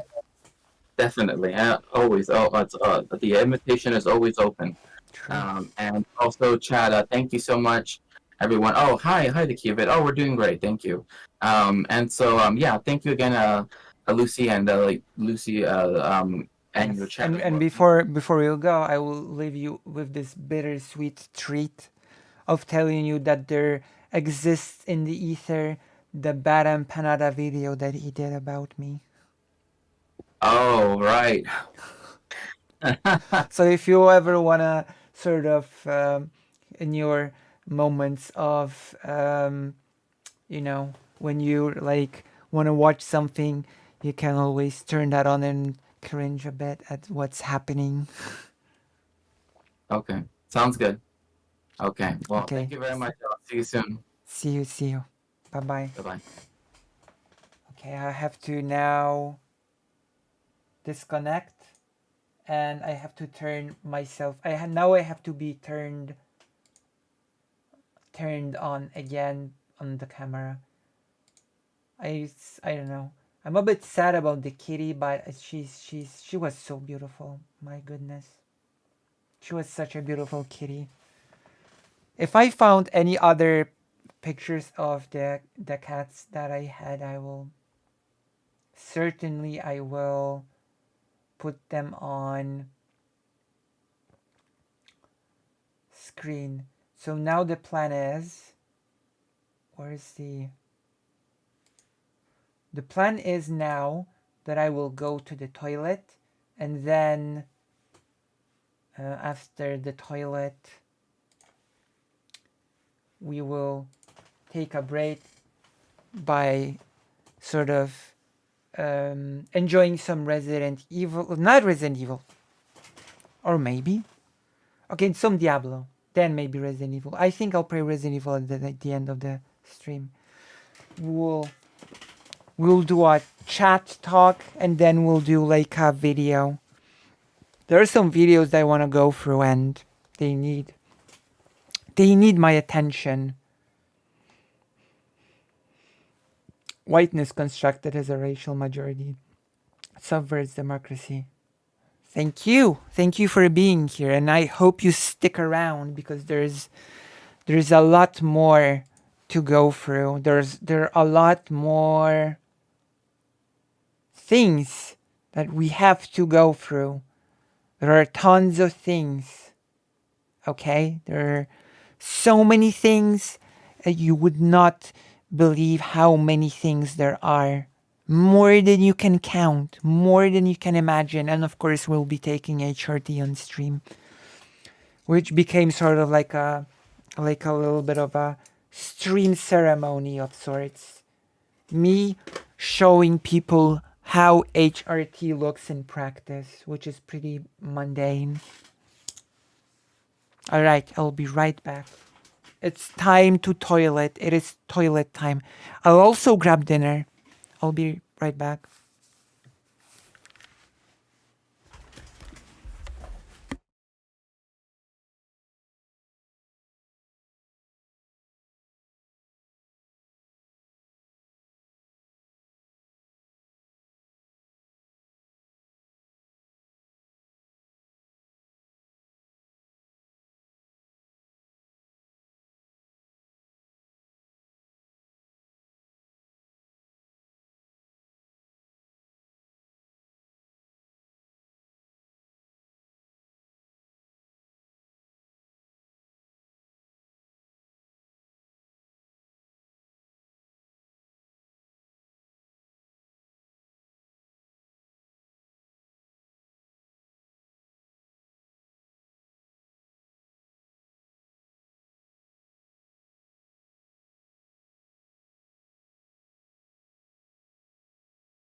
Here you go.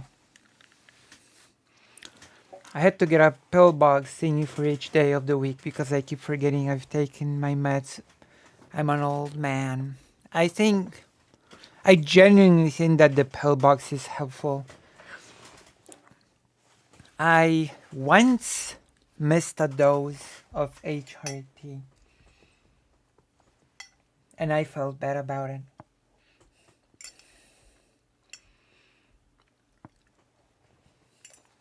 There was this one time when I took the HRT and then I was like, have I taken it already? Have I not? Should I take it again? You know. Should I not? I don't think it's super harmful too. Okay, we're doing it. We're gonna do it on full screen or something. I really appreciate these spaces that talk about Jewish stuff. Been looking for it after RFK JR nonsense and seeing it talk about Destiny with Fuentes. It made me so frustrated, but this has been great. Thank you, thank you.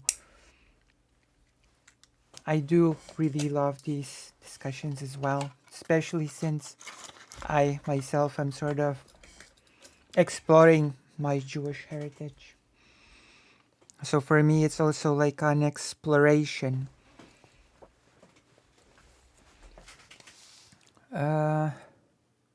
Depends on the meds. Some meds you definitely don't want a double dose. Yeah, some meds is better just don't miss it than getting too much, right? Have a offensive theory, so I shall not say. Oh my god, fake Alec Kyle. That's not very birthday-like, okay? That's not very birthday-like to... You shouldn't throw offensive theories on your birthday. My goodness. I forget to take my pills every so often. Yes, thank you, Sashi, for being here. And yes, like I have complication with my documents and my family history is literally shrouded in mystery. Okay, my family history is literally shrouded in mystery. It's not even a joke. It's shrouded in literal mystery. So, in order to continue sort of exploring my roots, I have decided to undergo official conversion to just put to rest the whole sad document business that I find myself entangled in.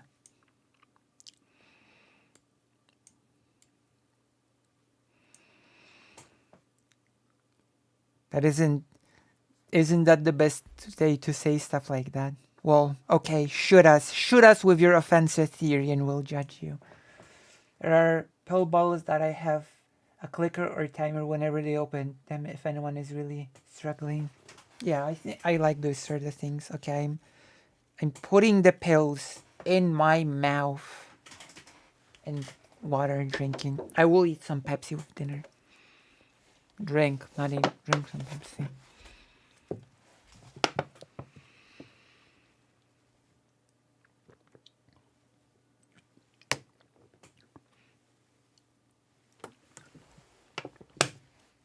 By the way, in Japanese, in the Japanese language, you don't take medicine, you drink medicine.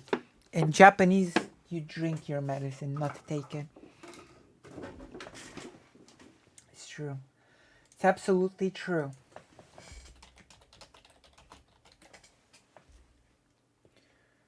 All right.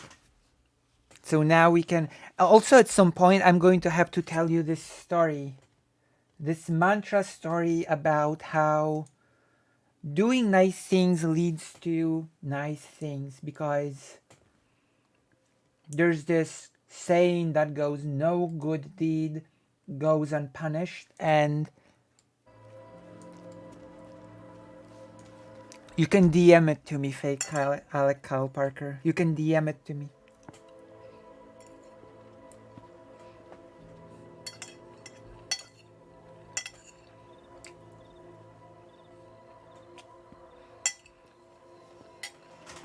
But yes.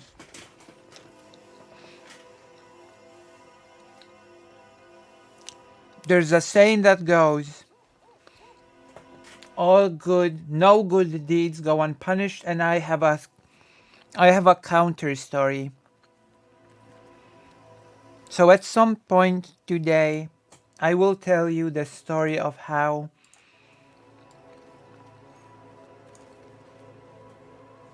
a nice thing that I did ended up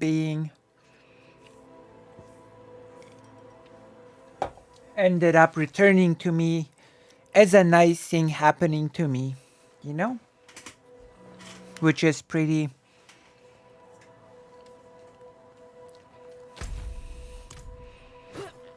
nice. Maybe the story will be its own little segment called How Good Deeds Become Rewarded. I'm healing well, thanks to the herbs Tala carried in her pack. She was a skilled healer and a cunning warrior. We offer you Tala's dagger as a token of our thanks. Remember her name and carry it well. Thank you.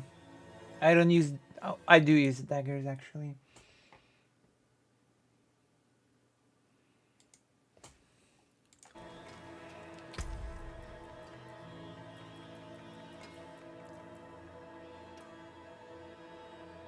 It's weak, though. Oh, Savant's Anvil. Oh, I almost wrote Santa's Anvil. Alright.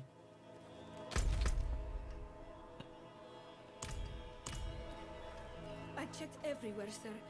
Dawood is not in camp. That boy's got more sand than sense.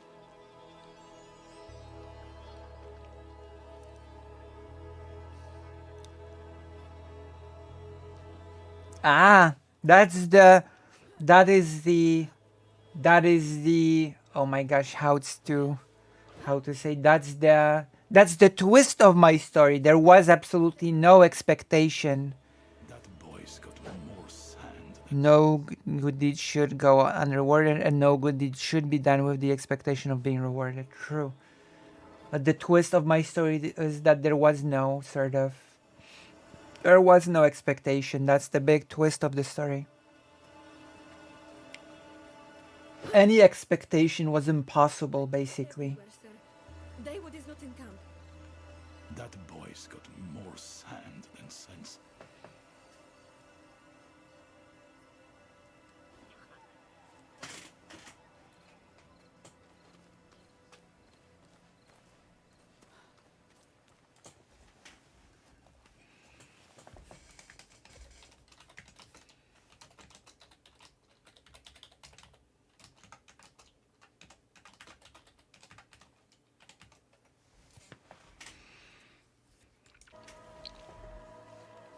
I checked everywhere. Very nice. I read it.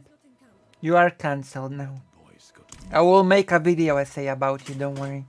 One of our guards has gone missing. An idiot boy called Dawood. The fool thinks he can solve our bandit problem single-handed. Quit his post to play the hero. Yes. I'm sorry to ask. But can you play hero? Could you look out for Dawood? Bring him back in one piece.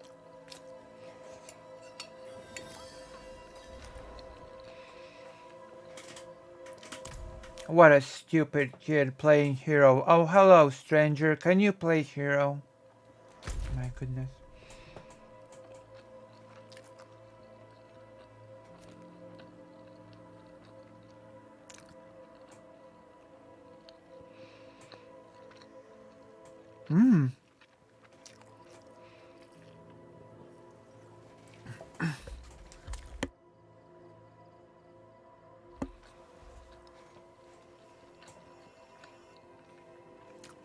In Judaism, that concept is called mitzvah.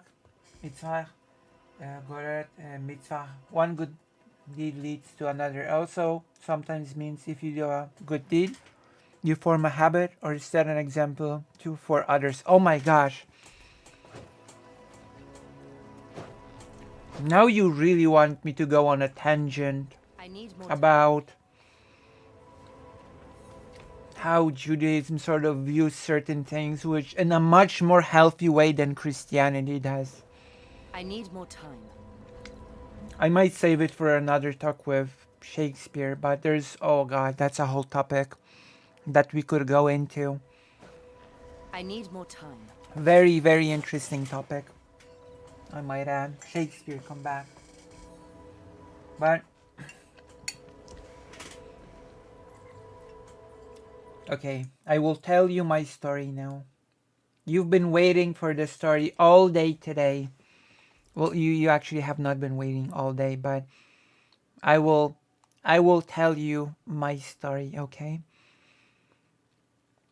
So when I was a young teen, which actually the story sort of feeds perfectly into the concept from Judaism actually.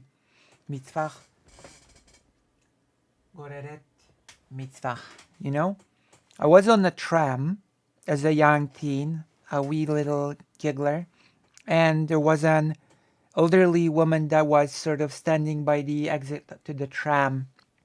She was like holding two heavy bags in each hand, and the tram abruptly sort of stopped, and the lady almost lost her balance, and by some miracle of quick reflex, I was able to quickly stand up, come to the woman and hold her, keep her balance, and then I sort of came out of the tram and helped her to, and held her bags for a little bit, and she was very thankful. It was a very nice situation. I sort of felt good about the interaction. The lady was very nice,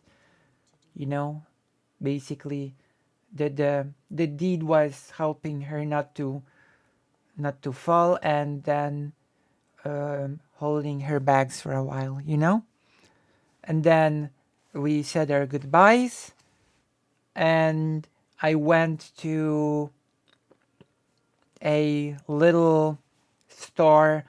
No, it wasn't a little store, it was a fruit stand that was nearby, and I waited in line for a long while, and I wanted to buy some fruit for, to get them home, and to, for the family.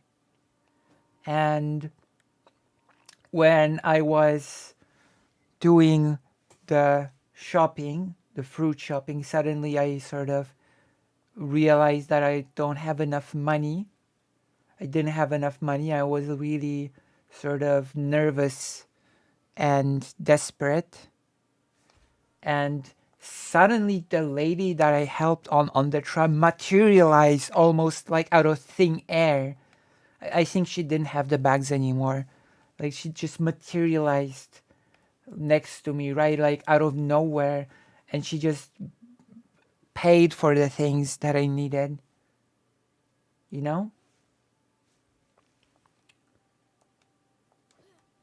Which I was shocked at the time.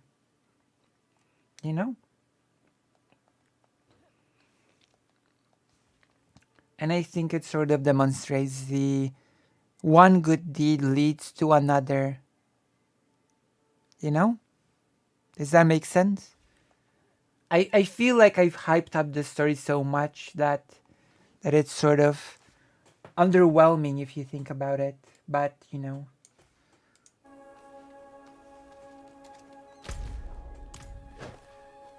the I need the fact that I hype things up to an incredible degree only to deliver a slightly underwhelming conclusion is why you love watching me. It is the reason why you sort of enjoy this content. Or so I would like to believe. Also, Congratulations on the birthday fanfiction 6 chapters.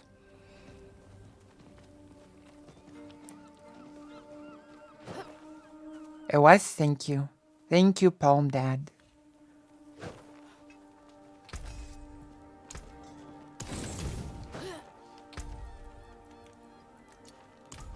I need time to do that. I always thought it was a nice sort of thing that a nice thing sort of just led to, and there was, of course, you probably see now why there was no expectation of anything when as the thing happened, because there was like, it would be pretty unreasonable to expect anything.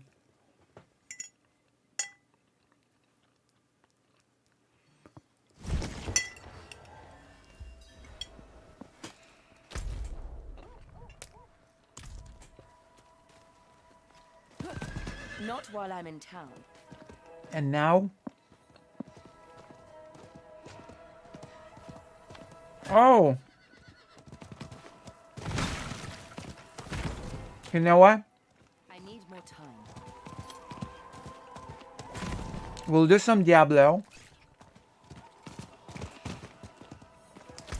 Then we will react to a video. And I need more time. as we react to the video, I will make the emotes. Yes, we shall do them today. I need more time. Oh my goodness, I'm still thinking on how to draw the Chaim smile. I need more time. Like, it has to be like the evil duck, but much more wild. Like, in a way, isn't this a bit like that? Isn't this a bit like the Chaim smile? But I have to make it even more wild.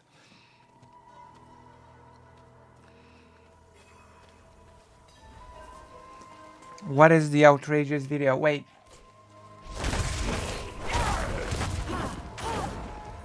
He hired an outsider to find me? He must be angry. I am angry. But I won't just stand at my post waiting for the next ambush to kill my friends. I've tracked the killers to the beach. Since you're here, you can help me teach them a lesson.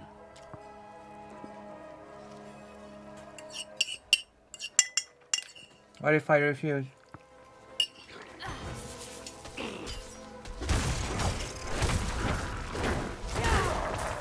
Hey, let me check out the video.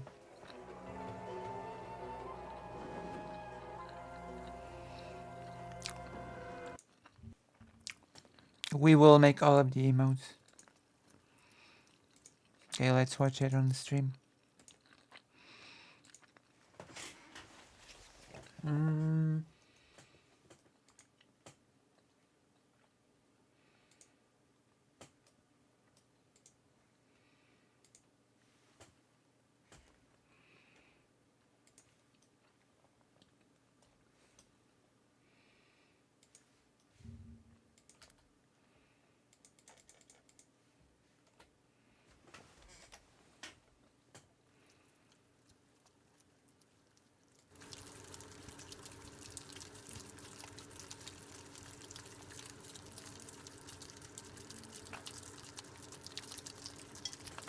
Now, this is what I call ASMR, okay?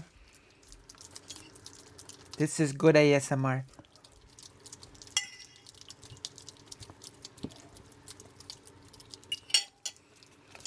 You cannot hear anything. That's impossible. That's impossible. Let me check.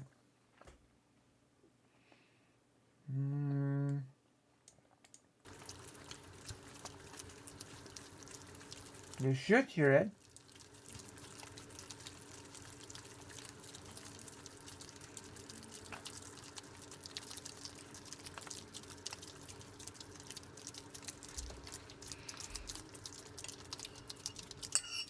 I think it might be a issue.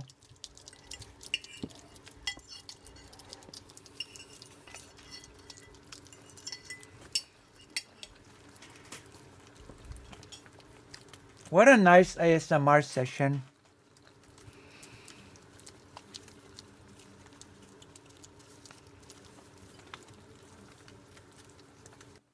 Aww. These are beautiful. Lucy after her bath. Okay, now I have to watch this. Now I have to watch this video real quick.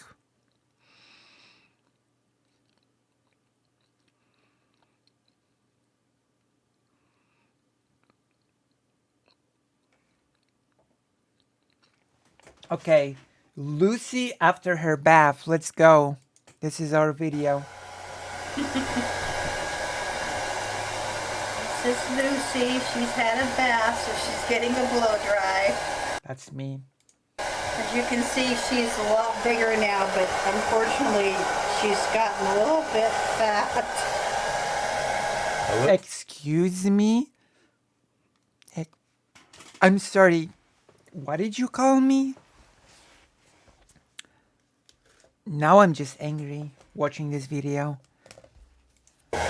Yeah. Of course, her fur makes her look bigger than she really is. But Yeah, okay. Keep telling me so. I'm going to turn her over so you guys can see her belly. But no, I do not consent. Here, back it off a little bit, honey. I do not consent.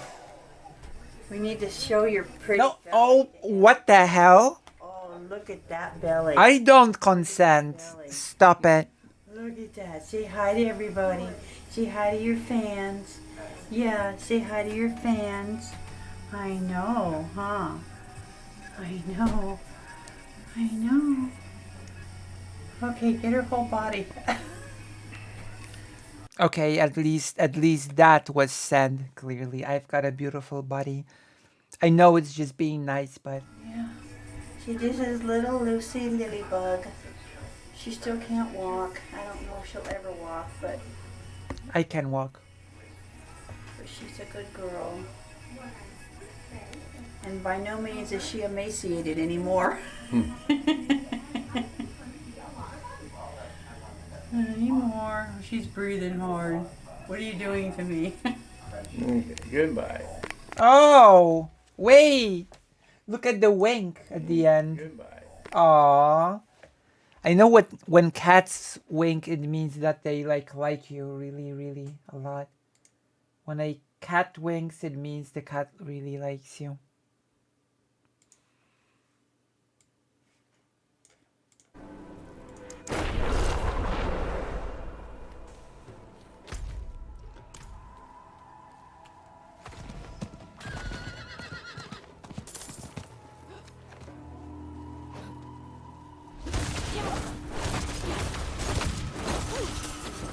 Alright. I'm gonna do some Diablo.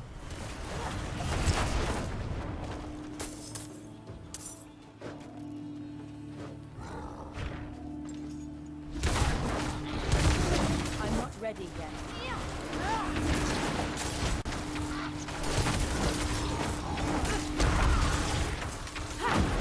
Master at Arms.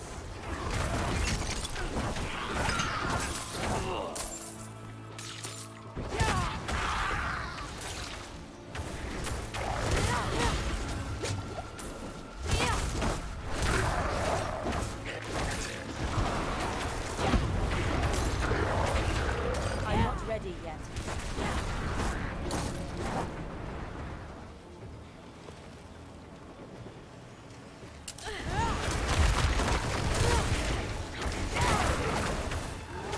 I also have a pet rat named Lucy. She was so sweet, she would give me kisses. Nice.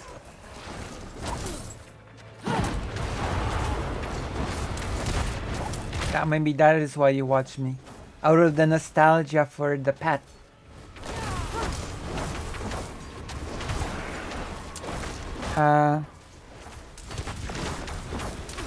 My goodness. I'm not ready yet.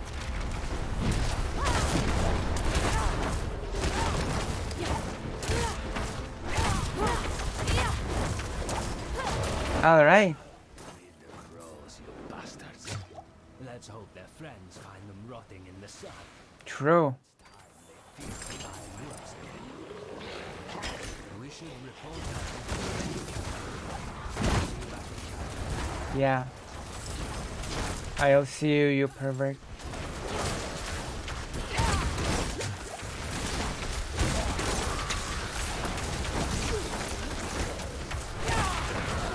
I'm not ready yet.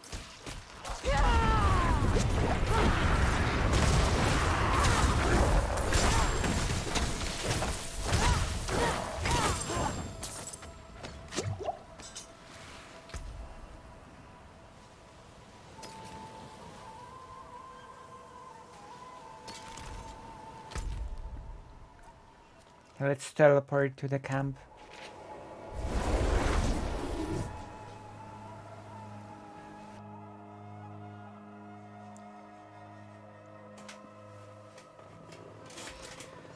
One day we will reach the heights of the thing. Will be glorious. Welcome, stranger. Oh.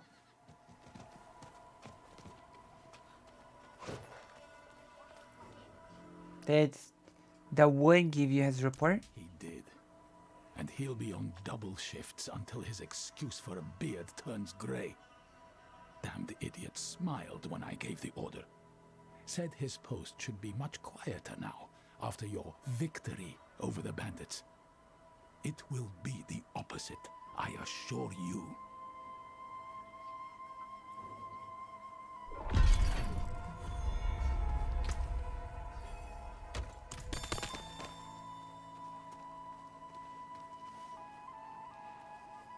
Damn.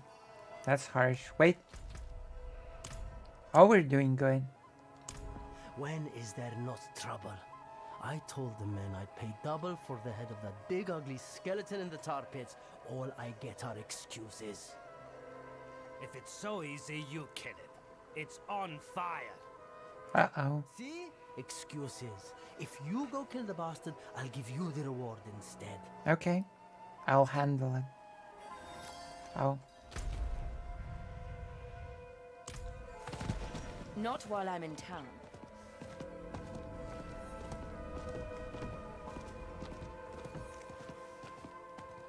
My goodness. Oh yeah, I have to change the title. One moment. Because we still have the old title.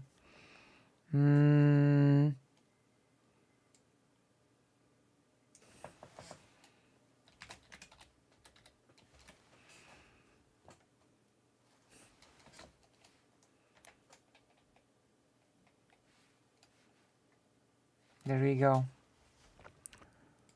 Title changed. The title has been changed.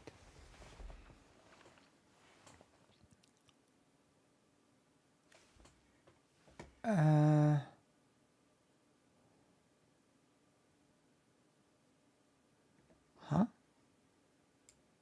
Oh. Okay. That works. How do you like the new title?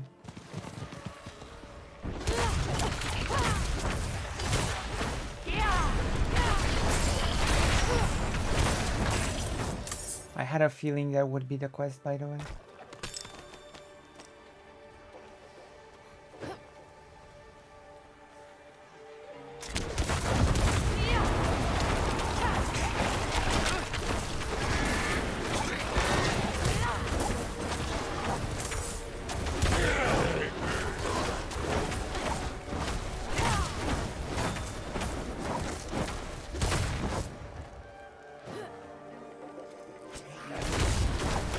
I hope you get a new cat soon. Your cat was beautiful. Thank you. She was really beautiful. I might talk to mom about getting a new cat.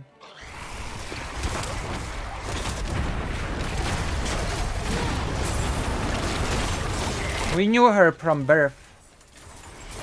We raised her from birth.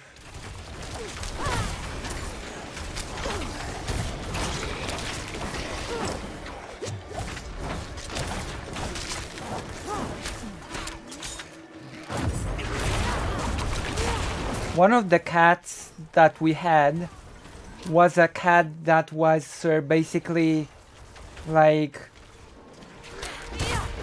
bullied slash tortured by a bunch of spoiled little kids. She was so bullied that she became bald. She lost all of her hair, you know? She lost all of her hair out of stress. And so she became very aggressive as well. When we got her, she was a ginger colored cat. She was a mixture of ginger and black. And when we took her in, she would loudly meow and pat your arm, for example. And then you would look at your arm, and a few moments later, a big wound would open up because her pat was like a scratch. And with time, she became more calm and docile, and she got rid of all of her stress, She wasn't aggressive anymore. Baya miso soup. Yes, Arkel, do it. Do it, Giggler. And after, instead of being violent or angry, whenever I would pick her up or anyone would pick her up, she would meow like an infant would. She would make this meow sound as if she was a little infant, and so we called her Baby. Vietnamese food. Oh, Vietnamese food is just the best. I might as well play into the whole thing and recommend that you get noodles. Yeah, she would cry like a little baby, and we used to call her Baby because of her I'm not even able to sort of recreate it. She was so nice. Little Baby. Yes, get the miso soup, Arkael. And welcome to the stream. Arkael, you should join the side chat. Wow, Vietnamese food is so good.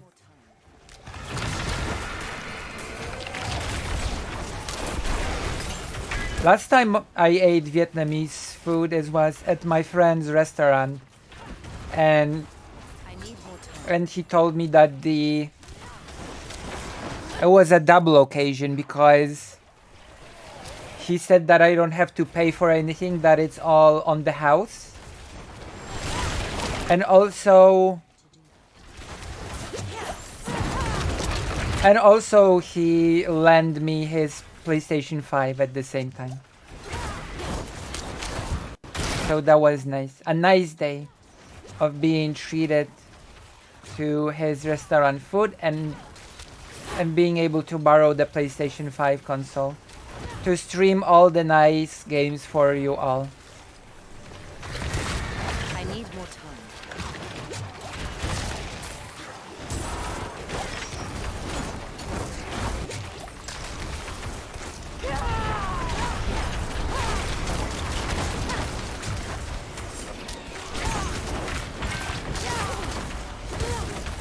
Oh yeah, I have a little story for you.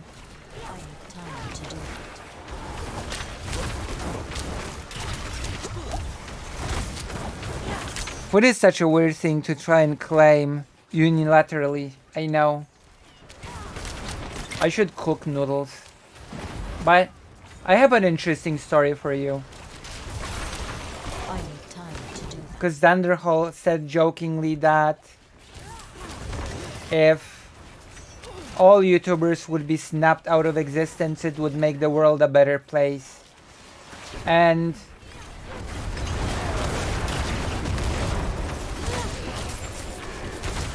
there is a YouTuber which I disagree that the world would be a better place if she was snapped out of existence. And that YouTuber is my best friend Hyun, you know?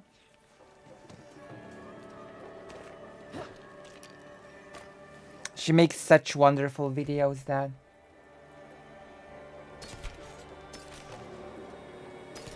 her newest video is about her visit to Korea and her impressions of the of the food. My goodness. She's also a very big... Oh, yeah, the story. I got sized... Okay. My god. I started a tangent that was supposed to be a story, and then I got sidetracked inside of the story. I cannot believe that I got into a tangent inside of a tangent. So the reason why I say that Huen is an example of a YouTuber that absolutely her being sort of snapped out of existence would not make a world a better place, because she has really good principles, you know?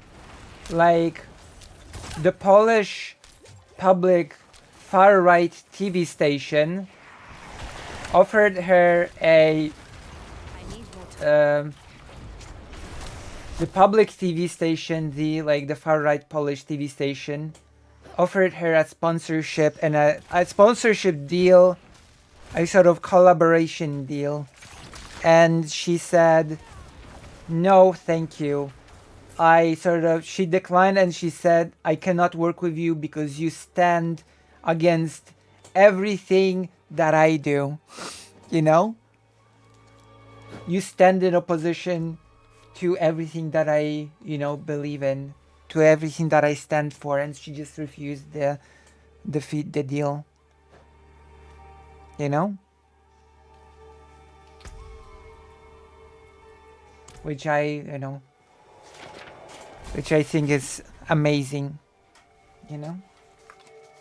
I'm gonna show some of her, even if, like, you might not, maybe I should show okay, I'm gonna show you a video of hers in one that's in English.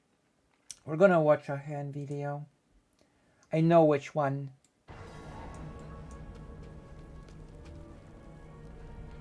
There are many I could name that I would not want to be Thanos Snaps. True.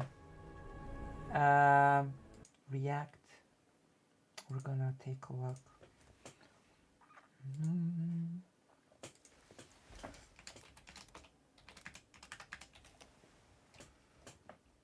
Oh. The video that sort of I want to show will not feature, I think. Aww. It's so awesome. See, this is like the... Cześć, jesteśmy This is the best friend. This is the best friend, the creator. w koreańskim mieście Busan i będziemy jeść różne pyszne rzeczy. Chodźcie ze mną. Zaczniemy. Yes, it's in Polish because it's just, it's a Polish channel, so it's all in Polish. Tradycyjnej koreańskiej przekąski ciasteczek Dalgona. Mogliście po raz pierwszy dowiedzieć się o nich z serialu Squid Game, po którym stały się bardzo kultowe na całym świecie.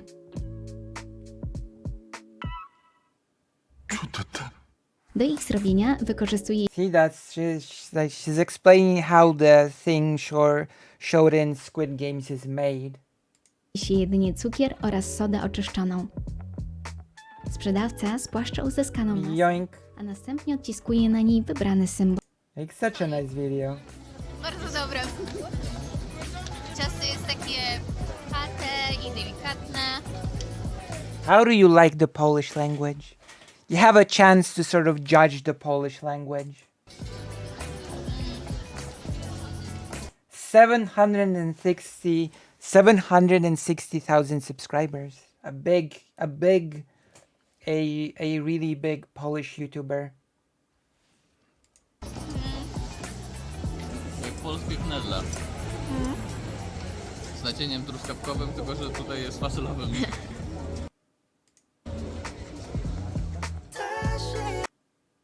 Yeah. Oh, Korean food. They are in Korea. They are eating Korean food. It's Korean. It's all Korean. It's all Korean in Korea.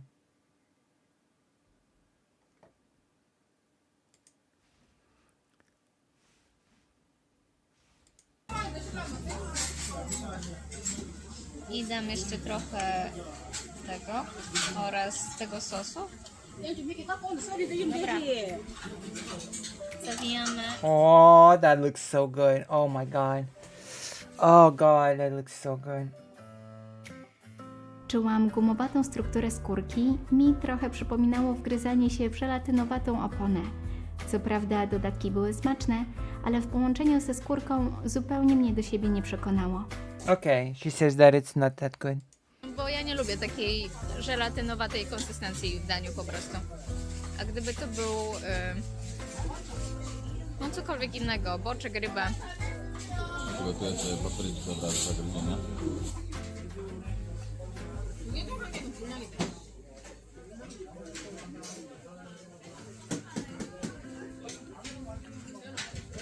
Lesioło jest fajna.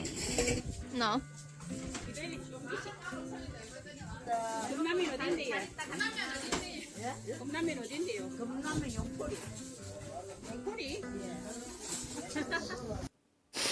Yeah, she said that there's the consistency of the thing was not that great. The texture. Właśnie fajnie w połączeniu.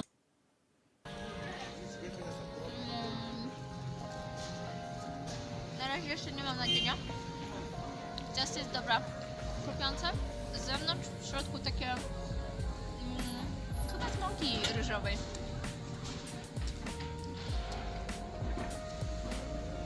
So as you can see, this is basically like... Zobaczcie, tu na wystawie są takie miski ze sztucznym makaronem. Oh, I love places. Oh my gosh. Odwiedziliśmy jeszcze jedną lokację, gdzie podawano koreańskie barbecue.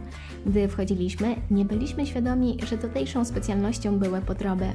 Próbowałam dowiedzieć się, co dokładnie przed sobą mamy, więc zapytałam pana z obsługi i najpierw wskazał na brzuch, więc to chyba jelita lub żołądek. Potem położył rękę na klatce piersiowej, więc to na pewno serce. Damn. I think that despite the negative effects of bigotry and misinformation, I don't think the world would be a better place without YouTube. The democratization of information is too great of a boon. True! Also, I'm here. My goodness, nobody said, Lucy, you're here. You make YouTube a nice place. My goodness. Where's the ego boost? Ojej, i to kontrastuje z tym owocem, który jest taki kwaskowy. W ogóle nie wiem za bardzo, co to jest, kungfu? W całości ze skórką. W środku tak wygląda ten owoc. So yes, we just had a glimpse into a hand video. Nice? What do you think?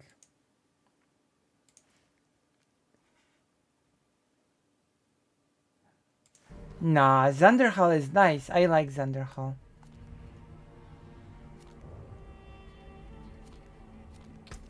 I'm in Zanderhal's guild.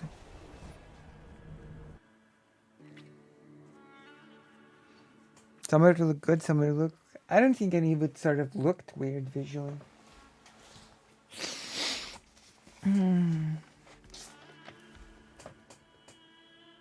My goodness. I want to go to Vietnam. Please, if you want to help me to do amazing things, please donate. Also, I noticed that the Patreon took a hit. The Patreon took a hit, so please help.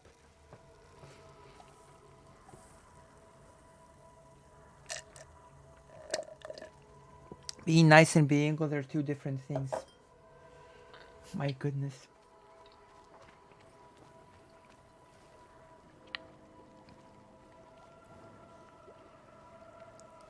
I oppose the morality of Thanos snapping in general, and besides, the world would be ours without Lucy, Zanderhal, and so many others. True, thank you, Vex. Thank you. Thank you. I killed the champion of the pet. Ah, well done. That's one less problem to worry about. What a wimp that champion was, by the way. Where's my reward?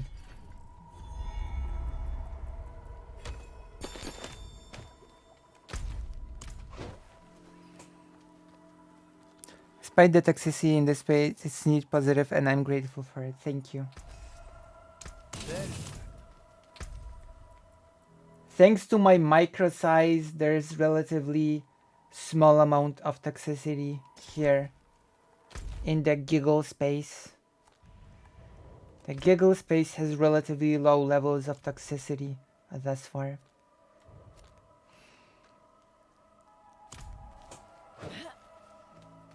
We have not been attacked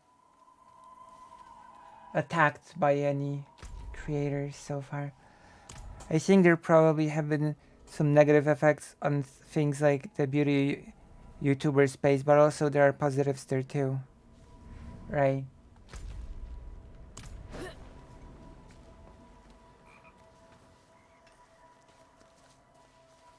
So yes, first of all, consider coming to the page, okay? Consider coming to the page, to the side chat, and when you're here, consider subscribe or donating, since anything you donate or subscribe on the page, it all goes to yours truly without any middle parties involved. They poisoned the oasis. I know it. Shouldn't you be at your post? I can see it from here. What a bloated belly. It's even called a bloated body. Something in the water is making us sick. Some have died. Both wolves and civilians in our care. It's poison, I'm telling you. The bandits won't my wipe God. us out. We have to find the source, regardless. Wanderer, would you meet me south of here? I want to check the shoreline. Family vlogs, oh my gosh. Post before the captain sees. Not while I'm in town. My goodness.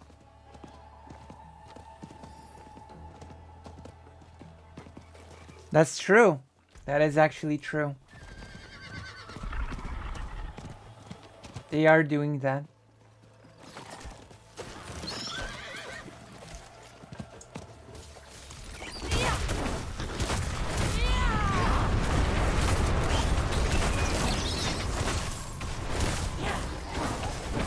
The frog's gay.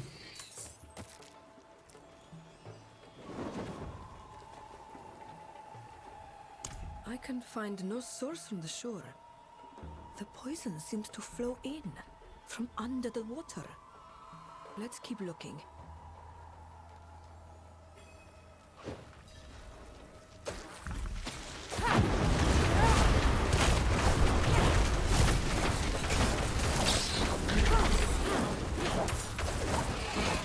I'm doing the side quests to finish the region, and I'll get 4 Paragon points. Just as an explanation what's happening here.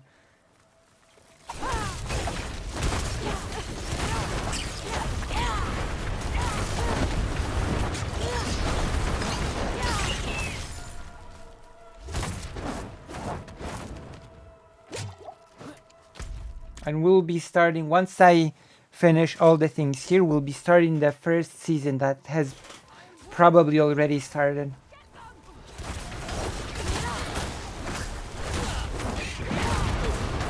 Also, don't forget to press like on the stream. Bandits it is. Seems they've dug a tunnel. Let's head in, quietly. Nah, I'm never quiet. I'm always loud, that's my charm.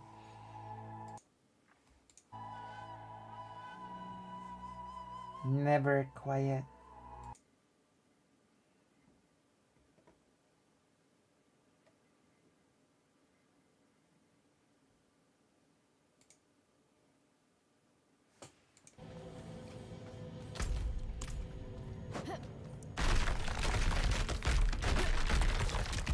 So much for quietly. I told you I'm not quiet. Would you mind?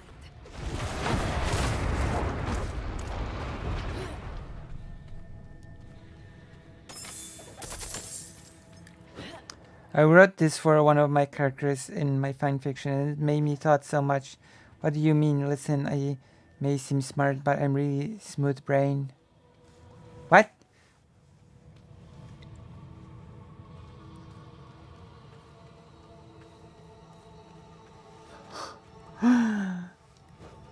Am I one of your characters? I need more time.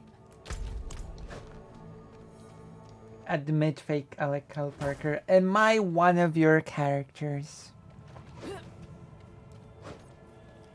I need more time.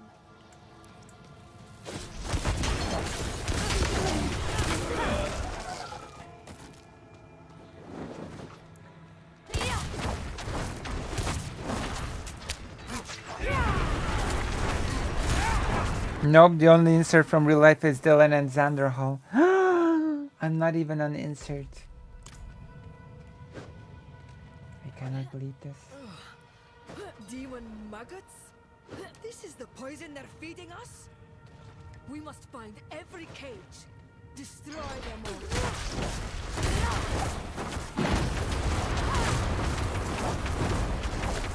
And a duck transformer is such an obvious choice as well.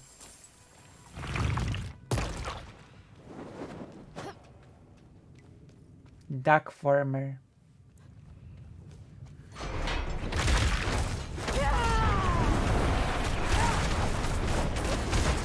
Hello, maggot.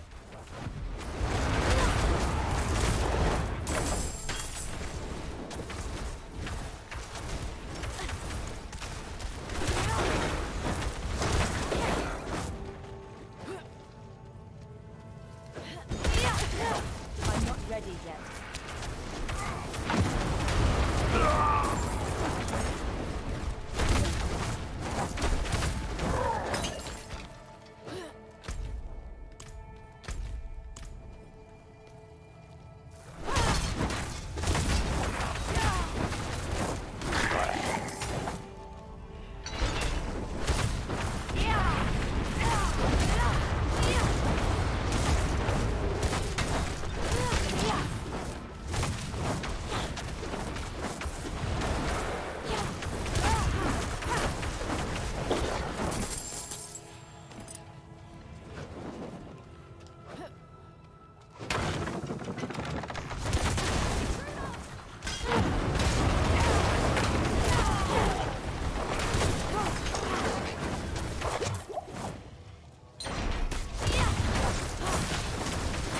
Maggot.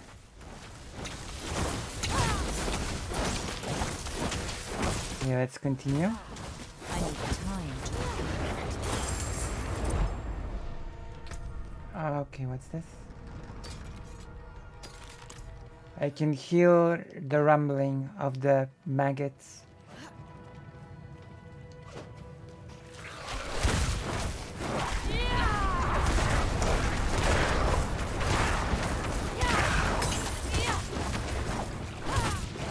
No, walk sick. My goodness.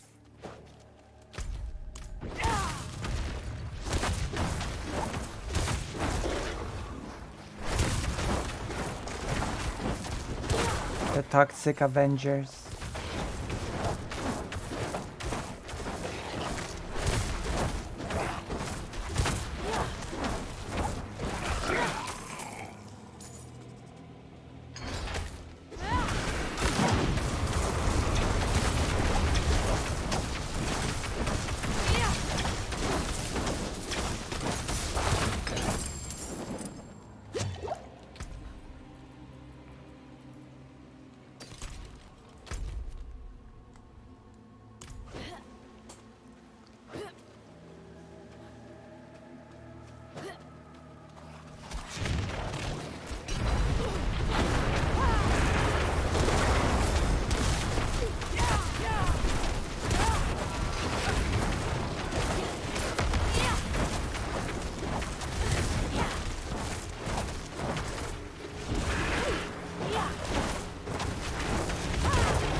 Have I already told you that the whole Thanos thing made more sense in the comic book than in the movie? That the limited resources thing made absolutely no sense.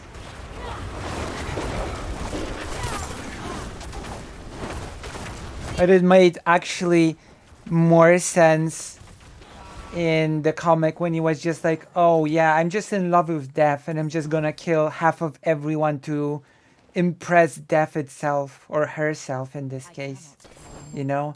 And not this weird, oh yeah, well, I'm actually the good guy. I'm actually just wanting to reduce people using resources. Okay, big brain Thanos. Why not just double the resources using, you know, the stones that create reality itself? Why not just double, triple? Why not make the resources infinite, which the glove can do, literally? You could make the resources infinite, literally. Tim Pool argument. Just spawn more gold. I mean, it's the reality stones. It's the reality gauntlet, okay? It creates reality. My goodness. Don't tell me I used the Tim Pool argument. Thanos is less bad than Tim Pool. True.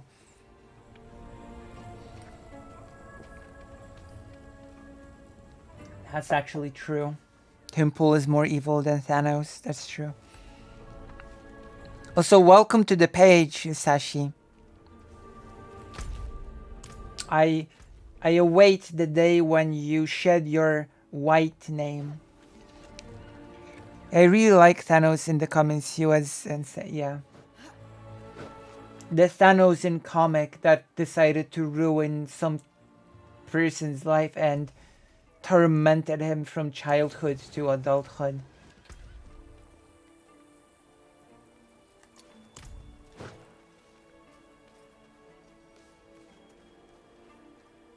Also bad, but I said bald. My goodness. Thanos the bald titan.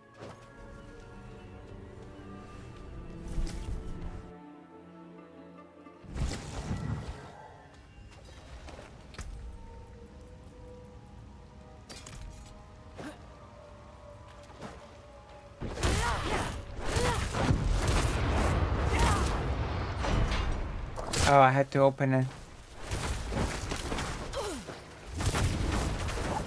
I can't stand the name though. What? Thanos? Thanos?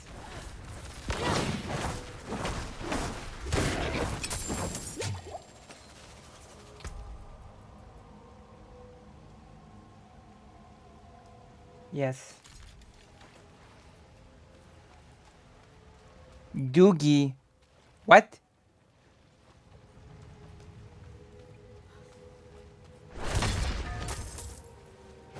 What do you mean, Doogie? I do too as a broke student. Nice. Don't worry. People here get the subscriptions.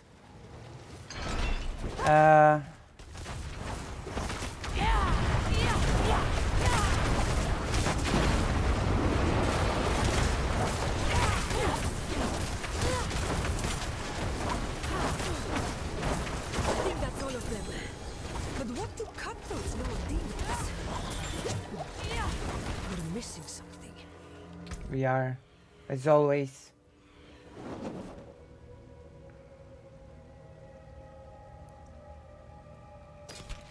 Oh wait, I can actually use this. We're missing a boss. Not for long though.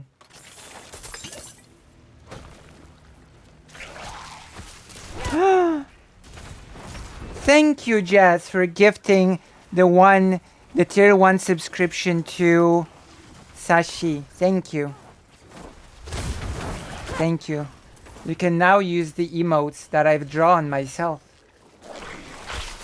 I have hand drawn all of the emotes. I need more time.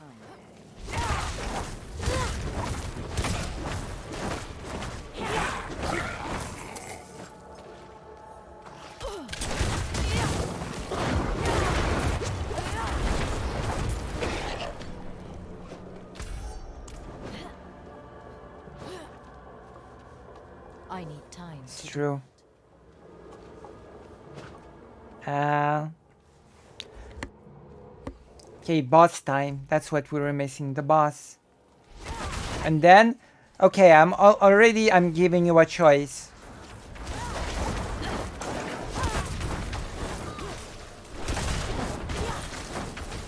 What would you rather me do?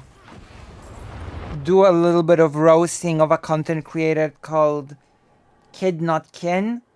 Yes, I have a stream video of Kid Not Kin that I want to roast.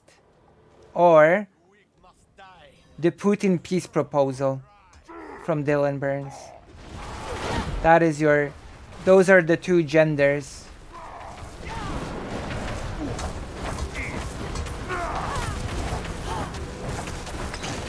Roasting of Kid Not Kin or the peace proposal.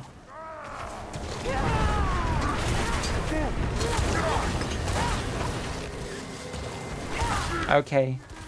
People are voting Putin's peace proposal. Wow, it's pretty overwhelming. There's no hesitation. There are no fans of Kid Not Kin in this chat. I need time to do that. That's assuming that people actually know who Kid Not Kin is.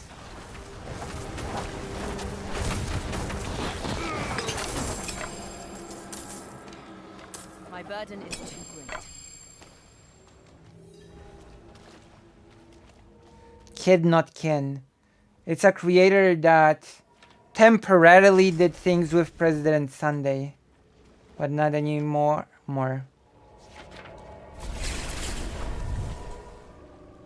You choose the other thing. Why do you choose the other thing, like a Pokemon? As in the other thing being the Pokemon, not you.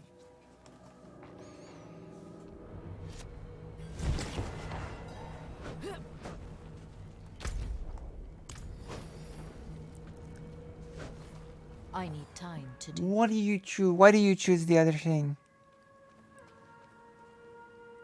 Kid Not King as a Sun Soul Morph.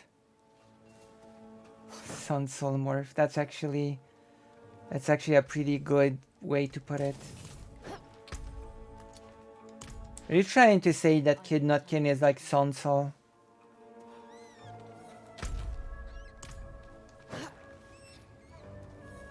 I don't know.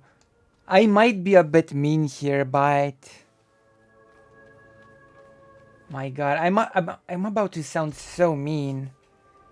But there's so many creators that are basically sad, uninspired Destiny wannabes, if that makes sense. You know? They try to talk like Destiny, they try to formulate arguments like Destiny, but it's I don't know. It's kinda, it just ends up being sad and uninspired. And the argument end up being like Destiny's but worse, if you can believe such a thing. Like, we end up with arguments like the only reason why we have transphobia and why people are not vegan is because of cringe vegans and cringe trans people. Like, what? I'm not sure how you can forward this as a serious quote-unquote argument, but there we are. But there we are. This is the world that we live in, where people sort of forward these sorts of arguments 100% seriously.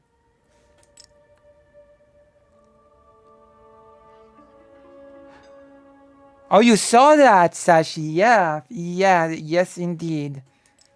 Yes indeed. I just sort of watched that thing, and also the genius argument that the Demon Mama Soul Bunny conversation was Demon Mama's Anna Kasperian moment. Like, okay. Which is why I gave you a choice of kid not kin roasting. Yep. Okay, now we have to watch that. My goodness. I this is why I gave you the choice of that, okay? This is why I gave you it as a choice. I mean, the night is still young. We can watch both.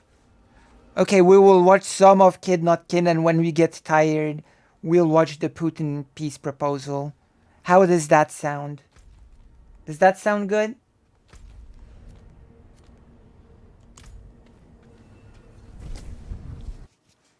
How does that sound?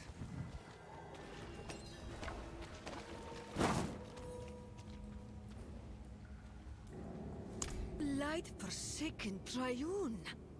I've seen their medallions before, while repelling them from our borders. And now they're here, working with bandits to poison and kill our wolves.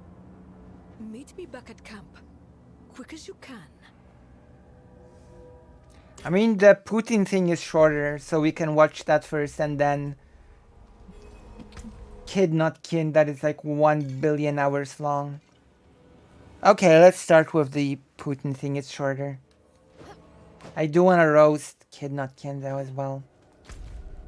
And while we react to the videos, we will, with great pleasure, draw a few emotes as well.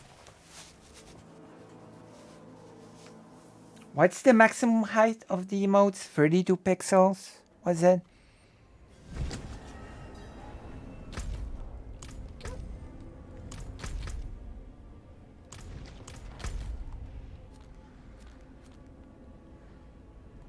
Wait, where's the quest?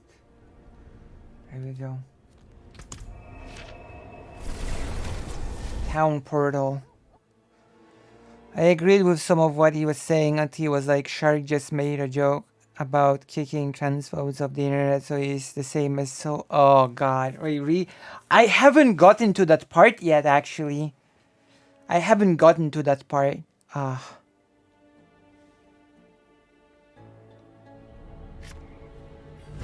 I don't know. Kid Not Kin really sounds like an uninspired Destiny clone. And Destiny is not that great to begin with, if you can believe it. If you can believe such a thing. Oh my gosh. What is happening?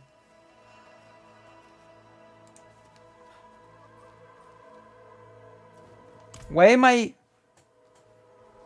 experiencing controller drift or...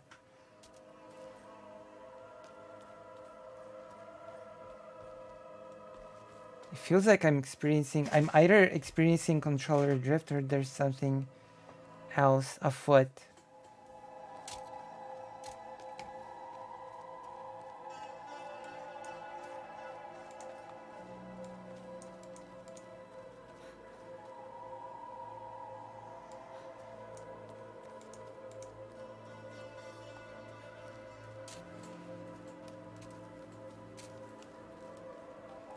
I have no idea what's happening. I'm gonna unconnect and connect the controller again. I hope it's not drift because my friend would murder me. You have not missed anything. It's drift! I don't know. And it's so sudden as well. Or maybe not. I don't know what happened. Young David caught this one spying, while guarding his post, I might add. Bastard says the Triune have a hideout near Uldur's cave. By some pillar, he says. But he won't tell me how to get in. I told you. The Triune don't let us in. We're just hired muscle.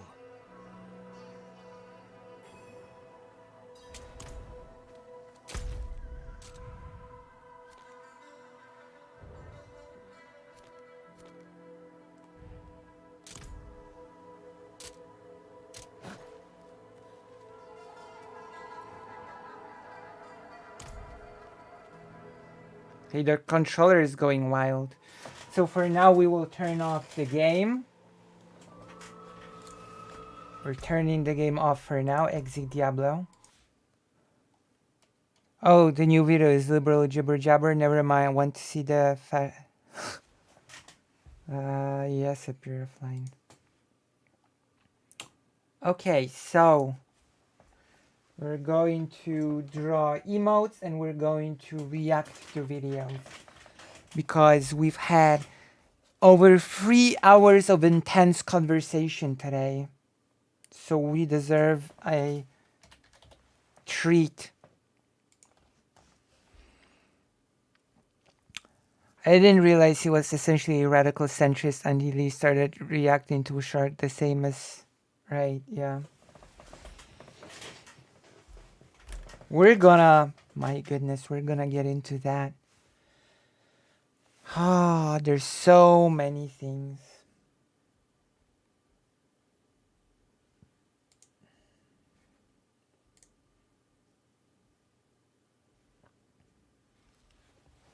I'm taking my pen and I'm going to...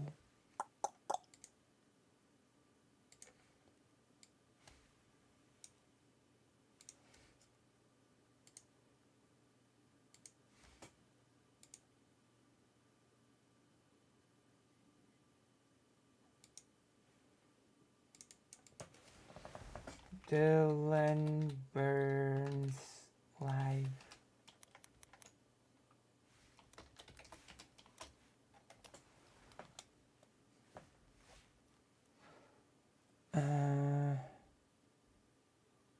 Here we go. Trump's Okay, so react. And we're going to add a thing. Window capture, add clip. Boom. Clip will be small, it will be here. Be able to observe the emote being done. Peace plan. Let's talk about Donald Trump's peace plan. Let's talk about it. Mocked Donald Trump's peace plan because it doesn't make any sense, right? Yes. Because Donald Trump hasn't really told us anything about it. I mean, it's just, this is it. Day one of the war, 24 hours, I'm going to end the Russia-Ukraine conflict. I'm pretty sure it's laughable even if... Wait. What's happening? I made a mistake. Oh, yeah, of course I made a mistake. Yeah, I made a mistake. I think it's laughable even when he tells us what he wants to do, you know? I think Trump's plan is laughable even once we take into consideration what he sort of wants to enact.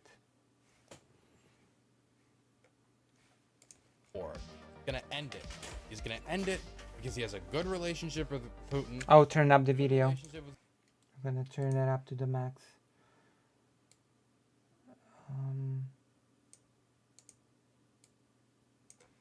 Zelensky, sit him down and he's gonna say peace needs to happen, right? That he doesn't choose sides, just loves peace and love and all that hippy dippy nonsense, right? Hippy dippy podcast. Shout out to the ocean.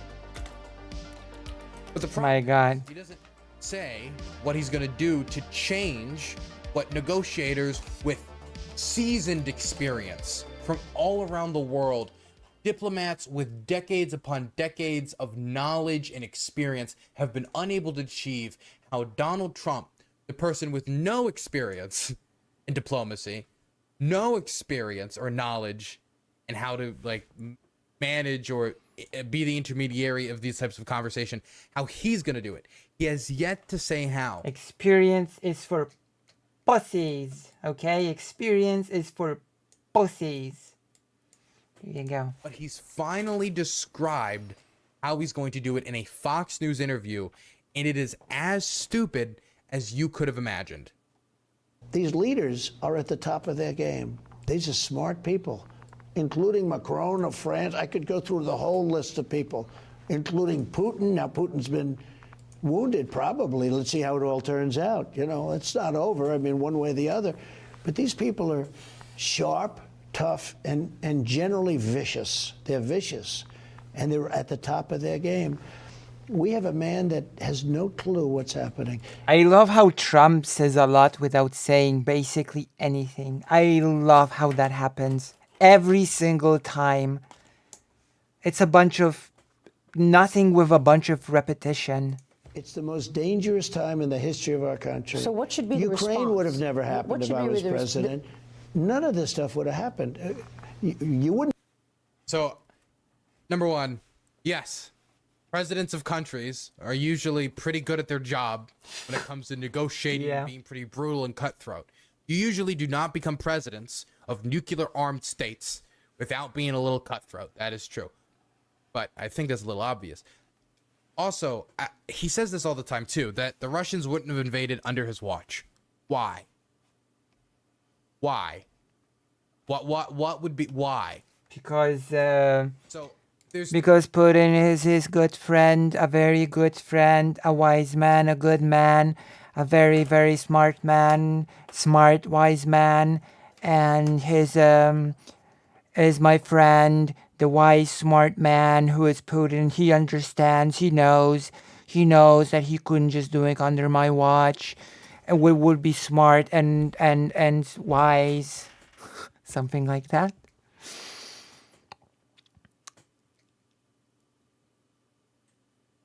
Oh yeah, that's true. That's true. We make the fake Alec Kyle Parker emote first. Good call.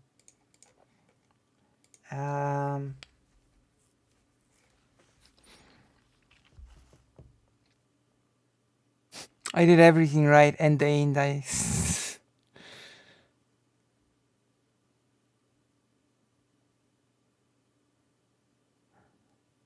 Alright. We're gonna get this emote.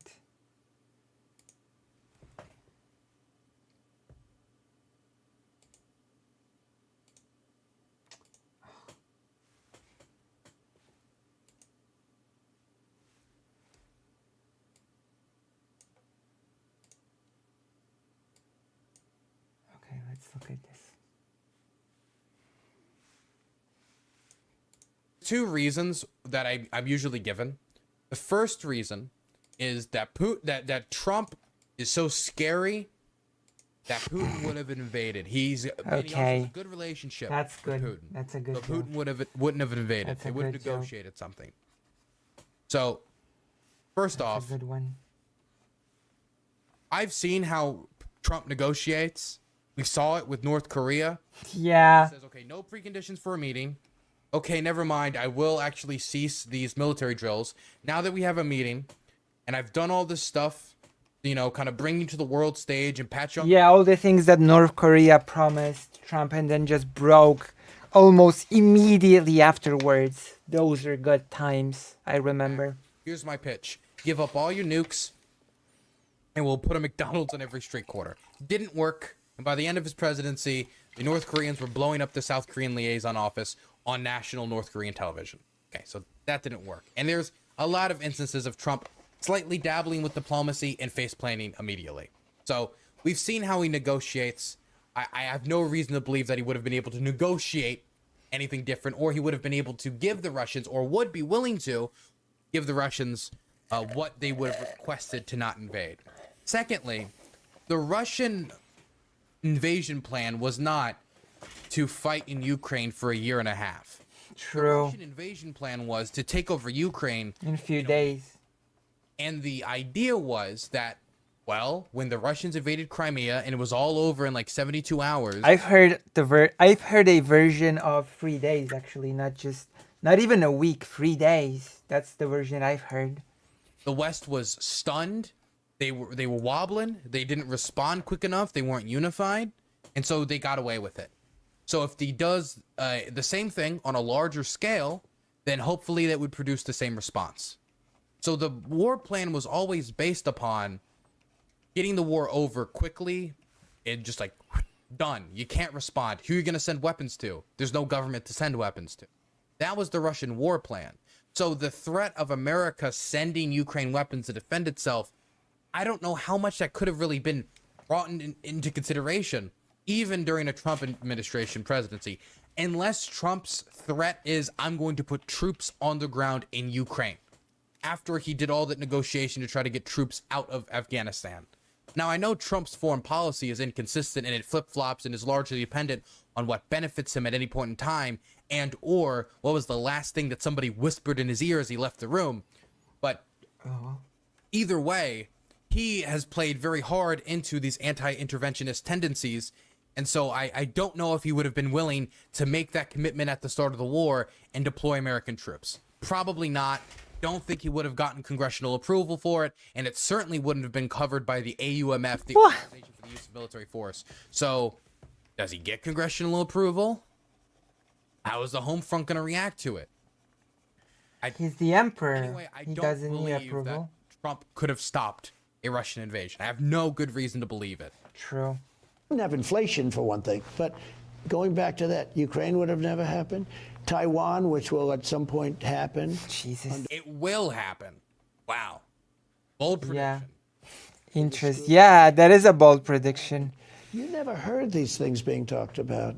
I knew about them because they were talked about. They were. It's just, I mean, Ukraine was talked about, of course, not to the same extent, but Taiwan's was like a constant topic of conversation during the Trump presidency, and even before. I'd be with President Xi, I'd talk, and he likes Taiwan a lot. And Putin, he doesn't like Taiwan. He wants Taiwan. There's a key difference between. Oh God. Because what makes Taiwan is partially democracy, civil liberties, freedom of expression, and these are things that Xi very much does not like. When you say he likes Taiwan the same way a thief likes a bank. True. Like Ukraine a lot. It was the apple of his eye. But he never made a move with me because he knew he couldn't do it. Why? He still has never described why. Remember this also with Putin. You know, they like to say, oh, Trump was softer. I was tougher on Russia than anybody in history with the sanctions. Anyone in history? What?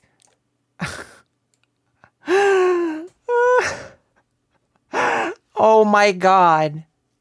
Well, guess what?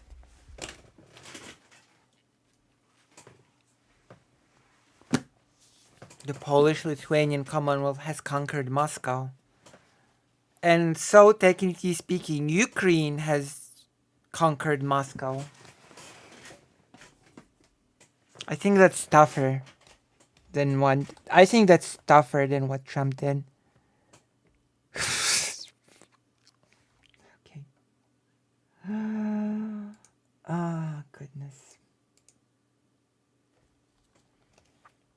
I am making a very appropriate emote right now, I swear.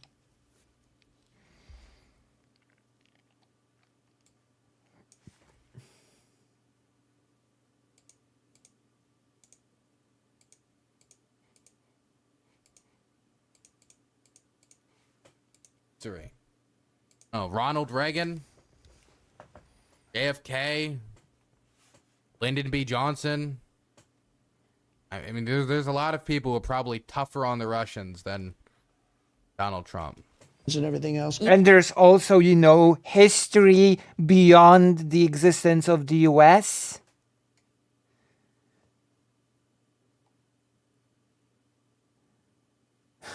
True. Said you could end the war in Ukraine in 24 hours. Yes, I could. How would you do that? I know Zelensky very well. I felt he was very honorable because when they asked him about the perfect phone call that I made, he said it was indeed perfect. He said it was, he didn't even know what they were talking about. He could have grandstanded, oh, I felt threatened. Well, that's not going to be enough for Putin to stop bombing Ukraine. No, I'm not saying that. What I'm saying is that I know Zelensky. By the way, you want to know why Zelensky didn't say anything? Because Zelensky's nation is reliant right now on U.S. aid. Yeah. And if somebody could be the president, or is the president, he doesn't want to piss him off. He's going to do whatever is possible. Of course. To keep his nation, alive and not actively being, erased off the map.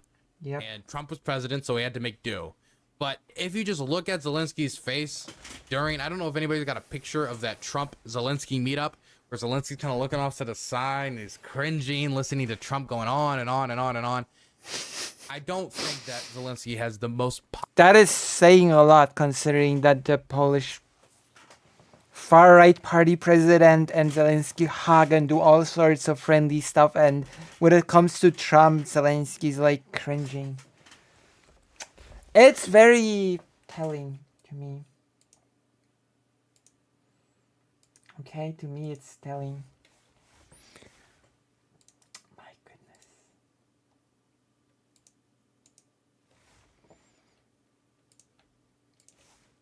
Positive view Donald Trump. And from Zelensky's recent comments, I also don't believe he thinks he's the best mediator. For Putin to stop bombing No, Ukraine. I'm not saying that. What I'm saying is that I know Zelensky... Also, it wasn't a perfect phone call. He was impeached for it. He was impeached correctly for it. He was trying to withhold congressionally approved aid to Ukraine. Why would Zelensky be happy with Donald Trump trying to withhold congressionally approved aid to Ukraine, which he doesn't even have the power as president to withhold? It was approved by Congress, which is how a lot of this foreign policy stuff is supposed to go. But we've empowered the presidency to such an extent. I'm saying is that I know Zelensky very well and I know Putin very well, even better. And I had a good relationship, very good with both of them.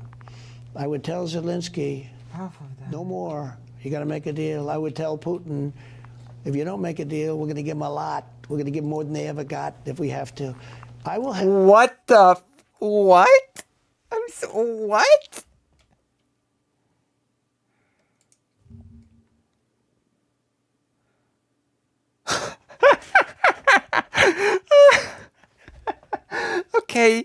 Okay, we're gonna watch. We're gonna.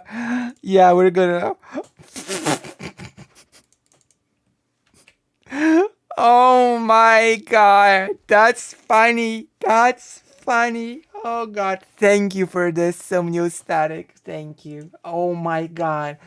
So the cringing that Dylan mentioned. Okay, the cringing that Dylan mentioned. Oh my god. This is too good.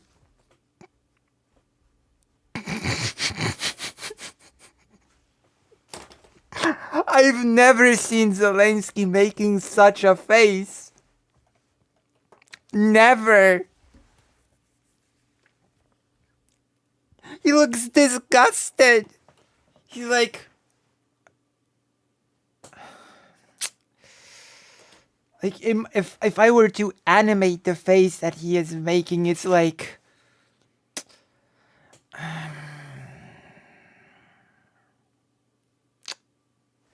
you know? Oh my god.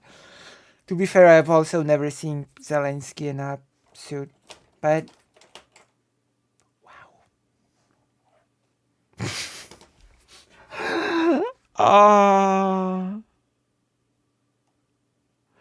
Oh my god, it's like all those videos of Ivanka trying to talk to diplomats.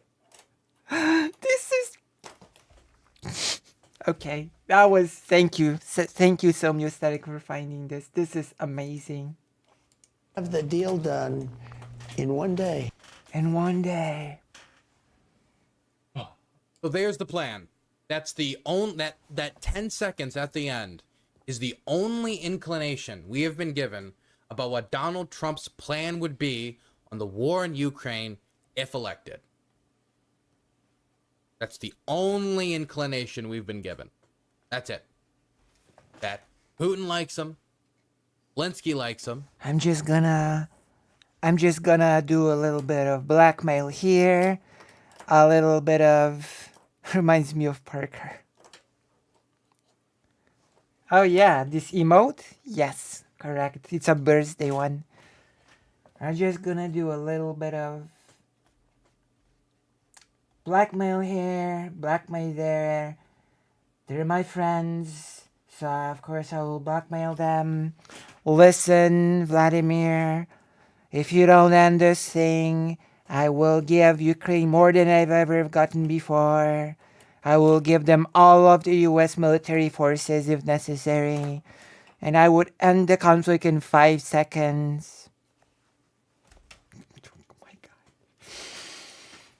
He's gonna go to both, and he's gonna bluff them. He's gonna go to Zelensky, and he's gonna say, "Gotta stop. Gotta make a deal. But we're good buddies, you and me." And then he's gonna go to Putin, and he's gonna say, "If you don't make a deal, I'm gonna." It doesn't sound like bluffing to me. It sounds to me like blackmail, quite frankly. Give Ukraine all the weapons. All the weapons. I don't want to be the bearer of bad news, but one of the things is with bluffing is that you have to. You can't really admit openly that you're gonna bluff somebody. If you say out, and this is the thing, Donald Trump a million times over has said, "I don't like to reveal my plan because if I reveal my plan." I mean, it's a bluff that includes blackmail, but Zelensky had been looking. Oh yeah, that's true. Zelensky had been looking like Parker in this, in the emote. Yeah, I'm. It's like what I'm saying. I'm creating the perfect emote for this situation, for this video. I didn't think this video was so short and sweet. Trump would intentionally sabotage Ukraine. I could see him doing that. Trump's healthcare plan. Do you remember when Trump was like, "I'm going to fix healthcare. I'm going to fix the whole healthcare system. I'm going to do it. I'm going to do it." I'm not sure if he said in a day, but I'm going to do it. And then Trump was like, "I didn't realize that healthcare was such a complicated topic. I didn't realize that it was so hard." And nothing came of it. Nothing came of it. Nothing good. Maybe I should specify nothing good came of it. I never realized that the healthcare was such a tough topic. Like, what the hell? I guess we just see the repeat. Who would have thought that diplomacy was so complicated? So complicated diplomacy is. And I know Zelensky, I know Putin, they're both wise people, smart people, people who are very wise and smart, and yet we couldn't get a deal. A complicated, difficult thing, which is very hard, basically, is what we would have gotten with Trump. Someone might steal them, or it might be used against it. And hard, complicated 9% of the scenarios he has tried to use that excuse, it didn't make sense. It just covered for a lack of knowledge. And in this case, I think he has a lack of knowledge as well. But if his goal was to actually just bluff him, this is like the one scenario where he actually should have kept his mouth shut. Because if you announce, "I'm going to bluff them," before you bluff them, they're both just going to say no. Because on one hand, Zelensky's going to think, okay, I don't need to make a deal if I just kind of slow roll this Trump negotiation process. Or if he makes a bad offer, like give up all your land and we'll have peace, I can just slow roll the process and eventually put forward demands that Putin will reject, and then he'll just send me more weapons than ever. And on Putin's side, he'll slow roll it until Zelensky is no longer sent weapons. That they'll be frustrated by Zelensky's unwillingness to move and he'll no longer send weapons. This doesn't make any sense. What a shocker. Now, and if he says this to Zelensky, to Putin, that he will send Ukraine more weapons than ever, he has to back that up if he's elected now. That if Zelensky says, "You know what, I'll make a deal with you, Donald Trump. We get our land back, but we don't join NATO. We have a defensive alliance with the United States, so we didn't join NATO. There's no nuclear weapons in Ukraine, and we'll repeal some of the language laws. So Russia can say they defeated Nazism or whatever. There's my concessions." He brings that back to Putin. Putin obviously rejects it. Does he actually give Ukraine all these weapons now? Of course. I mean, that'd be great. But I think there's a good chance he doesn't. Oh.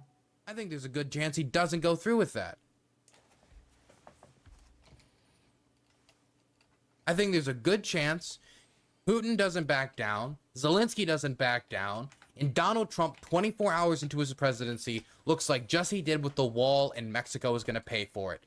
High hopes, low returns. He makes all these commitments and all these promises that he cannot back up. And this right here, this Do I even have to give the comparison how a certain group was made to pay for their own wall? Do you know what the group was that historically was demanded to pay for building the wall? Like, I will allow the chat a few moments to answer this question as I'm adding the emote to. I think to some of the chat the answer will be obvious. There was a certain group in history that was actually that had to pay for the wall and paid for the wall. Can you guess when that happened?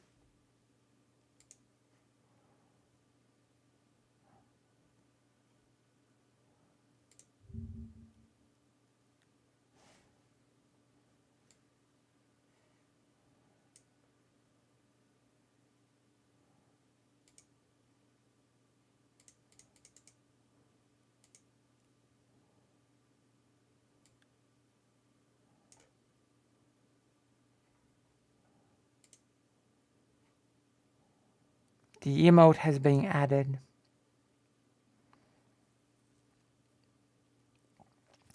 My guess is Jewish people somehow. Correct. Correct. When the Warsaw Ghetto Wall was built, Jewish people were made to pay for it. Correct. That's right. Yes. The Jewish community was made to pay for the building of the Jewish Ghetto Wall. Yes, correct. So yes, that's basically, you know what? Yeah, Warsaw Ghetto. Yeah, Karasu. Yeah, I have covered it. But every time Trump wanting Mexico to pay for the wall, every time this sort of rhetoric crops back up, I sort of like to remind the roots of this sort of action. Okay, I sort of, like that's been done in the past. Certainly, Trump sort of has, great inspirations to his actions of building walls and making people pay for it. 10-second plan, the only inclination, only gleaming, only tiny image we've gotten of what Trump's foreign policy plan on Ukraine is. Yeah, but that the ghetto situation was so complicated that people like grew food and at the cemetery. Leaves open a million different interpretations of what will happen once he gets into the White House. If we take this at face value, that this is actually his plan, it could end with him bluffing both sides and leaving with completely wet feet, completely embarrassed, dragged through the mud because he wasn't able to get a peace deal, and he's changed nothing, and the status quo just continues as is. What a shocker. And with him cutting off aid completely, saying Zelensky didn't want to concede Crimea. Zelensky should start working on a sort of like a setup like Dylan has here, by the way. Want to concede Donetsk and Luhansk. Zelensky didn't want to concede a land bridge, and Zelensky didn't want to be outside of NATO. So we're going to actually stop aid, and we're going to leave Ukraine out to dry. And it's not completely impossible considering how Trump has given his confidence in Putin when it came to what Putin said about interfering with the 2016 election over what American intelligence said and what the vast majority of evidence says, and what we now know from publicly made available reports was the case. He just denied it and sided with Trump. I don't think that's entirely impossible. And in fact, that is the worst case scenario, and it is a really possible scenario. I would even say it's a likely scenario. I don't know how likely. I don't know if it's like 30%, 40%, but it is one of the likely scenarios. But now, on the other end of the spectrum, we have a scenario where Trump gets into office, they talk for 24 hours, and Zelensky ends up with more weapons than ever. And play hardball because he's like, Putin just miffed me. somehow. What was the other emote? More about this issue. What was the other emote, fake Alec Kyle Parker? Than he's ever had about how his plan's gonna go, while also saying nothing at all. Nothing, yeah. It's what I said at the start of this video. Trump just has this talent for saying a lot and saying nothing at all. It's a talent, I guess. Absolutely beautiful. As always, I stand by my take that Donald Trump has no fundamental foreign policy beliefs outside of what will benefit him most immediately and who... I mean, it's not exactly a hot take, that one, by the way. What Dylan's saying here is not exactly a super hot take. The last person to whisper in his ear. I don't know if this is something he thought of that he thinks could benefit him. He could just like hardball them or bluff them into submission after every other diplomat in the world couldn't. Or if this was the last thing somebody whispered in his ear saying, you know what you could do is who knows? Either way, Trump is as clueless as ever, and he would be the last person you would want to handle the delicate balancing act that is American support for Ukraine. Also, I will say, lastly, that Ron DeSantis's political PACs are now going after Trump for this. Like this one, the Never Back Down one. It's going to be weird seeing the debate stage if Ron DeSantis, the person who was supposed to be the option for Never Trumpers to get away from the Trump isolationist madness and away from the Trump chaos, start backing a guy who goes after Trump for saying he will support Ukraine with more aid. Wild.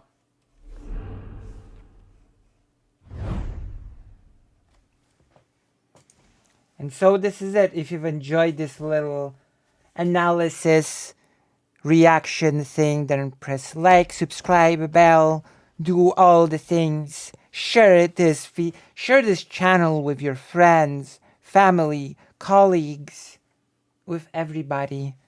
Do this for me, please, I beg. And now it's time for the critique. Okay? Wrong video. There we go. I've watched some of it. Let's go. The roasting of one called Kid Not Kin.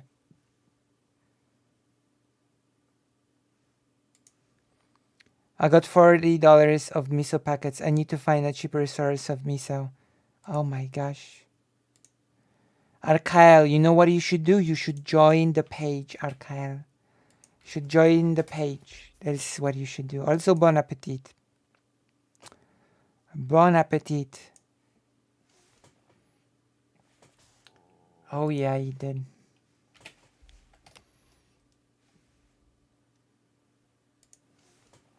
What am I... I just linked my own thing. I'm not very smart, as you can see. I'm not very smart, but it's okay. That's why you love watching me. It's because I'm silly like this.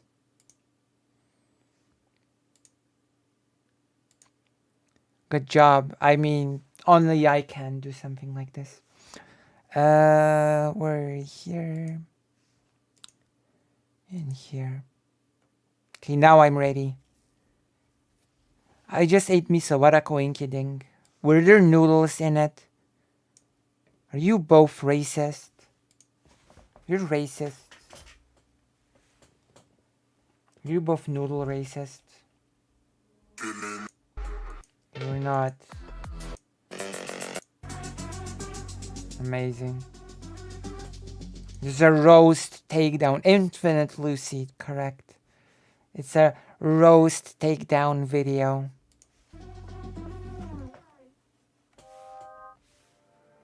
What's up? What is up? The sky is up. Tank top Ken. Yeah. It's hot as fuck again. The Shark combo is super cathartic. I'm so happy Shark gets it. Yeah, I mean, I'm stoked to stoked to hear it. Put a cap on this whole thing. And also, like, just like with other shit that I wanted to talk about anyways, I feel like it's probably pretty good. If what you're talking about is shit, then why would we want to watch it? But get it? Get it? If what you're watching is shit, then why would we want to watch it in the first place? You like my humor. You like my humor. You think it's amazing. I hope. I sure hope so. Because otherwise it would be like, oh God, Lucy and her humor again. Lucy and her humor again. Ah, thank you.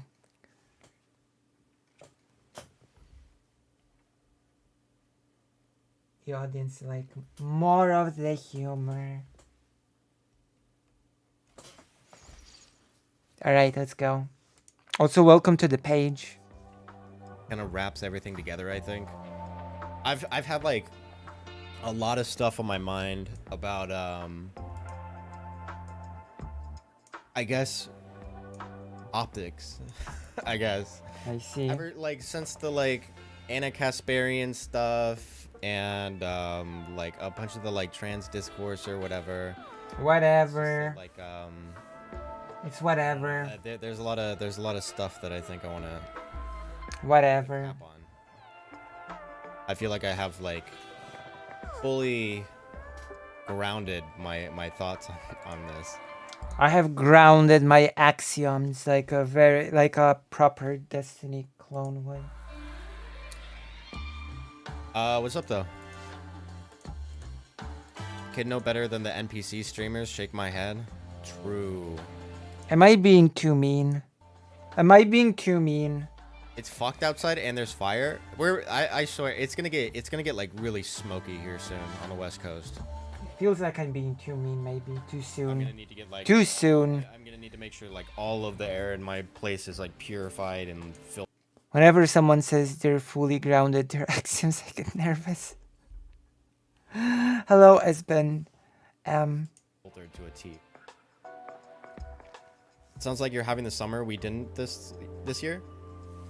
Is it not? Is Australia not on fire yet? My goodness. This is just warm up. I've heard. We're already going for Anna. I've heard some of the takes, and oh boy. Hello. You should join the page, which I will link and post, which will probably end up with me posting the infinite page again. Who is talking? Kid, not kin. Again? What do you mean again? What happened? Oh wait, are you talking about like the drug decriminalization takes? I know like nothing about that stuff. Generally I side more with the like drug decriminalization good, but I guess it really depends on the circumstances. I know nothing about like the But I have to wait for a Destiny video about it. See, I've pigeonholed this person as a Destiny clone now. Arkael! I should make a white forest chat front end app. True, you should. You should. Just go back so I don't know. Just go back so I don't know context. But Lucy is never too mean. Oh.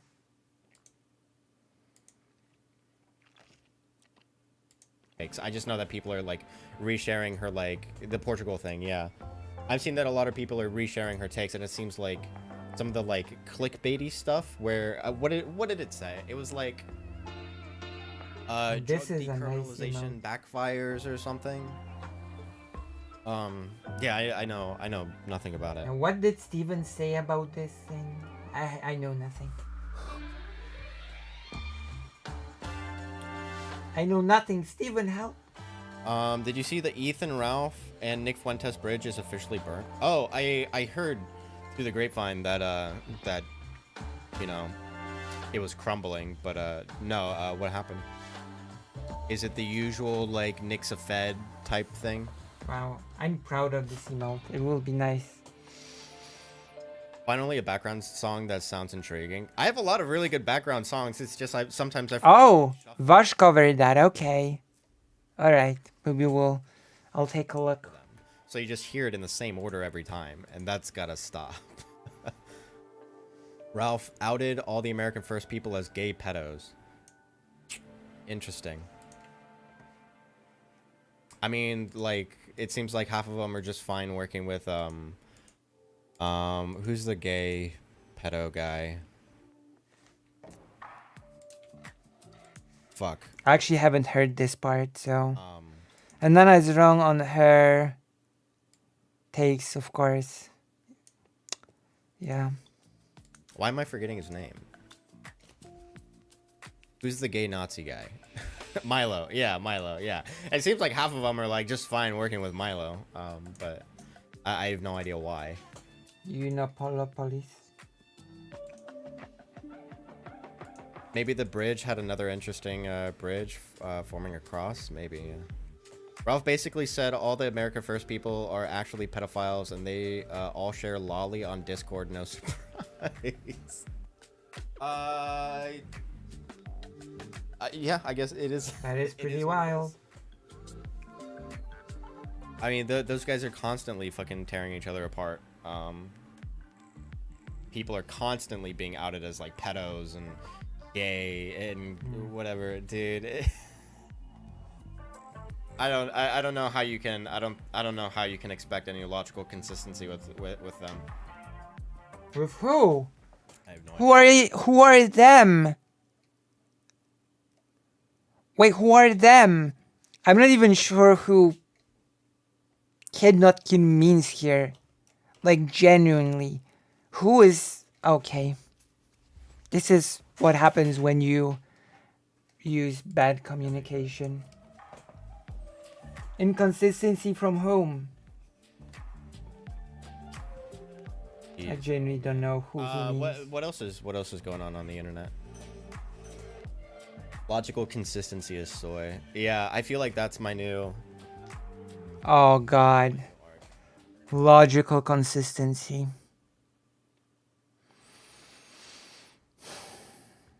Oh no. Okay, the takes begin. So trigger warning, I guess. The takes begin to take like shape. I'll talk about it more in like a second. Oh boy. Oh boy, and... Can you grab my... If you're... Oh boy, and go for it, he will. Fire at Fascist Circus, he's suggesting that circle is like that. Nick Fuentes, and they're like, well, I sure hope so, because it could be read in a few different ways. Like, if you were to be uncharitable, you could read it as the people accusing them of it are inconsistent as well. Which is why I'm confused by the communication style. Can you grab my water from my side of the bed? My little water thing? And if it needs water, put more water in it. I forgot to get water. Leftoids are always woke scolding, impurity testing. Rightoids are just accusing each other of felonies while they commit their own fucked up shit. Yeah, I guess. Yeah, I guess so. Yeah, yeah. What's funny? Jesus. Everyone at America First has dirt on one another. Yeah, I'm sure. Yeah, yeah. Is she your slave? Yes. That's why. Yeah, she's my wife. See that? Oh boy. That easy. Yeah, go follow my wife on Twitch. But yeah, I mean, like I was saying, I feel like just to like, I guess, like put it out there into the ether. I've been, and listen, you guys can call me soy all you want. You guys can like. This is a Chad logicism. This whole soy thing. Home is the best giggler. True. Like a Chad logicism. The soy thing. This is the time where you guys can try and like dismantle the logic and the consistency and stuff. Okay, now's the time. But I'm convinced. I am convinced that You know what? We should also make an emote for cringe times like this. We're going to have a whole plethora of cringe emotes. One will be this. This is our new emote. Parker cringe. Okay. And this face here, we need to make this into an emote.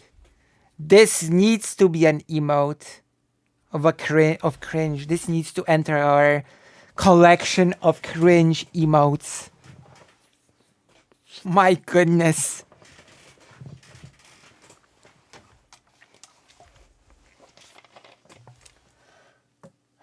Goodness. We need it. We need it in our collection.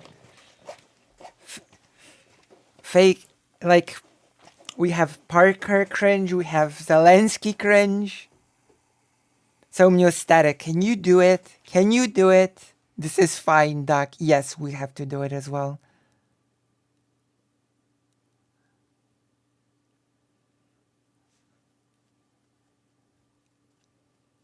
All right, let's do this.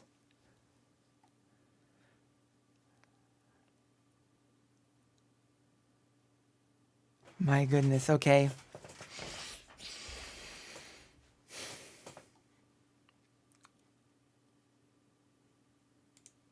All right, let's continue. This is gonna be a long one. ethically inconsistent if I didn't go vegan. Okay, now's your time. Go ahead, do it. Oh yes, by the way, just so you know, the whole consistency for consistency's sake is a destinyism. That's a destinyism if I ever saw one. Talking about consistency for consistency's sake.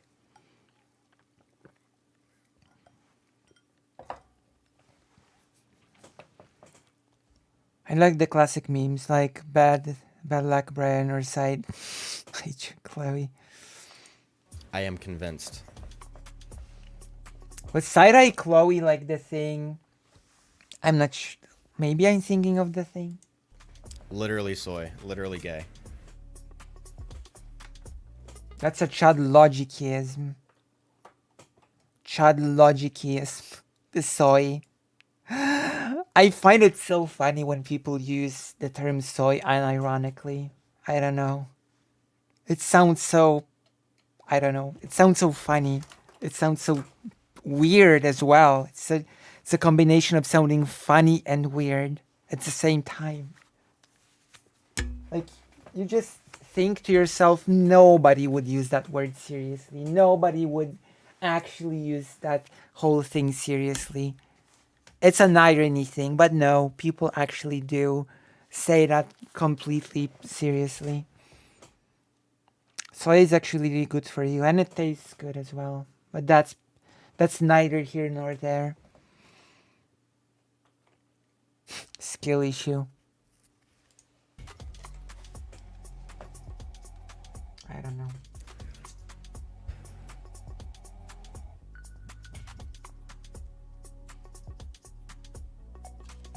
Stop saying based. I need a vegan oof. There, that's the response I was. Just don't be a cunt about it. Well, that's the exact thing that I wanted to talk about. That's the exact thing that I wanted to talk about.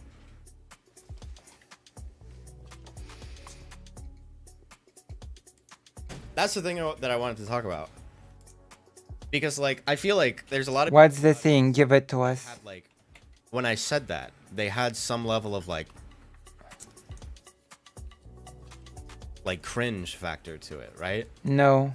There's some level... There's... No, actually, no. It's in your head. The cringe factor is in your head. I'm sorry. There is no automatic cringe factor when somebody just tells you casually, oh, I'm vegan now. I'm sorry to be the bearer of bad news, but no. It's actually quite a normal thing that, you know, that decide to do. Something cringe about being vegan, and I think the culprit is. And yes, the amazing take incoming.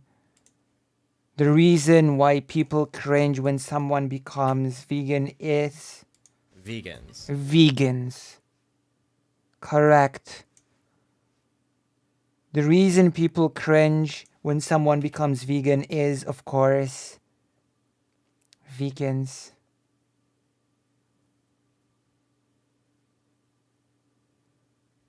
Oh my gosh. You have to sort of, oh well, we'll work it out. We'll work it out. Don't worry. Keep working on it. Can you send me the file? I'll fix it. I will fix it on stream, okay? Static, I will fix the emote on stream. Send me the file and I'll fix it.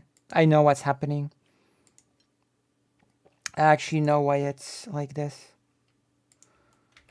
I know exactly what's going on.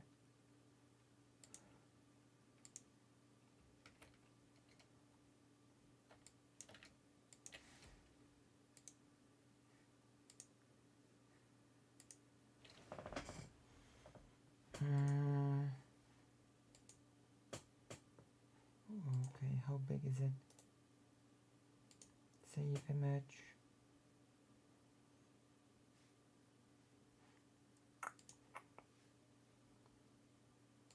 So cringe.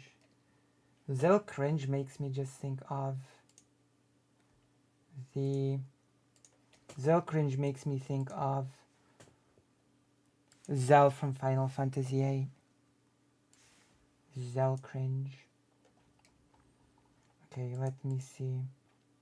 Import image. Zell cringe.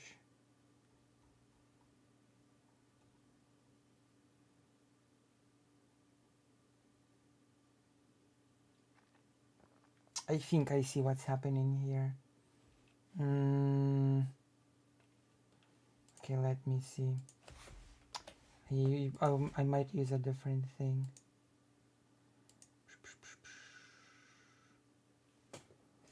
I might do a fix.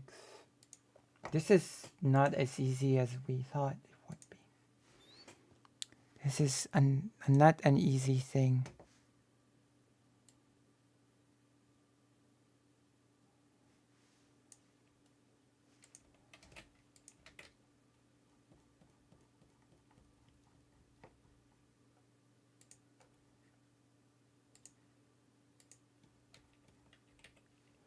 Okay, that's not how we have to do it. Save as.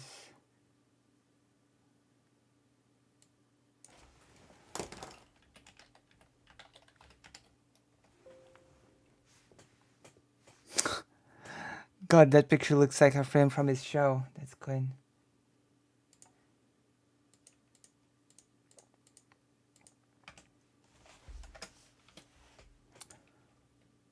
Okay. Now, file, import.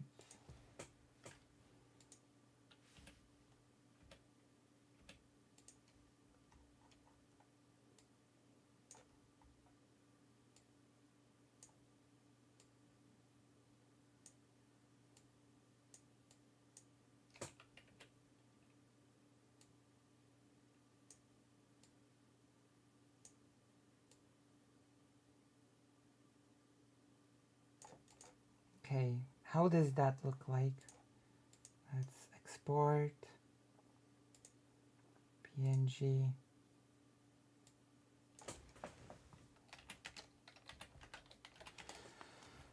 PNG 100%.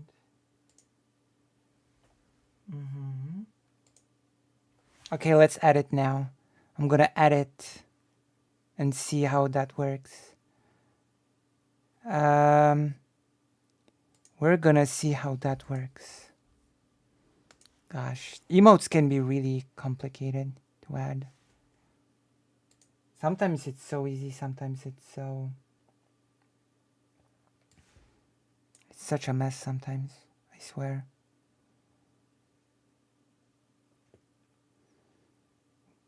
Uh-oh.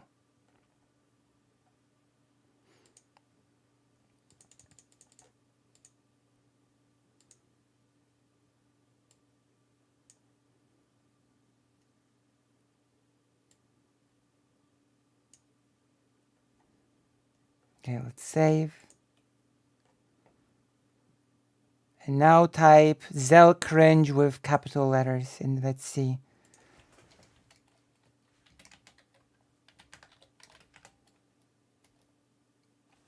It should work now. I don't see it. Didn't appear for me for some reason. Alright, that is okay. It's pretty good. Okay. Nice. Okay, that's one of our cringe collections. And then we have the small Zell cringe because President Zelensky became small from embarrassment. The small embarrassed President Zelensky. Alright, let us continue. Let us continue this journey of self-discovery. Oh no. We like the small one.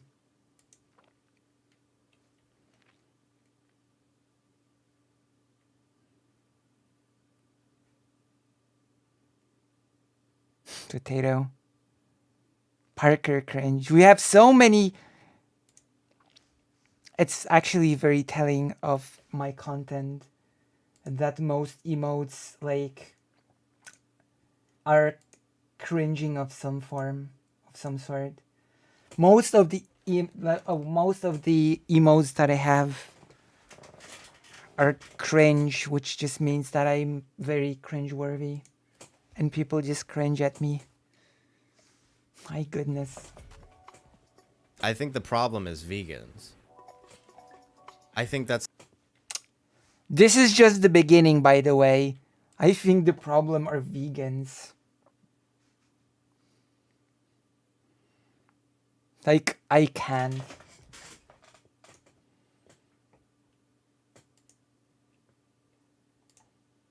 I just cannot.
All right, let's continue.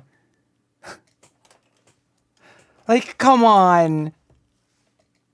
That's the whole thing. But this is just the warm-up. Is that like when it comes to like ethical consistency, when it comes to like it just makes sense. It just makes the most sense. Like it just makes... It's so I'm just gonna say it outright. It might be my hot take for the day. It might be my hottest or coldest depending on the perspective take of the day, okay? Are you ready for it? Are you ready for my hot or cold take? You ready for it?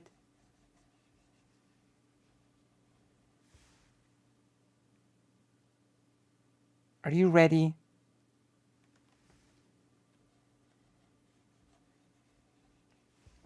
Respond. Chat. Respond. Please.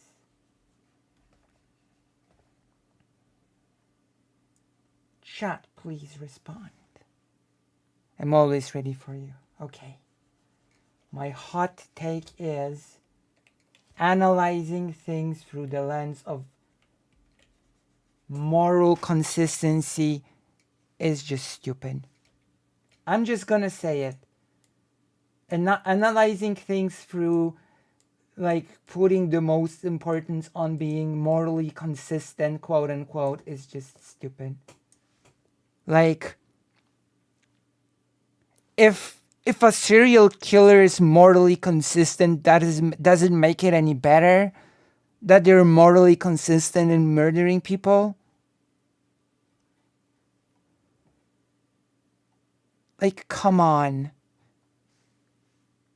Sense. It just makes sense. Like if you would be uncomfortable about the idea of people doing what we do in factory farms to like your dog or something, you would be furious. The type of shit that like happens to other animals. Plus, people are not robots. People are inconsistent. That's a whole other topic. No one is morally consistent anyways. I mean, nobody is consistent in general. We're not robots that are programmed with a directive that we just follow to the letter. Your dog, you would be furious. I think the reason why you would be furious for that and not the other is cognitive dissonance. But the thing is, what makes the cognitive dissonance, I think, is vegans and how cringe and fucking literally soy they all are. And so This is the most juvenile explanation I've ever heard. It actually makes me cringe. I think people It actually sounds so soy. Afraid to even like wrestle with the ethics of it because vegans are so cringe. And I think that's the cognitive dissonance. Ah, yes, that's what it is. Ah, yes, that's totally what it is.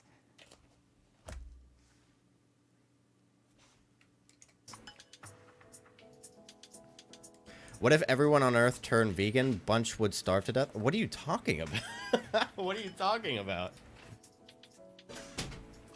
Why would everyone starve to death?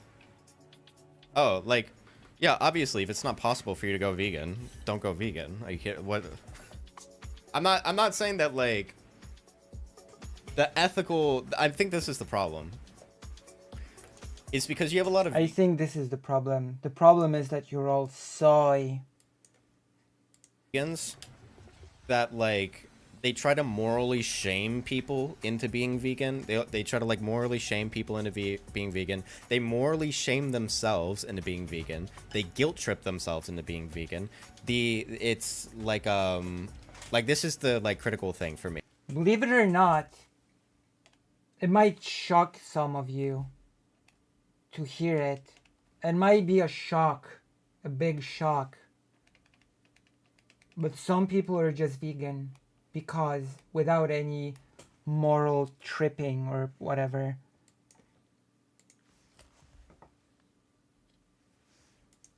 Me, if you were to, this is like the ethical question, an ethical question. If you're a vegan and you order a vegan dish and they accidentally give you meat instead of fake meat or whatever you ordered, do you eat it? Now Stupid hypotheticals is also destinyism, just so you know. These sort of pointless hypotheticals are also a destinyism, just, you know. Just putting it out there. Saying like, no, it just grosses me out. That's fine. But like, morally, is it morally okay to eat that meal that they already prepared for you, that has meat in it? Ethically, there's nothing wrong about eating that meal, even if you're a vegan, right? Because it's not about like the performance of veganism. It's just about whether or not like you, whether or not you condone the suffering of other creatures, whether or not you will pay for the suffering of other creatures. That's it. But like, also, if you eat meat, it doesn't automatically follow. If you eat meat, it doesn't automatically follow that you condone the suffering of all creatures. So that's also a silly argument in of itself. Not everyone doing moral consistency stuff, Well, that's mostly a destinyism. So I would actually say that most people don't do the moral consistency thing, Karasu. I would actually say that more people don't do it than do. So the irony that Kidnut King is closer to these moralizing vegans, that's actually true. That's actually unironically true. No, it's not. You shouldn't let a restaurant serve you food you didn't order. Easy, among other reasons. True. If I order a thing, I should be able to expect that I will get the thing that I ordered and nothing else. True. And based. Especially considering the fact that in restaurants, that sort of thing is extremely important. After all, allergies exist, right? So you cannot just make such a mistake that you give someone something totally different. Because by doing so, you could basically kill someone if you just give them something that they're allergic to. So there is that, right? There is that. I think in Poland it's actually required by law for a restaurant to sort of have an allergy sort of list. A list of things in the restaurant that are potential allergens, It's actually required by law. I know that my best friend's restaurant has such a list of potential allergens in the food. It's just required by law. A lot of the like knee jerks that people are gonna have is like, well, what if you can't be vegan? It's like, then don't be vegan. Or like, well, what if you're just wasting food? Well, don't waste food. That's it. It doesn't have, I feel like people overcomplicate it because vegans are so cringe. I think that's what happens. Oh yeah, definitely. What a nuanced analysis. Oh God. He was just arguing for moral consistency. Now he's arguing against it. Incomprehensible. I know. That's why he decided to do this roast thing because, I don't know. I just started watching it and I was like, what's happening here? What is even happening here? This makes no sense. I think a really similar thing happens within like trans discourse. I think there we go. It's not just cringe vegans. It's also cringe trans people, just so you know. The takes keep piling on. We started with cringe vegans and now we move on to cringe trans people. Similar things happen in like lefty discourse. True. Lefty economic discourse. A lot of it is just tainted by the idea of this like cringe lefty or this cringe trans person or this cringe vegan or cringe trans person. You know what's the real cause of transphobia in this world? It's the cringe trans person. Thank you, Kidnotkin, for this deep insight. No, at that point, there's so much knee jerking and cognitive dissonance going on that like people don't want to even engage with it. So like if we talk about like the record rates, or not just record rates, but like the seeming like yeah, here we are with this brilliant analysis. This is what I mean when I say that this is like the uninspired destiny type. Exponential growth and anti-trans legislation, then like that is pretty crazy. Like that there's something going on there that we should probably talk about. But I feel like it's the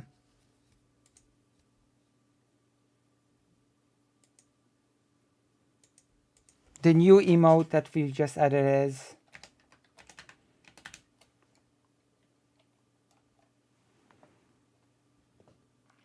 Parker. That's the new emote. Parker. Yes.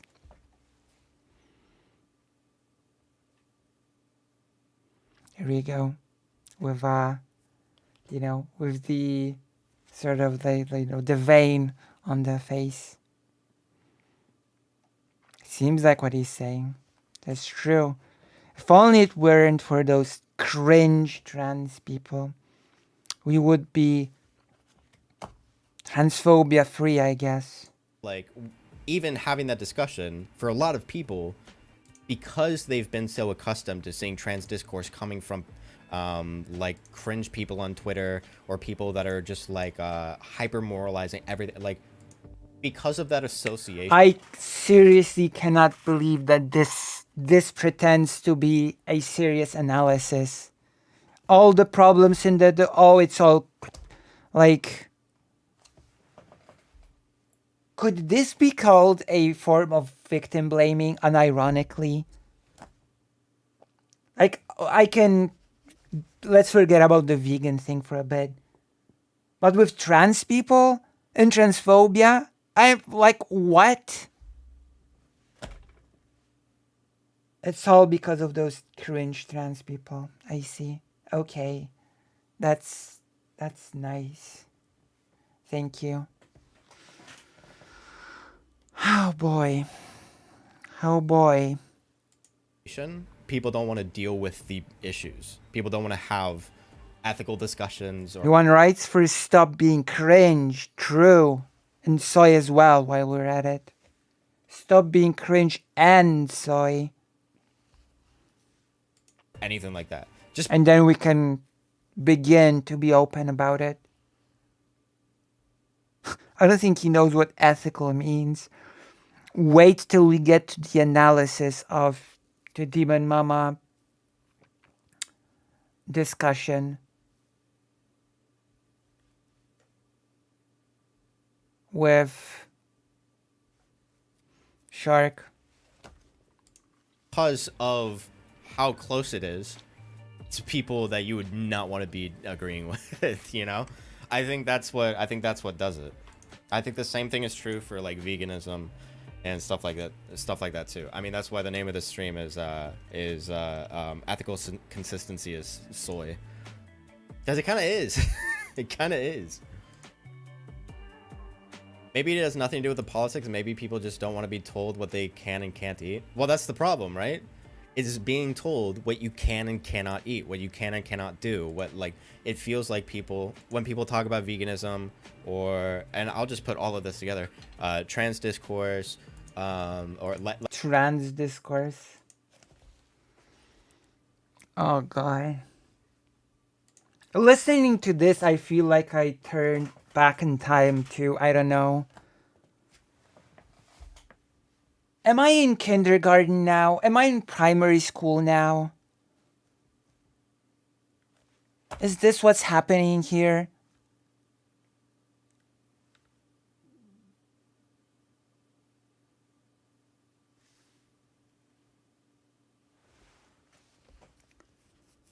This is such an idiotic take. In Hungary, there is almost no visible trans advocate or person, especially after the law. Yet it is highly transphobic. This is victim blaming in the form of taking about moral consistency. Yeah, I think so too. And yes, it is similar in Poland. Like gender discourse or like economic discourse or whatever. The thing that people don't... Gender discourse. Also, it feels like I'm gonna be honest. The you don't tell me what to do argument is like from kindergarten or primary school. Or a far righter, admittedly, because they're mentally basically at that age. Usually.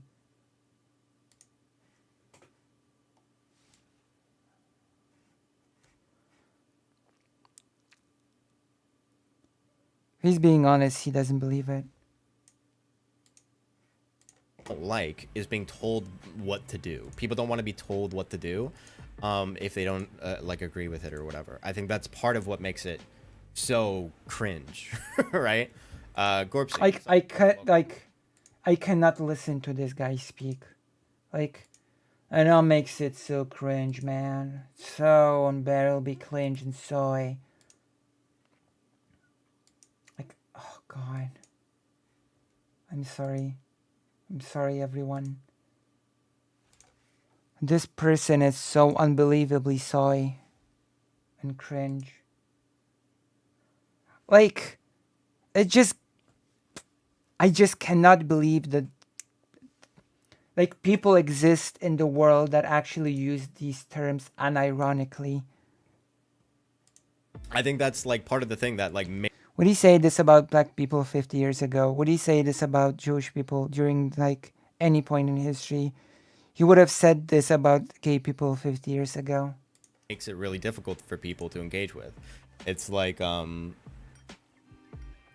yeah, like when people talk about gender discourse, instead of talking about like the actual discourse, we talk about like, oh, well, like I should be able to say. Talking about the discourse. We must talk about the discourse. Whatever that actually means. Talking about the discourse. God. This is what happens when we get Destiny clones that want to insert themselves into topics.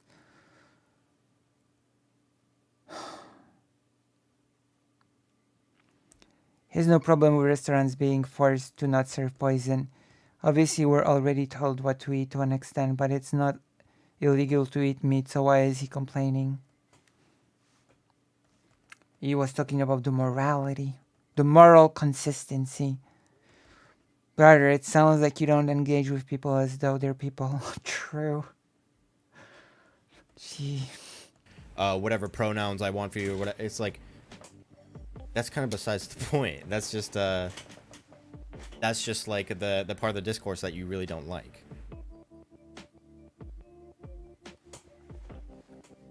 Trans people are just discourse, I guess. I'm not being very charitable, of course, but I'm not being given many reasons to be charitable, to be quite honest.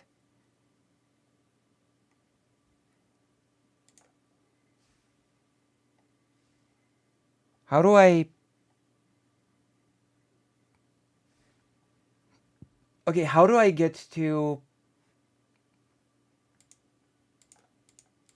How do I get to the season? Okay, I guess I'll have to...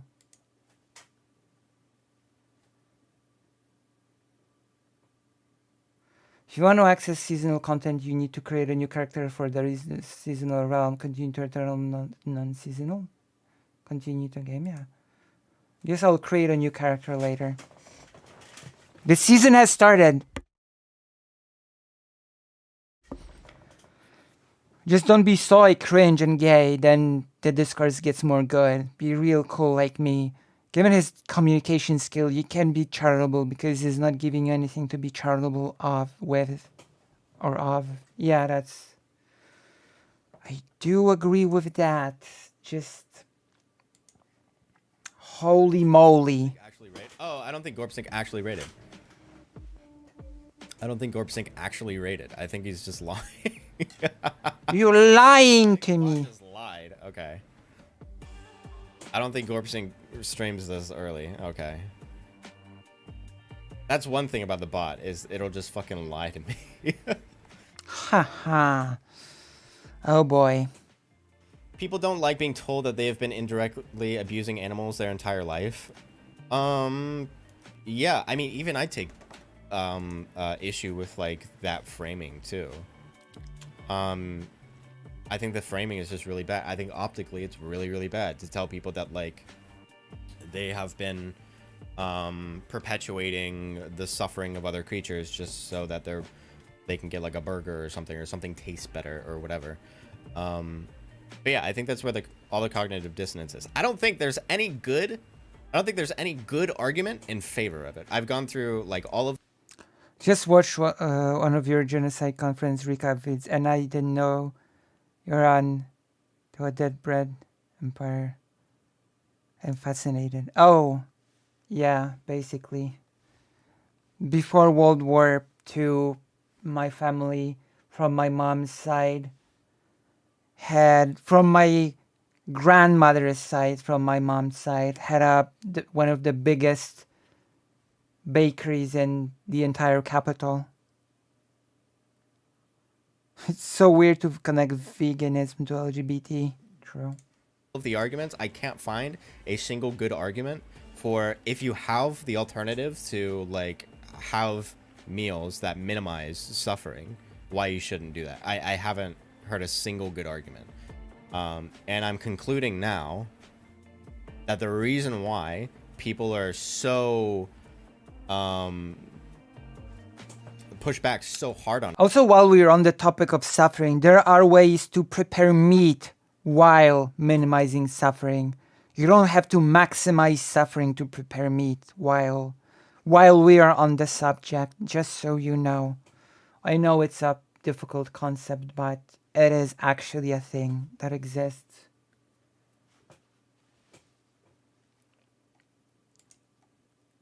Also, that lawyer is so bad.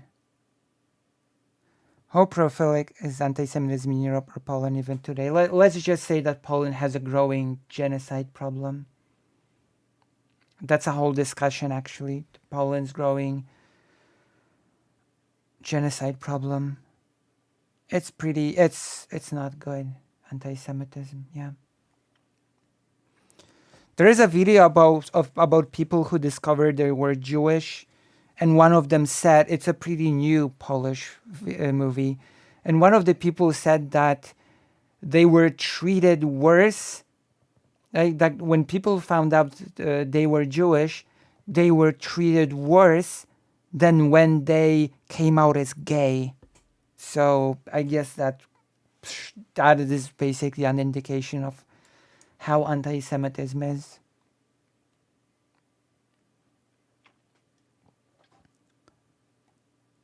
As well as difference between animal husbandry too. This is why I think Kin Not Kin is exactly the same kind of person as he criticizes. Very much this ethical morality branch, ethical moralistic branch of online discourses. Yeah, like there are ways to prepare meat while minimizing suffering. Yeah.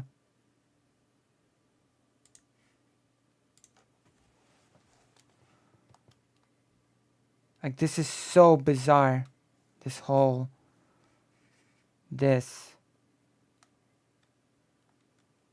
it seems like I don't know. I seem to be experiencing drift or something. I hope not. Oh God, I hope not. I don't deserve that drift. Where am I? On it is just cognitive dissonance, and that cognitive dissonance is there largely in part by how soy a lot of these like PETA vegan, try and shoved in your face vegans or whatever are. I feel like that has like you know what really annoys me? You really know what really annoys me, like, and it's a Destiny cloneism. Like, it's like Destiny clone thing. That when a person thinks they have discovered the one thing, the one, cause for everything that's wrong, like they were the one to figure it out, and now they are proudly presenting the one thing that is just responsible for everything. And for Kid Not King, this thing is cringe, I guess.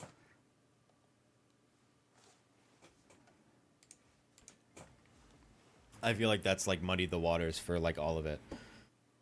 It tastes yummy. Well, that's the thing, right? So like, does that make it ethically consistent? Like, just like, if I wanted to eat your, I'm gonna be blunt. Nobody cares about ethical consistency. Nobody cares. Like, if you ask the question, but is it ethically consistent? people will just answer, no, it's not. What now? It's not. So what now? Like, this is so stupid. I'm sorry. Dog just because it tastes yummy. Does that make it okay? I swear, I could record myself walking up to a cow, punching him right in the face.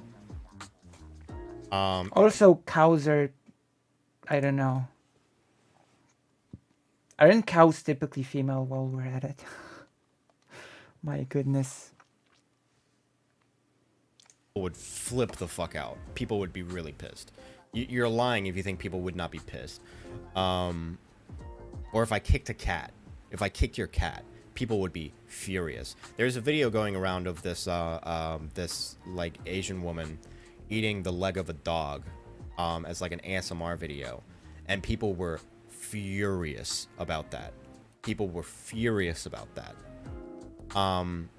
But they're not furious when people do it to like any other. So it's like, okay, if we're gonna be real about it, the only reason why you're furious is for one and not the other is just cognitive dissonance. Let's just be honest about it. Like, you can have a lot of like arguments in the background of like, oh well, like I don't know, it's one is tastier than the other. You can use like the Giga Chad like emote or whatever, but like at the end of the day, you know that it's cognitive dissonance. You're just okay with that level of cognitive dissonance because you like tasty food. That's it. That's it. I swear to God, those Destiny clones. You were mad. I literally last stream virtually killed a cat in a hypothetical trolley problem, and my chat was pissed at me. Oh God. Okay. Do you owe people optics to avoid trigger? People pretend to care about animal rights. Why is it okay to eat a pig and not a dog? Pirate's own. Oh my gosh, I'm being attacked when I'm reading chat. Pirate's own campaigns are usually about promoting ethical consistency and not that big part of the supposed cringe he's talking about. But it's not cognitive dissonance. Pigs are super smart too. Pigs are pretty cute actually, especially the small ones.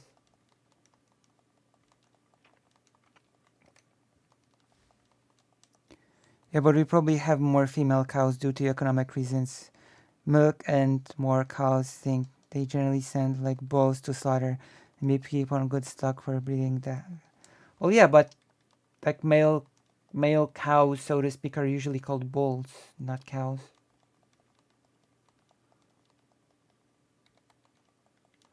Also, cows in Vietnam are so lean and muscular, and cows in Europe are much more chubby.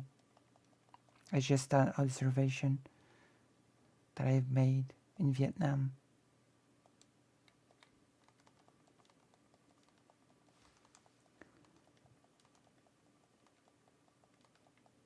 Cow is sex neutral, I think. I did not know.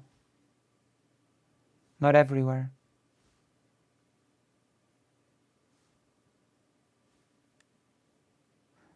There are different kind of cattle, right?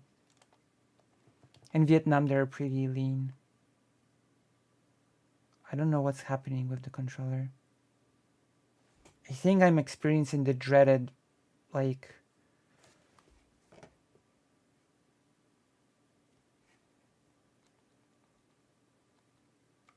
Or am I? I don't even know anymore. Hearing their cognitive dissonance sounds soy. I don't think so. I think that's the problem. Like, you don't owe people anything. That's like another issue, right? Like, if you're like a cringe trans person on Twitter that is constantly all caps spamming about how they're taking your rights away, oh gosh. If you're a cringe trans person that's just constantly screaming on Twitter about your rights being taken away. Ooh. I don't know what you were trying to say with this, but not good. Like, come on. nothing wrong about there's nothing actually wrong about that. People that like Scream. have their cognitive dissonance are going to be looking at that and being like, okay, that's cringe. That just feels, I don't want to associate with this or whatever. That cringe factor is going to be layered on top of all of the trans discourse you do. That's just it. That's just it.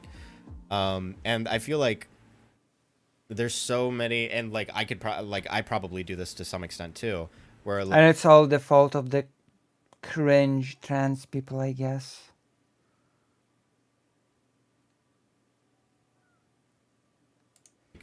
there's some level of like advocacy for particular like ethical issues in society that some people just don't really want to touch because they don't want to be associated with like the cringe aspect of it about people that are associated with those arguments, but they do. I'm sorry, but if your reason for not wanting to touch a topic is because of the cringe factor of it, then you were not thinking seriously about the topic to begin with.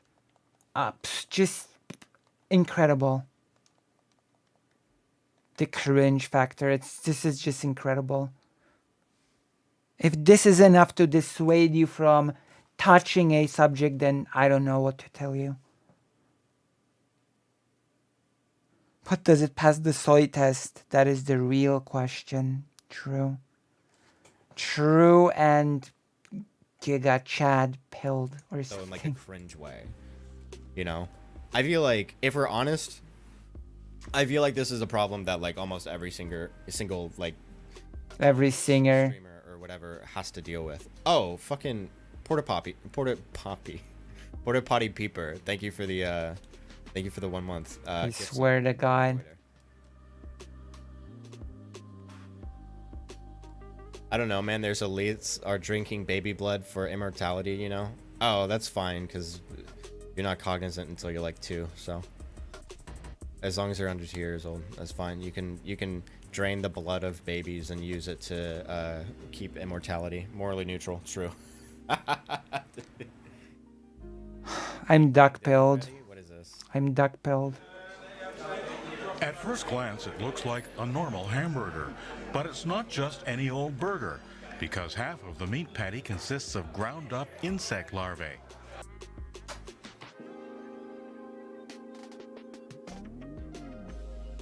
Student Vera Buckelman tried out the Bucks Burger. I don't want to do that. I don't want to watch this. I don't want to watch this. What am I doing? Why would I don't. What are you doing?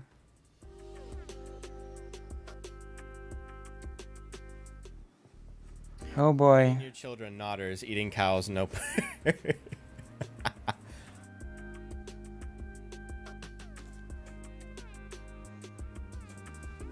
I've eaten bugs before and I had 0 problems with it. I've eaten bugs before too, yeah.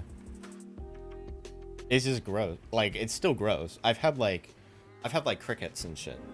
I've had like salted and limed crickets, chocolate crickets. Kid Nutkin is an idiot. The bugs in the burger were processed, obviously, into patty.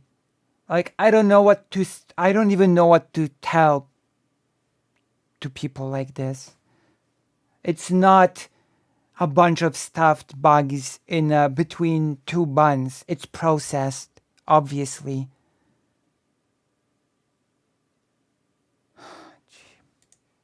Stuff like that, but like, I just can't do it. I get like the little teeth in my the little legs. The little bug teeth. It's gross. I can't do it. The little tickle on your tongue of the little fucking leg, dude. Bugs can be processed just as any other food. I feel like I was guilt tripped into it, to be honest with you. Like, oh, we really I like the food of other cultures and shit, and it's literally like salted crickets, and it's like, I don't need to do that. I don't need to do that. Is that common street food in America? No, it's not common street food, no. Is street food common in America to begin with, in the US? Is street food a common thing in the US to begin with?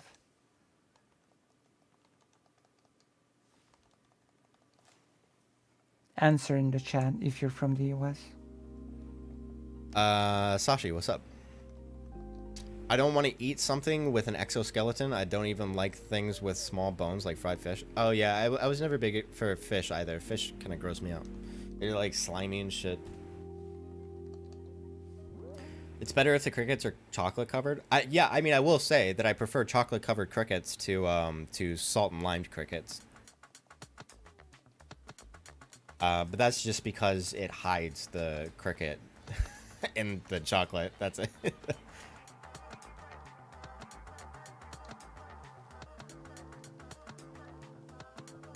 Speaking of legs and teeth, I have no idea how this happened, but a roach got in my water bottle, and I drank it without knowing, and as soon as the bug touched my mouth, I knew. Oh, dude. I've had that with, like, an ant. I really needed this story. Kid not kin. Like, ants are, like, if you've ever had, like, an ant touch your tongue, they're, like, really, really acidic. And you know right away. It's really, really gross. I've had, like, an ant, like, touch my eyeball, and it burned it burned my fucking eye. You can smell ants? Really? I don't even know what an ant smells like. I feel like I can guess based on how they taste.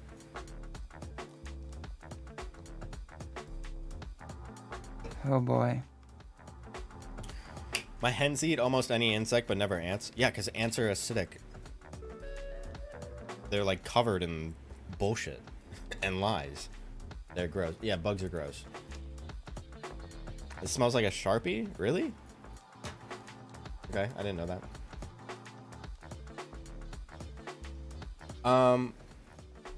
So I wonder, how many of you guys were here for last stream where we watched the Demon Mama video? Oh boy. There we go. Soul Bunny. There we go.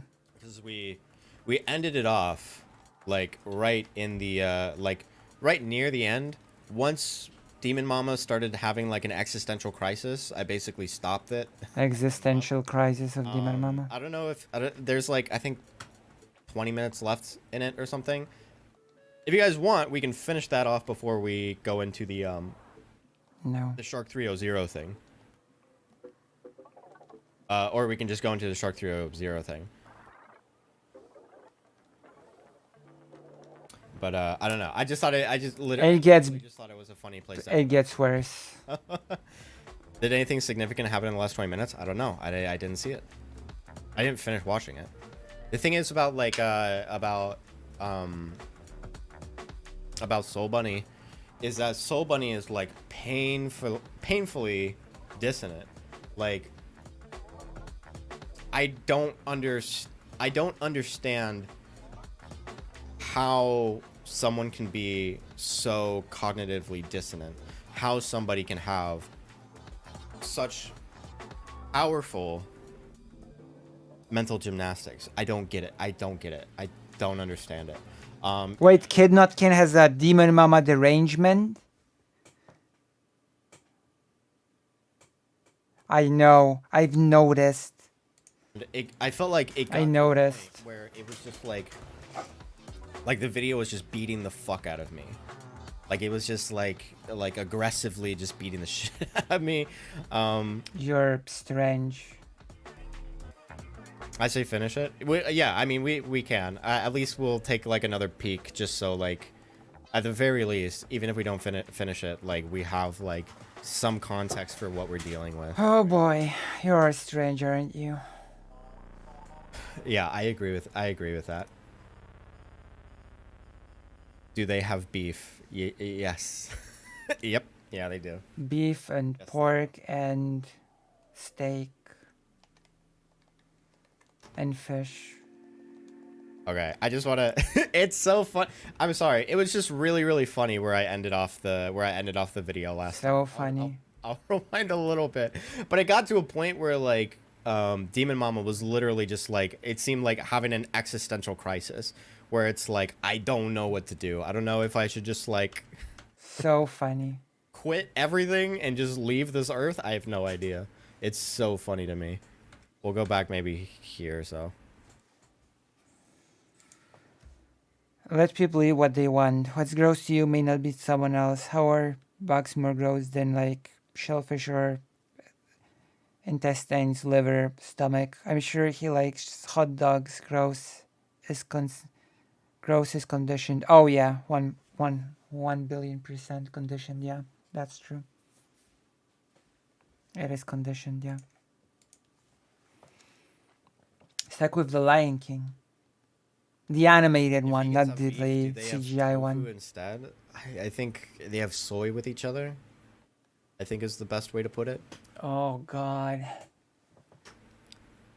Is it long? Can we recap it? They have soy with each other. The last little bit of this is going to be the recap. Okay, just okay. This is about where we left off. If you want a little bit of a recap before this, basically, Demon Mama it talks to Soul Bunny. Soul Bunny got in trouble with a lot of the online political people because she had put out a video that was basically just drama bait. It was just drama farming, and it was saying the online politics. Hello, Felsin Pharma. The evil Vosh is kid not kin. Evil Vosh. Also, welcome to the stream. Sphere is full of people that hate black trans femme people or whatever the fuck.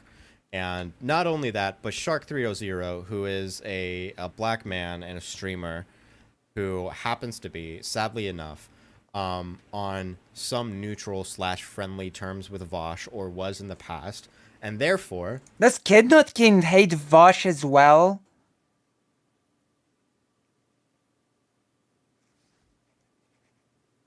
So Kid Not King hates Demon Mama and also Vosh, I guess.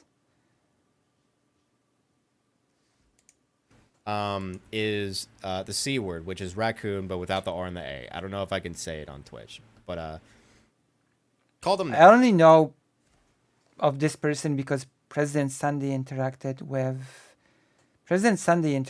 this person at some point, right?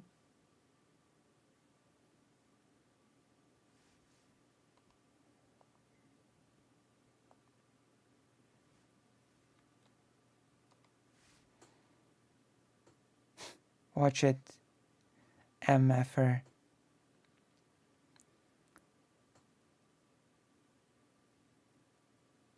Why would he be able to say it?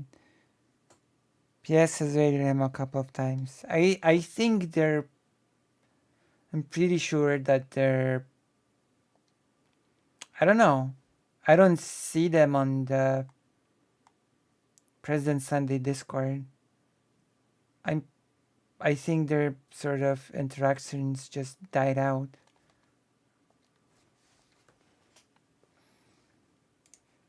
And a Uncle Ruckus Jr. Uses Candace Owens tactics. None of these were substantiated. It was literally just because he defended Vosh to like a really minimal extent on the internet. And then it started a lot of discourse where you had a lot of people that were attacking Shark as a way to like... What were they morally consistent? Validate this video that was getting a lot of heat. So you had people like Endless Cemetery, FD Signifier, who else? I forget who else. Who were basically like trying to make these arguments that that Shark is anti-black or whatever. That the whole Katie arc was part of this thing where Katie ended up having the like all black panel and then getting dreads and became like the spokesperson for black people. All of that was in there, and there's a lot of discourse about whether or not it's okay to be racist towards black people if you're black, and whether or not white people have any business talking about it whatsoever. I have no idea about the Katie thing. Reasonable position, believe it or not. I have no clue what the Katie thing is about, by the way. That kind of behavior is not okay. When Katie got ethnic hair, yes. yeah, when Katie got ethnic hair. So should I care about this? Gender too, yeah. So believe it or not, Demon Mama actually is on the right side of history in this one, if you ask me. If you ask me, okay? Oh boy. So the rest of the conversation, if you weren't here for the conversation between Soul Bunny and Demon Mama. The conversation basically went like this. Demon Mama says, I feel like people often overstate harm because they want attention on the internet. And I think that's what you're doing. I think you are overstating harm and drama baiting for attention on the internet. And I think that it was wrong to do. She didn't actually say that. Like, that's not exactly what Demon Mama said in that conversation, by the way. Random, but the creek I grew up playing in front of my parents' house is named the Seasler. It's named that because of the animal before it. All this, I didn't know it was a slur. Okay, I understand. I mean, I actually didn't know that was a thing either, but I'm from Poland, so I think I'm excused for not knowing all the slurs. This is some next level terminally online. True, she did not. Amazingly enough, Demon Mama said it in like some sort of a way where Soul Bunny wouldn't immediately just leave the conversation. So there's a lot of like pussyfooting around, walking on eggshells, etc. That's why it took so long to get there are that takeout. Soul Bunny basically responded with, no, these guys are actually monsters. No, Keffels actually, like, people like Keffels, and they actually didn't talk about Shark all that much, but like people like Keffels in the like hashtag say your name discourse was we're gonna, don't worry, we're not watching the whole 6 hours of this. We're just gonna watch it till we reach the horrible take that we're waiting, that, you know, I'm just waiting for him to do the horrible take that I want all of you to hear, and then we'll end it.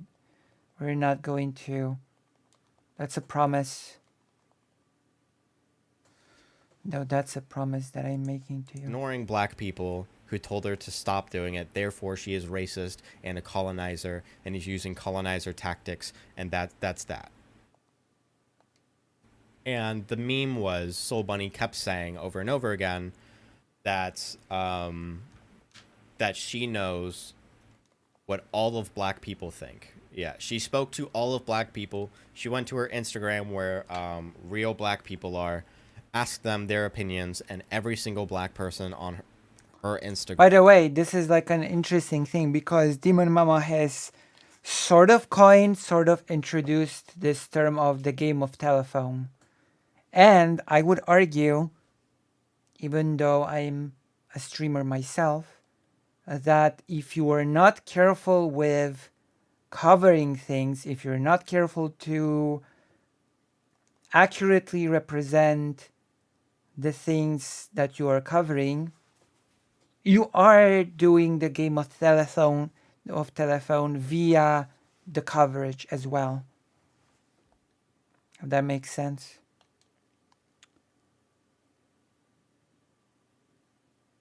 What's the time at this bad take? I think it's coming in like about 10 minutes, 15 minutes at the most. Instagram agreed with her in a really unbiased survey of her Instagram. And so she was able to say, every single black person agrees with me. So black people are a monolith? Well, I mean, yeah, that's what she was saying. Yeah. And then when pressed on that, she would say that's not what she was saying, but then she would immediately say that's what she was saying. And it led to this portion of the conversation, right?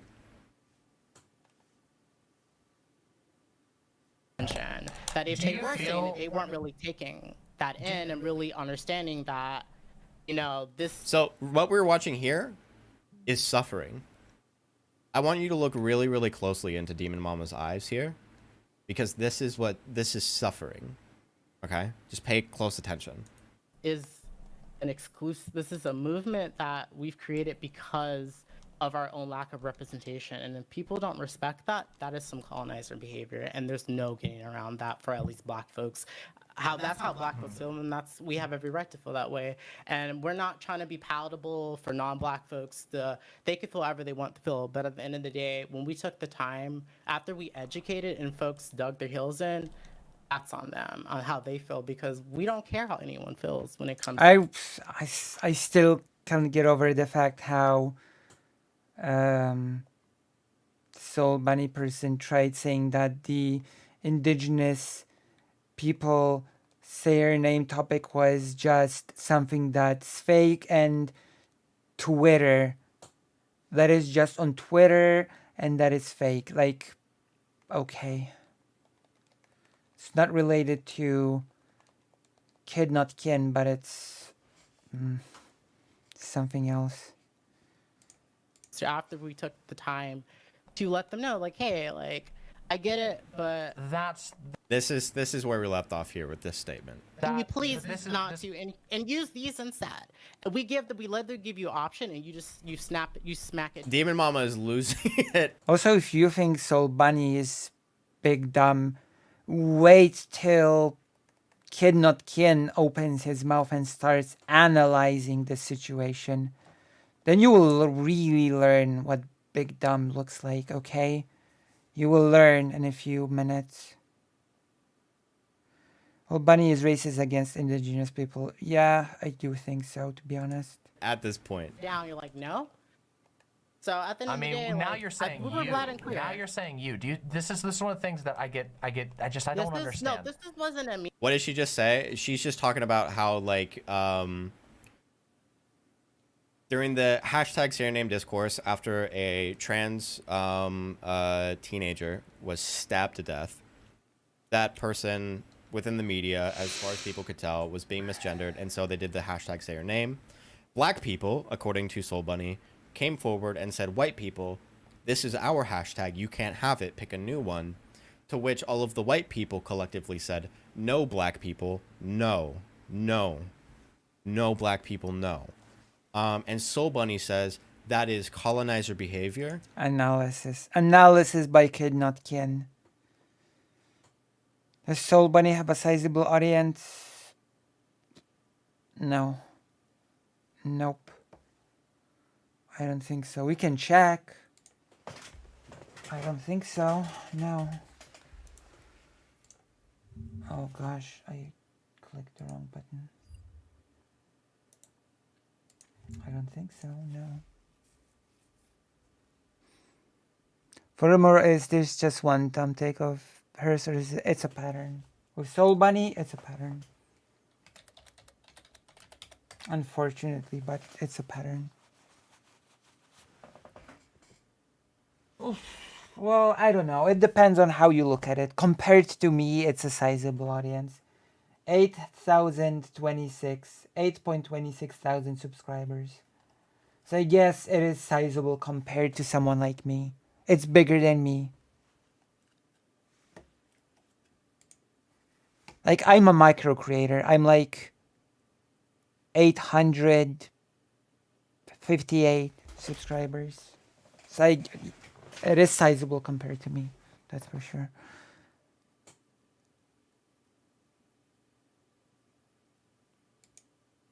And incredibly racist. That's true. Juicy Gender is black now.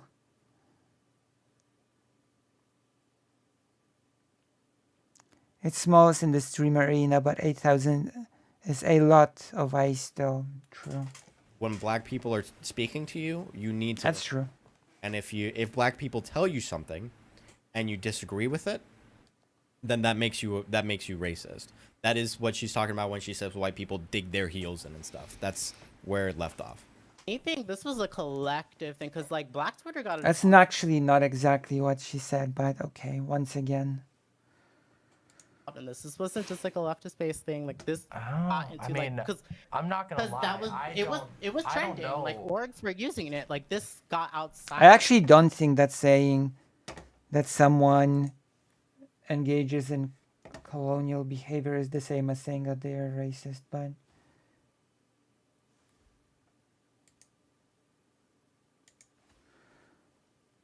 nonetheless, I feel like literally no one should have spent a single second giving her on her opinions moment in the sun. I mean, What for? Why? Well, it's a whole. Well, that's a bit more complicated. Great terrain, because Soul Bunny basically did and like participate in a whole harassment campaign against Shark Rio Zero, you know? And sometimes it becomes basically impossible to not sort of respond or react in any way when there's like a whole harassment campaign going on, you know? Coordinated. If that makes sense. You know?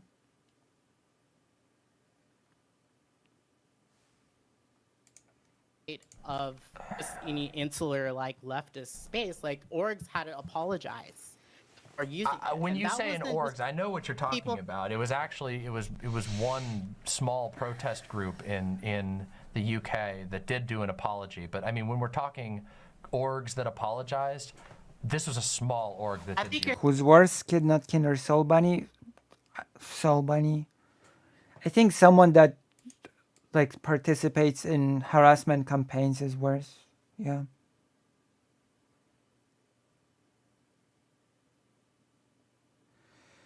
How does someone of that size launch a campaign of harassment? Is the harassment momentum much larger than her audience? Well, it's by cooperating with other people with their own audiences. Like, I'm pretty sure Jesse Gender's audience is pretty sizable. Let's see, Jesse. We're gonna look up Jesse Gender, actually. How big is Jesse Gender? Who actually boosted this stuff? Jesse Gender.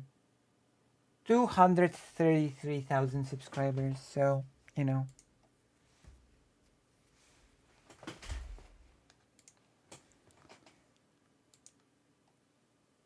Yeah, correct, yeah.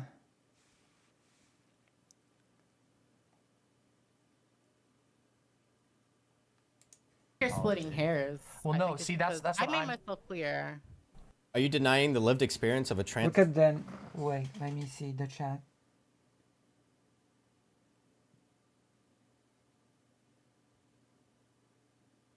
Jesus. To be fair, Kiwi Farm is an extremely small community of people, and they have been literally gone, people to go. Yeah, right. Had to unsubscribe from Jessie after this. I've been subscribed for her for a long time. I'm sure that this has been a real disappointing thing for a lot of people. Of color, POC. Yeah. What do you say, Probably. woman of color. What? I made myself I don't know very what you mean by that. I made Okay. myself clear to try to express the perspective of Black folks and how we feel. I about hear this, what you're especially saying. Black femme. What I'm trying to 'Cause I'm say just is, passing don't you along when think... I shared things to Instagram and just regular day Black folks that don't know nothing about no bread soup, don't know nothing about no debate pros, that know nothing about even how Twitter spaces go. Some of them don't even engage ever with Black Twitter. Mhm. So, like I Well, said, like I mean, I don't know. I didn't say anything about any of that, so I don't know. I don't know. I don't know. I think we're going in circles on this. We are going in because circles a think- little True. bit. The point is, what I'm trying to say here is, I think that Stop there is circling.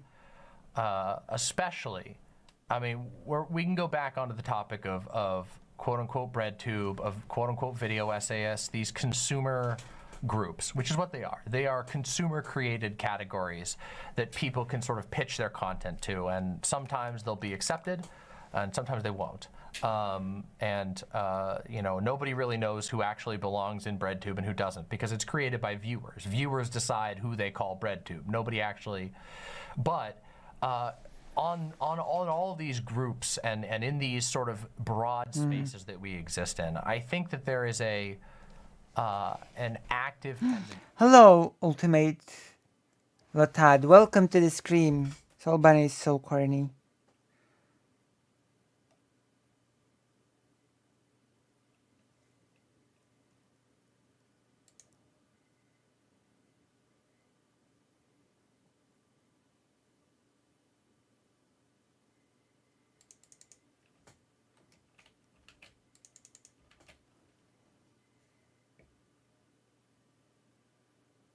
Regular day. My goodness.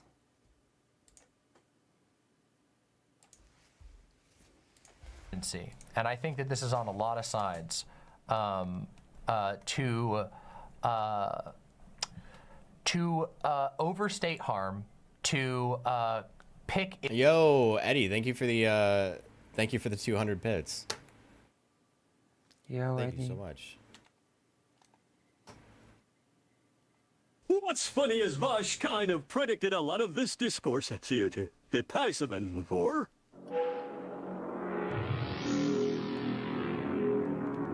POV, you encounter a white liberal, huh? In absolute tears of this from Robin DiAngelo's new book. Oh no. At this point in my life, I had no black friends and had rarely spent time with black. Yo! Chalachi.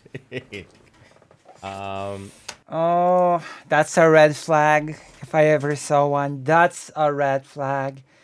Your eyes lighting up when you see the name Chad Logic.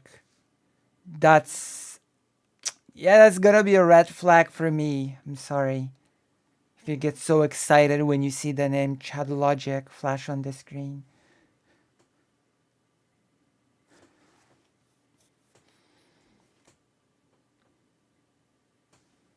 I know, it's just there's a tweet on the screen here.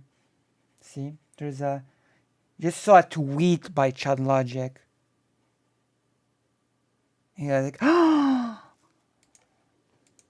am like my goodness.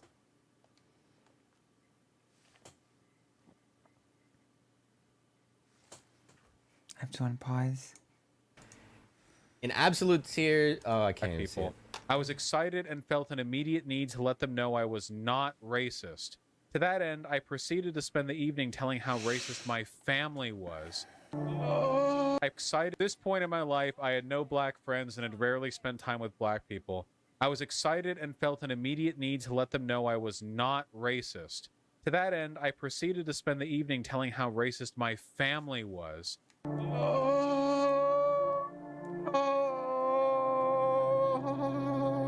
This is basically what Demon Mama is going through right now.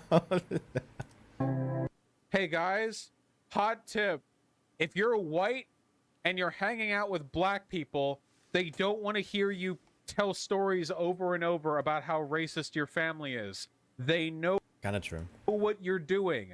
They're not stupid. That sounds like something a Vosh fan would do. Dude, I don't know, dude. I feel like I miss old Vosh a little bit. I miss old Vosh. I'm tired of I this. feel like Vosh shook things up and wasn't afraid to shake things up a little bit. I miss it. Stupid. If you're a guy and you're like chatting up with a girl and you're like constantly talking about like how bad all other guys. The Fortress arc made him weak. Yeah. I'm not gonna watch this whole thing. Thank you for the 200 bits though. Issues that are. I'm just gonna. You know, there might be some sort of nugget of truth or analysis that's there, but then turn it into like a major social.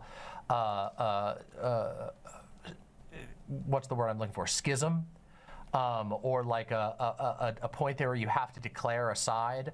And I think a lot of it is kind of unproductive. And we kind of got off on a tangent on this particular topic because I was asking, your opinion and trying to share some of mine as far as the way I look at it. And be the change you want to see. You be the one to shake things up. Oh no, no, please, listen, no. We'll see. I need a video editor. That's what I need. Okay. I don't know. When I see a lot of people claiming, Don't be the change.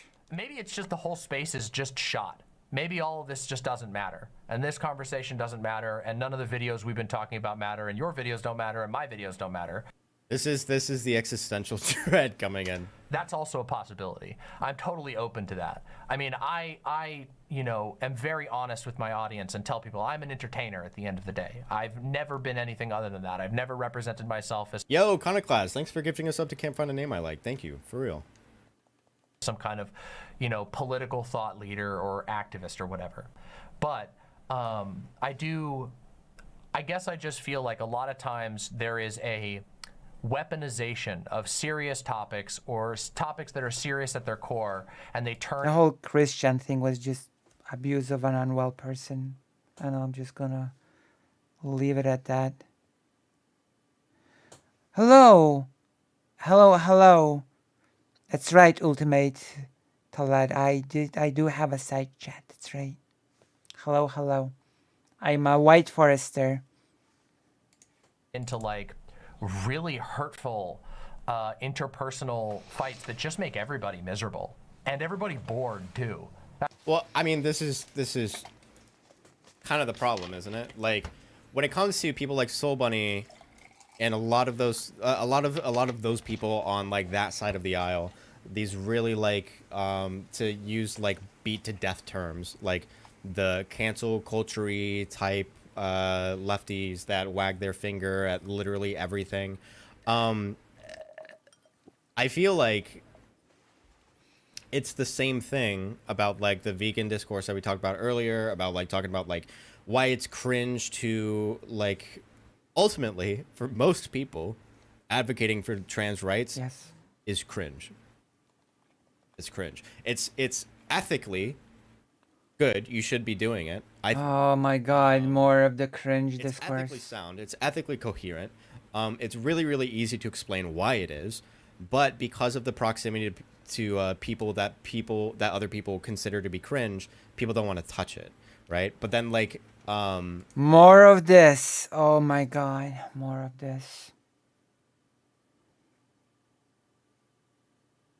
So like what ends up happening with a lot of this like lefty discourse is they'll find something which is like morally abhorrent, something that is bad, like racism is bad, structural racism, interpersonal racism, these are bad things. And they'll take it to like the extreme degree. Well, where what they'll do is they'll search for whatever red flag that they can find of something that can be considered harmful, anything that can be considered racist or part of structural racism or whatever it is. They'll find whatever flags they can. And what they do is they'll find these flags and then... Oh god, I'm having... now I'm having the sway and the drifting in the gamepad. Oh god, oh no.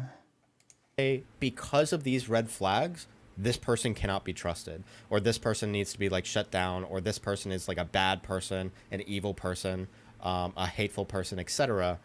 Even though like most people don't mean any harm. Most Red people, when they tell you what their politics are, what their perspectives are, they don't actually mean any harm. Most people are just trying their best.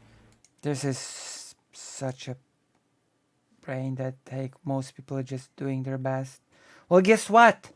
Some people are just doing their best to make other people's lives miserable. Have you considered that that's also a form of doing one's best? Oh my god. And when you have people that will look at for people's red flags and see harm everywhere, and if they see any harm, they're going to say that you are a harmful person.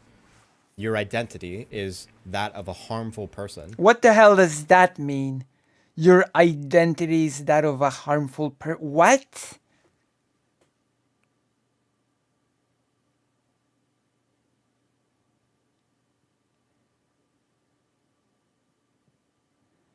Is you're using a controller? Yes. It's a headache, but I read that dust can cause the stick to register drift.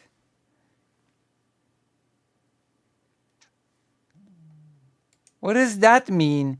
You have the identity of like a hurtful, harmful person. Drift. Yeah. I have to fix it somehow. Especially since this is a borrowed controller.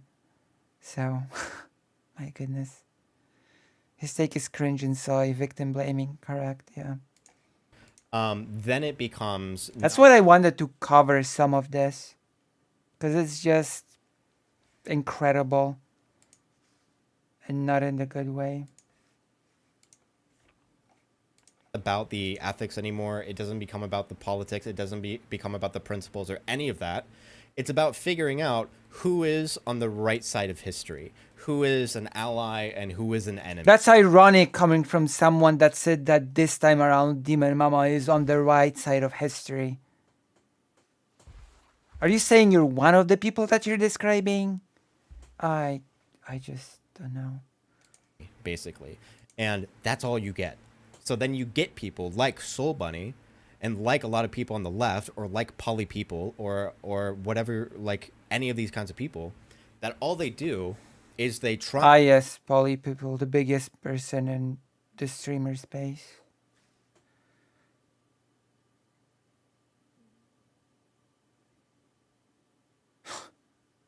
Figure out who the good people are and who the bad people are. And they don't talk about principles, they don't talk about any of that stuff. It's not even important to them. What they want to do. Ah, yes. The most important thing when I'm fighting is when I'm fighting for the right not to die is to discuss principles. Aiko, thank you for the 13 months. What they want to do is they want to create. And yes, I am noting the presence of Aiko in the. I am noting the presence of Aiko in the chat, and I am noting my disappointment. For my PS4 controller, I had to unscrew it, unlatch it, the plastic frame in half, put the plastic off, and clean the inside circuit board and sticks sensing area.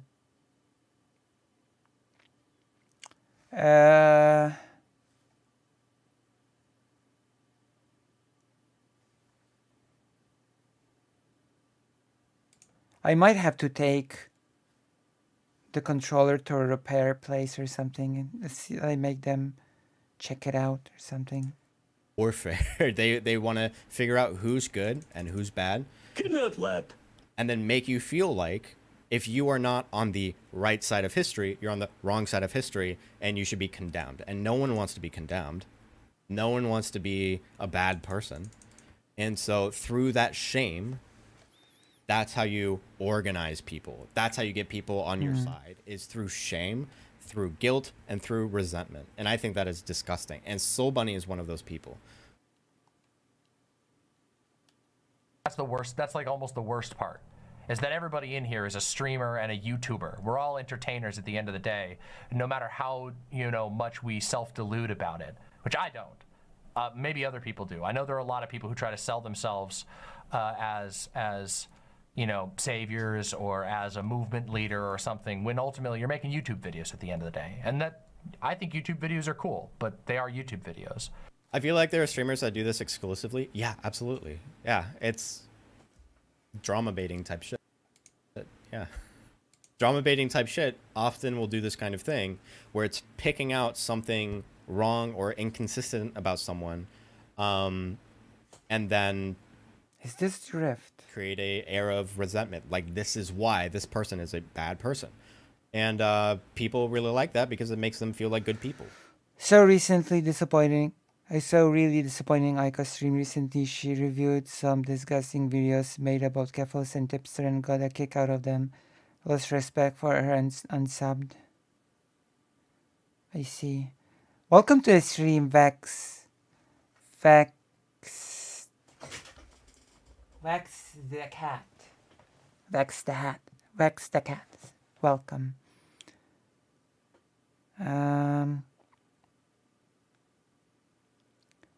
Also make sure no other controllers are plugged in. No other controllers are plugged in.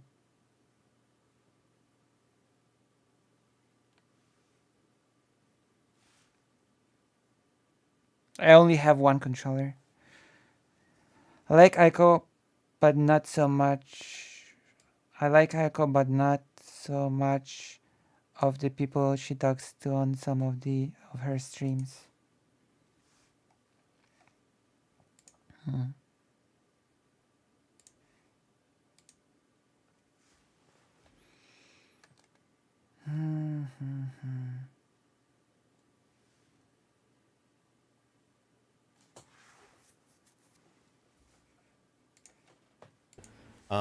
Because they are not like these guys or whatever. If you find people bad enough, you can get some pretty good views. You can get some pretty good views. But yeah, a lot of people on the left will do this in a really, really harmful way. Soul Bunny is one of the top people that. This is just the rebranding of Destiny's ontological evil argument of leftists, of lefties using that. I mean, I did warn you that this is basically an uninspired Destiny clone, right? Like this is basically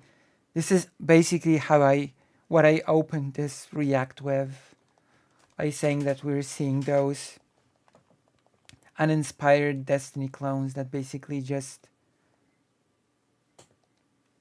copy mistakes, but also sort of do it worse somehow. I don't know. I do this. And I guess there's just a right lot now. It seems like there's a lot of fucking. There's a lot of hyperbole. There's a lot of statements of harm that I don't feel are often backed up with evidence. And I worry about that. You know what I mean? Arka, I disagree with Aiko sometimes, but I really like her anyway. That's fair. That's fair. That's a fair stance to have. Because I feel like it makes the space miserable, and it actually defeats our ability to do cool stuff. It floods the space with people slandering each other in games of telephone instead of like actually cool and interesting things. Does that make sense? Like I said before, I think this could very well be Demon Mama's Anna Kasparian mom. And yes, this is the take that I've been waiting for. This is what this has all been building up to, this whole react. The take of this might very well be Demon Mama's Anna Kasparian moment. You'll see in a second what that means. Yes, he is saying that Demon Mama is gonna leave the left over this. Yep. This is the thing that I've been basically waiting for. We're just gonna quit the video after this because I don't really want to hear what other takes are gonna be birthed from this particular video, but this actually I wanted to showcase. Literally doing what he accuses others of doing. Yeah, Kidnutkin literally accuses cringe trans activists causing harm, and he argues to distance oneself from these guys. Yeah. So let him cook. Imagine Demon Mama turns into like a centrist because of this stuff. The kind of broader point. This warrants both a Parker cringe and a Zell cringe, to be quite honest. This just warrants a Zell cringe and a Parker cringe. Even just when it hits Twitter, like when it hits Twitter, the Discord hits Twitter, it definitely gets. That's when it really becomes unproductive. I can say that. Like when it hits Twitter, the type of like on both sides, how takes can get where it can potentially get and has gotten. And not everyone, obviously, that are engaging on the Twitter discourse, but there's spaces where. Imagine how long her "Why I Left the Left" video would be. Yeah. Oh boy.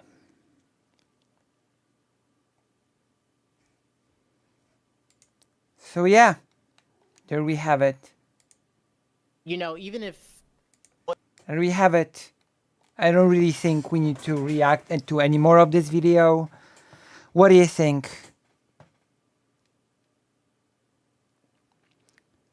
Not that there aren't toxic actors worth pointing at, but it's literally the pointing Spider-Man meme. True. My God. It is, yeah. Nay says, Return. Have we had enough of this video? I'm gonna be honest, I've had quite about enough of this. I think this take is cringe.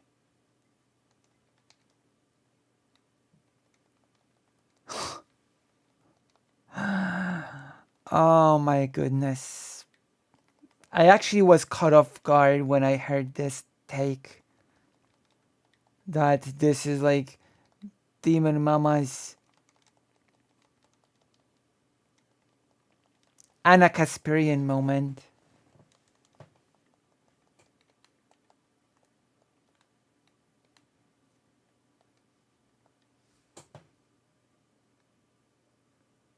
I don't know what to say to this. So yeah, thanks. We've had enough.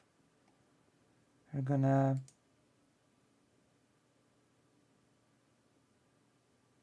there we have it. We're gonna play some more Diablo and then we're gonna go to sleep. So now we can sort of. Who knows what gems I might discover here? I like DM. She's cool and gives off motherly feelings. True. After all, it is Demon Mama, not just a demon.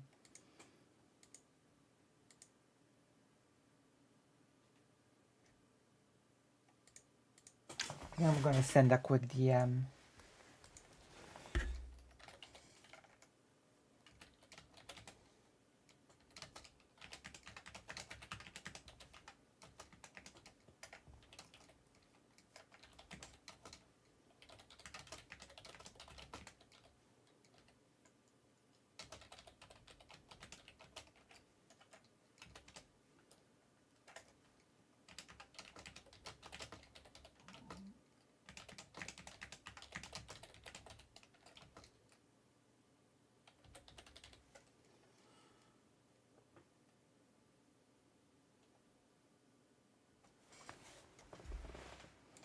There you go. I sent the news. My goodness. I just don't know.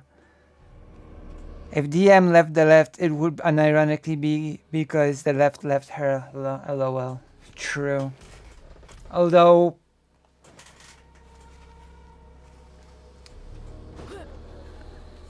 the left is not something that you can leave or a thing that can leave you. You are either a left-leaning person or you're not. And the left has nothing to do with it, if that makes sense.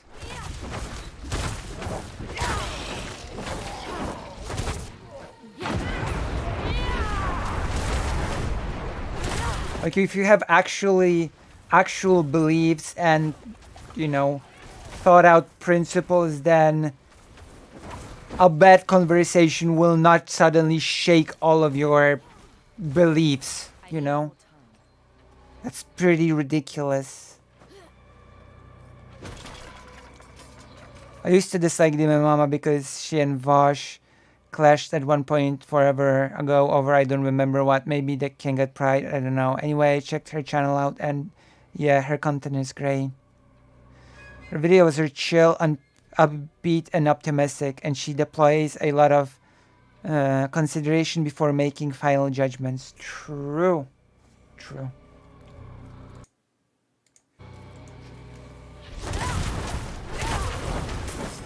I was King Cat Pride. First watched the Mama when I decided to be a good faith and assume her convos with Vosh were just cringe moments. I have no idea why I decided to be good faith. Because you are Giggler. Or you were Giggler material at the time.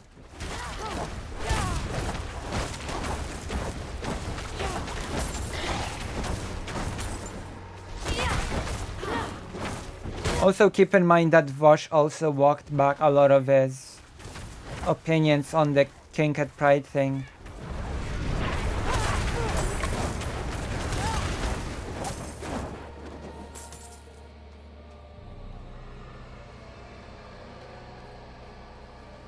And let's not even get into the whole RGR King Cat Pride thing, okay? The bare feet fetish debate of RGR and Doe. How many of you were there for that?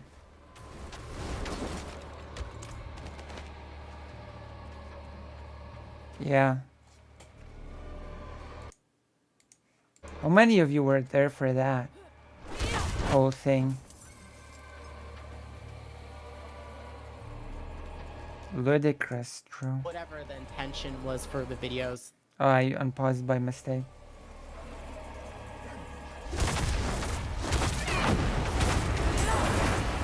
We're about to do a dungeon.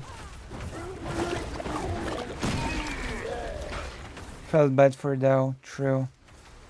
I got irritated with Sunday over the Professor Flowers debate with Vaj, but I like him a lot now. That's actually how I discovered President Sunday, through that debate over Professor Flowers. ODRGR stuff, yeah. I was technically there, but I was a fan of RG at the time. RGR.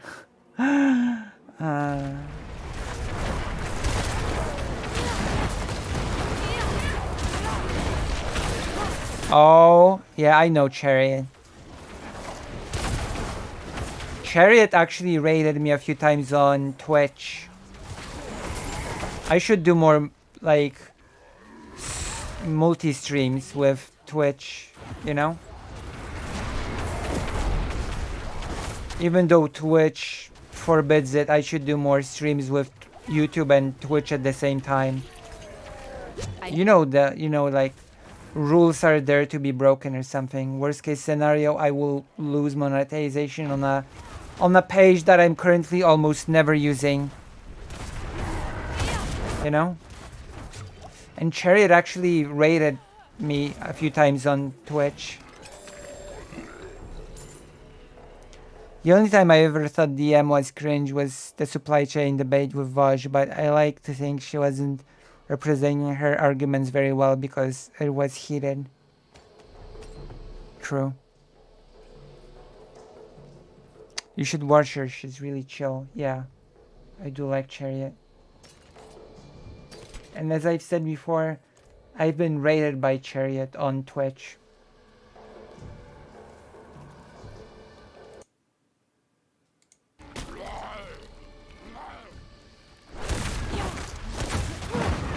Should I multi-stream, like, should I do the simultaneous stream on YouTube and Twitch at once? Vote, Gigglers. Vote with your wallets. Vote with your wallets, Gigglers.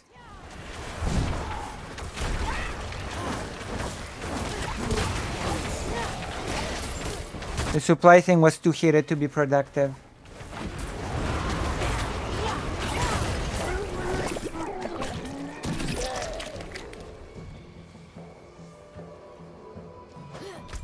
Vote with your wallets, Gigglers. If I disagree with Chariot, I know I need to think over my opinion more. Interesting.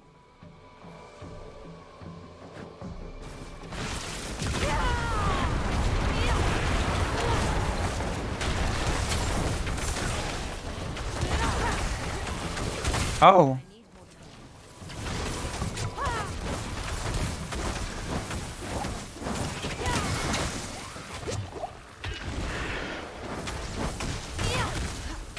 I'm gonna read the chat in a moment once we defeat the boss.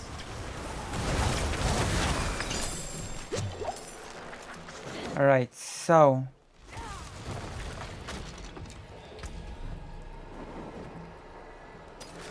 sometimes I really dislike Vosh's inability to indicate sarcasm or sincerity, and also his joking about always being rich gets a bit much, like narcissistic or something. Well, you know. I'm not gonna hold the sarcasm and sincerity against Vosh super much.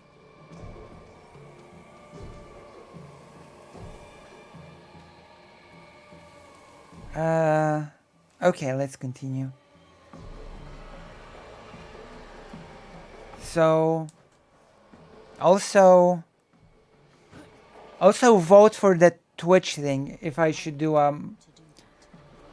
simultaneous stream of YouTube and Twitch, or is it fine to just skip Twitch altogether?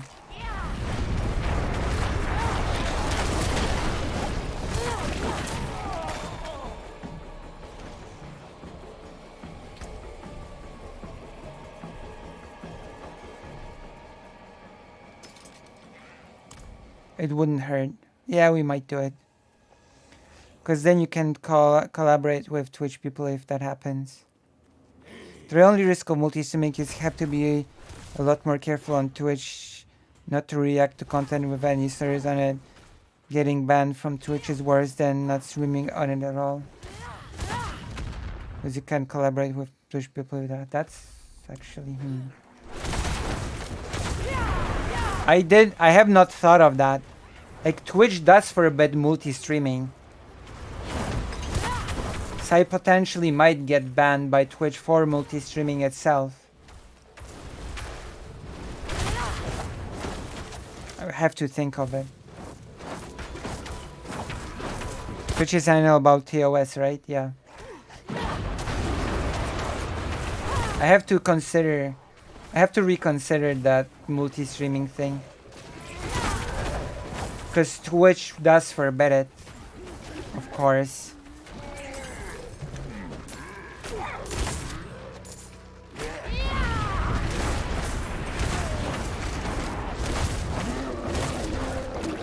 Might need to reread the rules again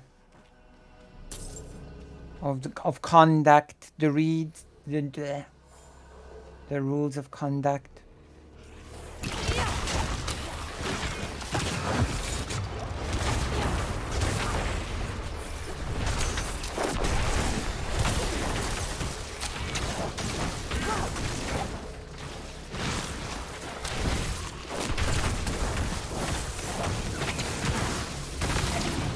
I'm not ready yet. Oh.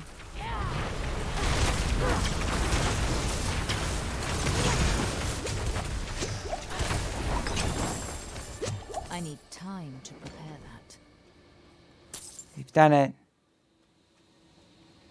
It's just garbage. I wouldn't even try it. But I thought the multi-stream was for stream partners. Apparently it's not just for stream partners anymore.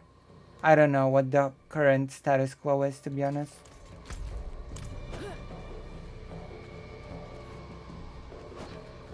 I might have to look into it again.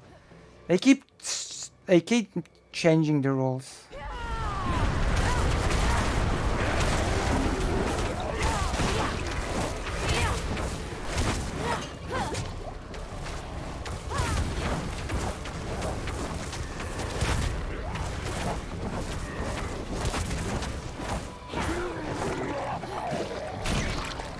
I know. I felt that I could potentially get some viewers up Twitch if I multi-streamed, but I kind of agree, but it isn't a bad attitude to have if you're supposed to someone who debates differing opinions and new ideas. If you sincerely think your opinions are flawless, that seems counterproductive.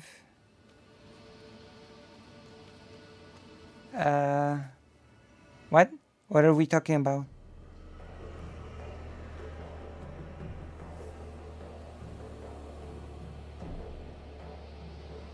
Oh, that was sarcasm. Reiterate.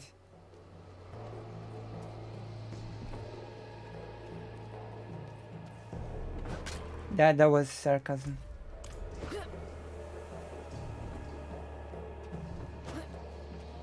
How rude.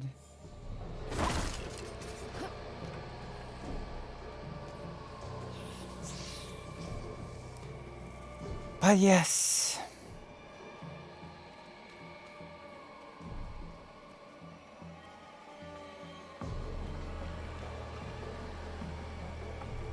My goodness.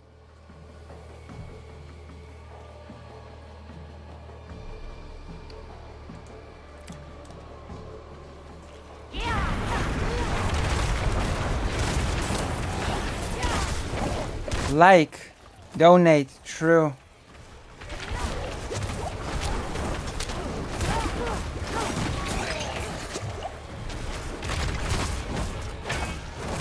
I'm not ready yet. Like, donate, and push the like button, and subscribe to the channel, and hit the bell, and stuff.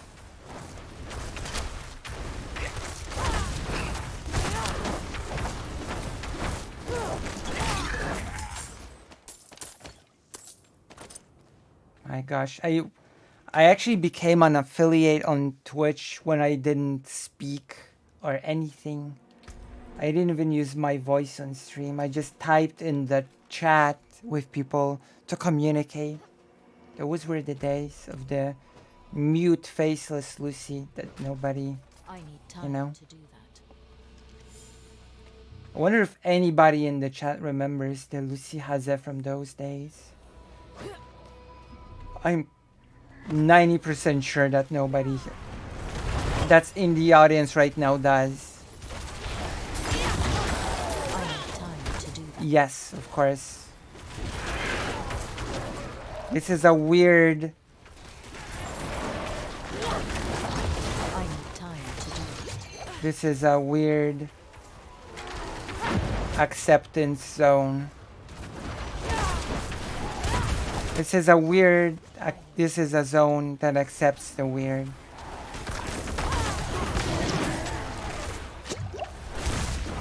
The side chat isn't working for my laptop, Lucy. Wait, why not?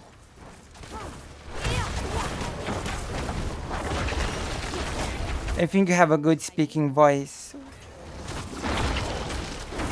Good speaking voice? A soothing voice? I need more time. A soothing voice when I grill kidnotkins. My goodness. Huh? Oh. Thank you. First time I heard Lucy on DM stream, I said, "Eep, cute." No, that cannot be. That can be true. My goodness.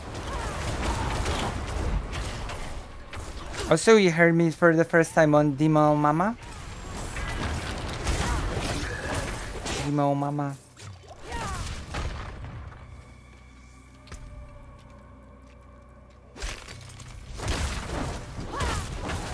My goodness.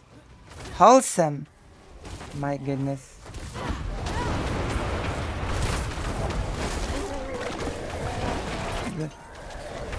The wholesome, the wholesome I need time to do that. roasting of Kidnotkin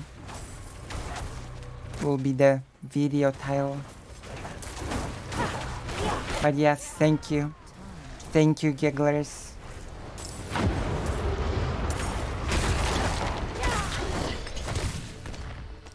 And also the growth of the Lucy Haze channel is like the slow and steady wins the race.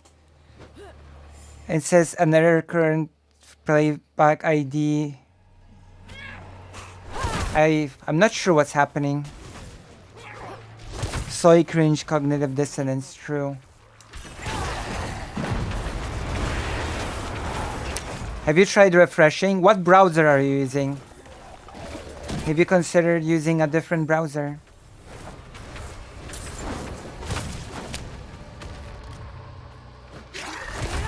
Have you considered turning it off and on again?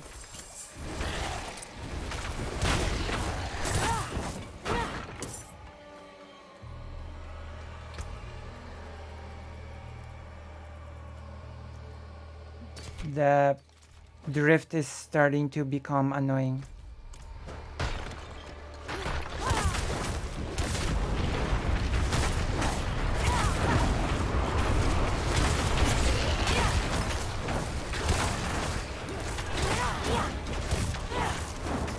True is the one that I'm using. I use Opera GX. That's true, Arcal, that's true.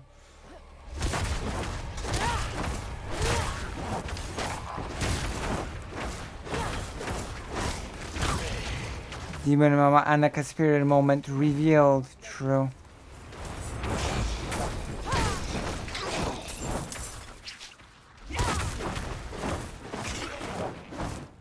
And if you really want to be clickbaity about the title, then it would be Demon Mama is leaving the left.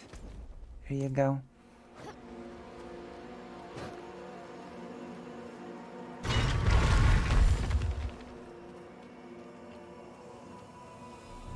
There we go. Now that's the ultimate clickbait.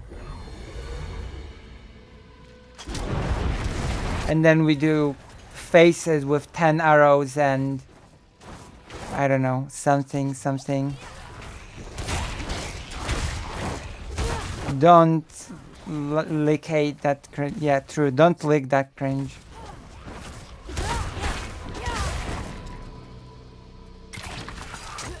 Don't lick it. It's cringe. Oh, that's a good one.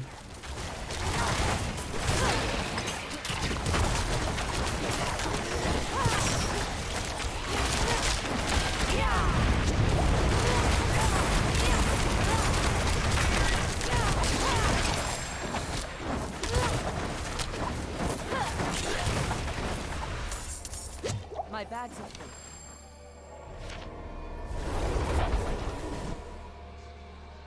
True. Archiles is always speeding the facts.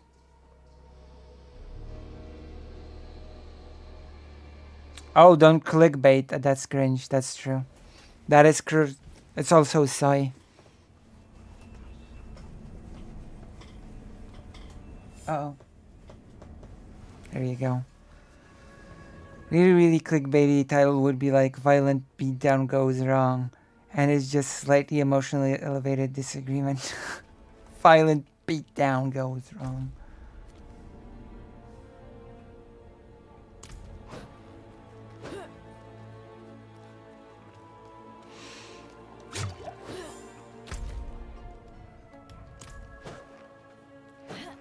I need more time.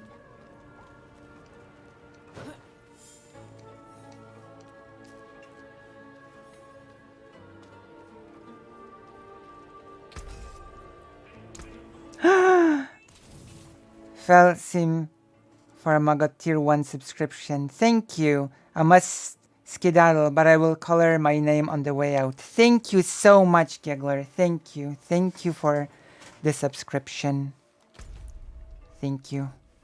I will have to become a Skittle as well soon. A Skittle. Also, I have to barely legal, and you're just pointing out how someone should follow terms of service better.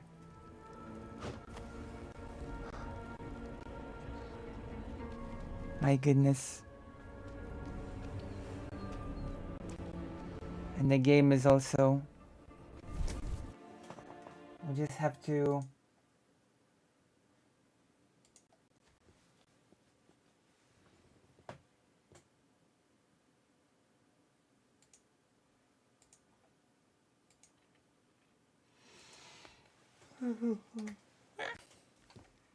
It's almost 3 a.m.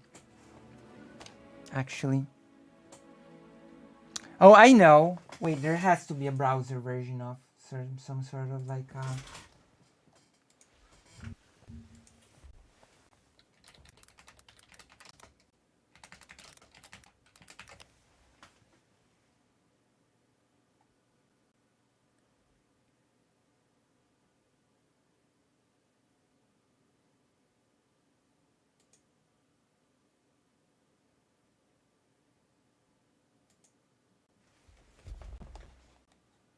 okay.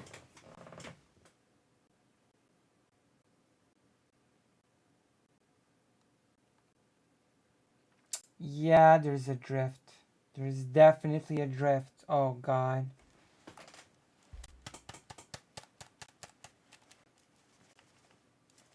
That is unfortunate. Yeah, the controller definitely does have a... I just plugged in, like I just used an internet program for detecting the controller and yep, there's a drift. Wait, have I just fixed it? Wait, I think I just fixed it. That's interesting. Hold on. No, it's back. It was fixed for a second and then it's back. Oh god. I don't know. I hope I can fix it. I have an issue. I turn the stream on and look at the clock and the day is over. I get sucked on. True. As long as we get something that we can learn from the stream, it's not a wasted time, okay? Which is why I will be working on more educational material.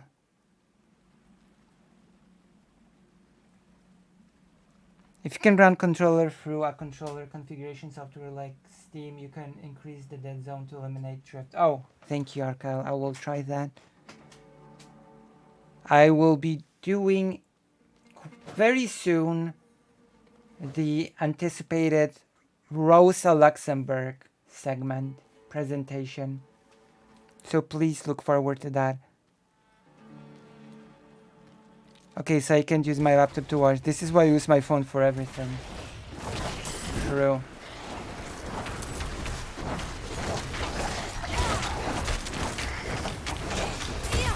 Now the drift is back, by the way.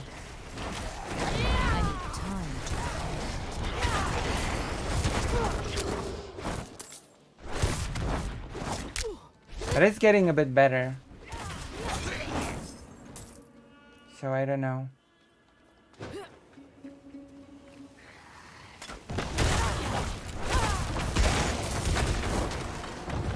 I will definitely...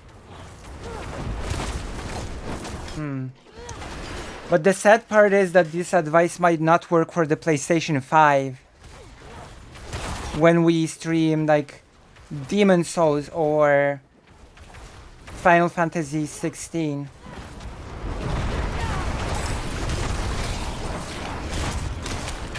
Let's see, are the humans in FF humans or are they something else? Depends on which Final Fantasy game you're talking about. In some of them they are, and some of them they're not exactly humans. It depends on which game you're talking about. Drama is more fun though. We need to keep a healthy diet. We need a healthy diet. We need a healthy balance.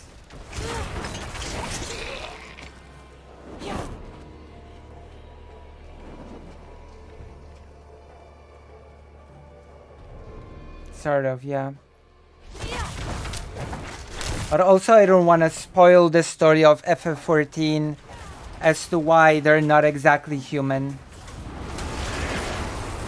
Okay. To explain why they're not would require me to spoil the entirety of FF14 plot, basically.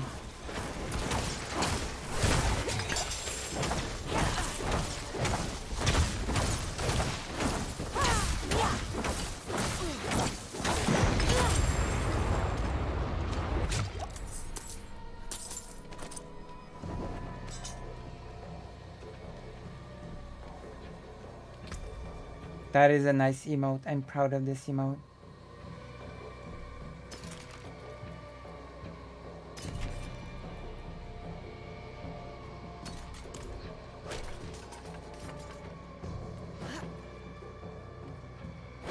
So while this may be good for the PC, I might still see drift in the on the PlayStation 5, which was a problem.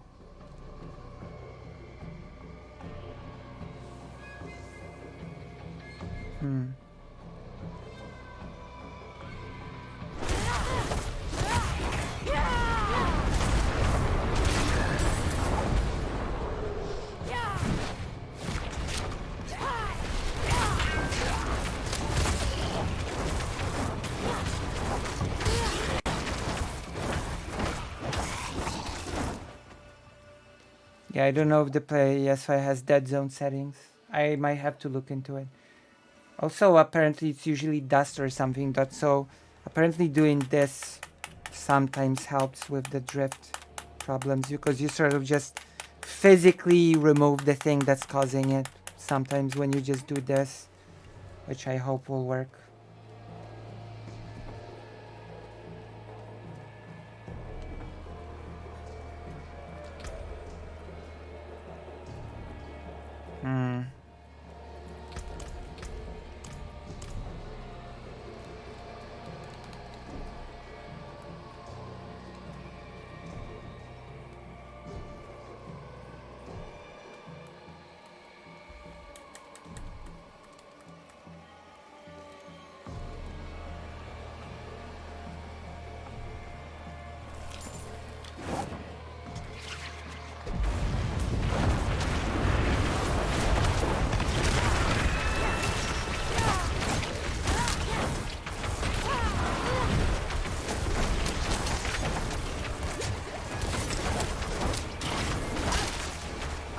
ready yet.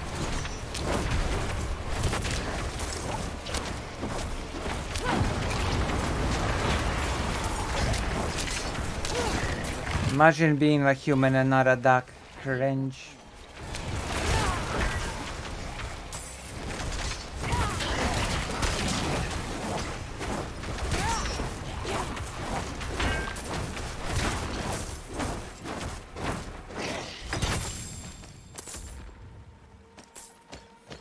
There was a horror about a car.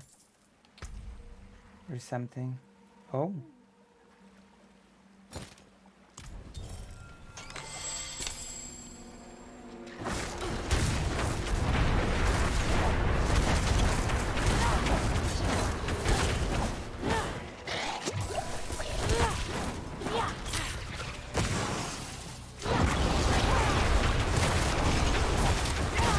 Alright, gigglers, we're doing this thing.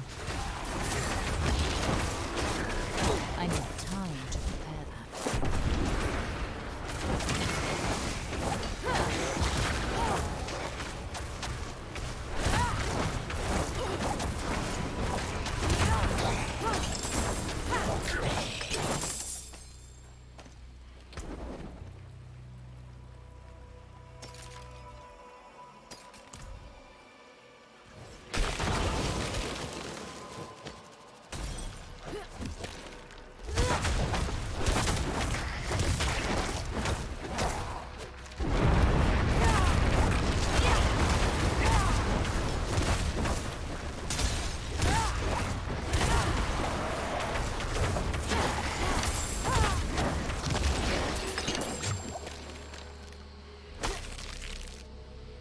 Uh-oh.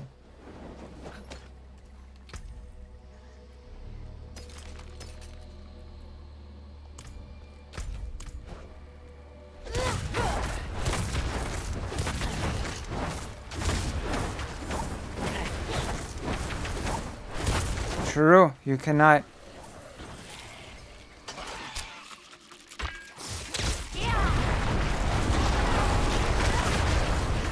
cannot use the slur.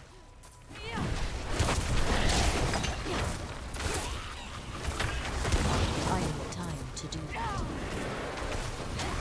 I'm like Unicron in the 1986 Transformers the movie. And nothing. You belong to me now. And Jess will scream, I belong to nobody. And I say, I see I've misjudged you. Very well. Proceed on your way to oblivion. And then Jess says, no, wait. I accept your terms. I accept. And I say, excellent. Should be proud of me, Lisa. I haven't used the slur on other platforms. Ah, I am proud. Thank you. Thank you, thank you. It makes you an amazing representative. I need time. See, you understand. You understand how brand representation works more than Chud Logic and DK. I can tell you I need more time. this for sure. I like the freedom to be a potty mouth. My goodness. I need more time. Understanding how branding representation works is a skill that neither DK nor Chud Logic have mastered yet. I see. Okay, we will finish this dungeon and then we shall go to sleep. Uh-oh. My goodness, what was that? We will so have to work on that drift thing. It's like the worst thing that can happen to you apart from lag. Now it seems better. Now it seems to be better. I need more time.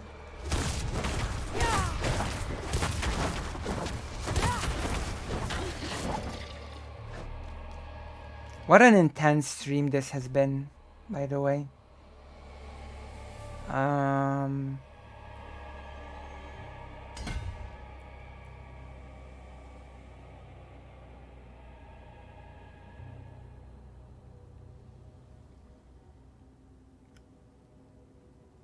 Okay.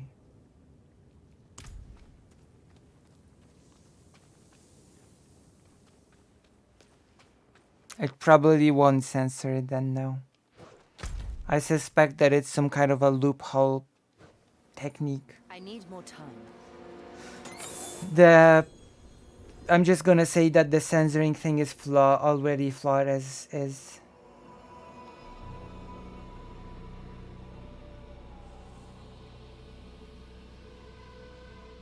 The 666 item power thing.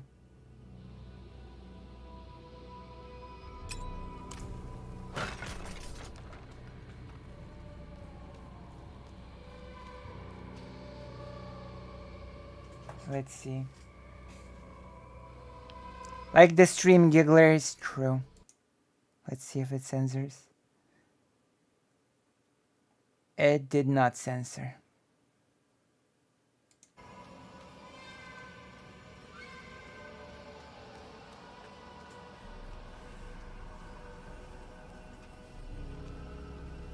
It did not censor. It makes me sad.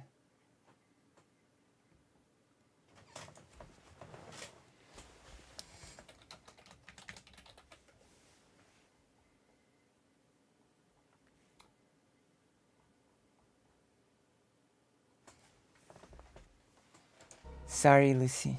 It's okay. We did the experiment. But let's not slur anymore. We have slurred enough against humanity. We have slurred against humanity. Don't be sad, it's freedom. My goodness. Freedom is sad. Don't be sorry, be better. True. True, do better. Also, don't feel bad, Retro Rain. I'll simply make a video essay about you. It's okay. That's fine. I'll just make a video essay and cancel you. It's all good. It's all good. It's all in the day of a video essay material gathering.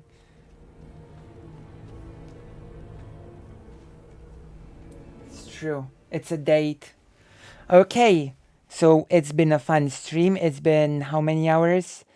Oh gosh, we've been streaming for 8 hours 30 minutes, give or take. So I think it's fair to say that it's been a fairly long stream.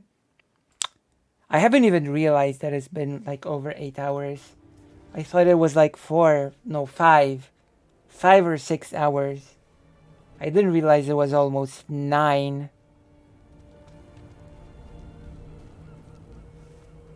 Okay, so thank you all for coming. Thank you all for being gigglers. I hope to see you again on the next stream. I'm gonna write the mantra of love and solidarity. Heart. Oh, wrong thing. Heart. See, I'm tired. I'm out of my depth.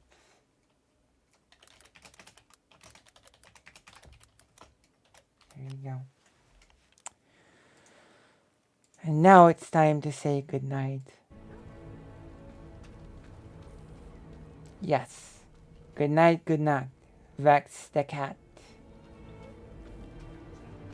Love and slurs, but at home, not online. No, don't use slurs at home. Okay. Bye-bye. See you and full-on giggling, if that makes sense. Yeah, I press end stream now.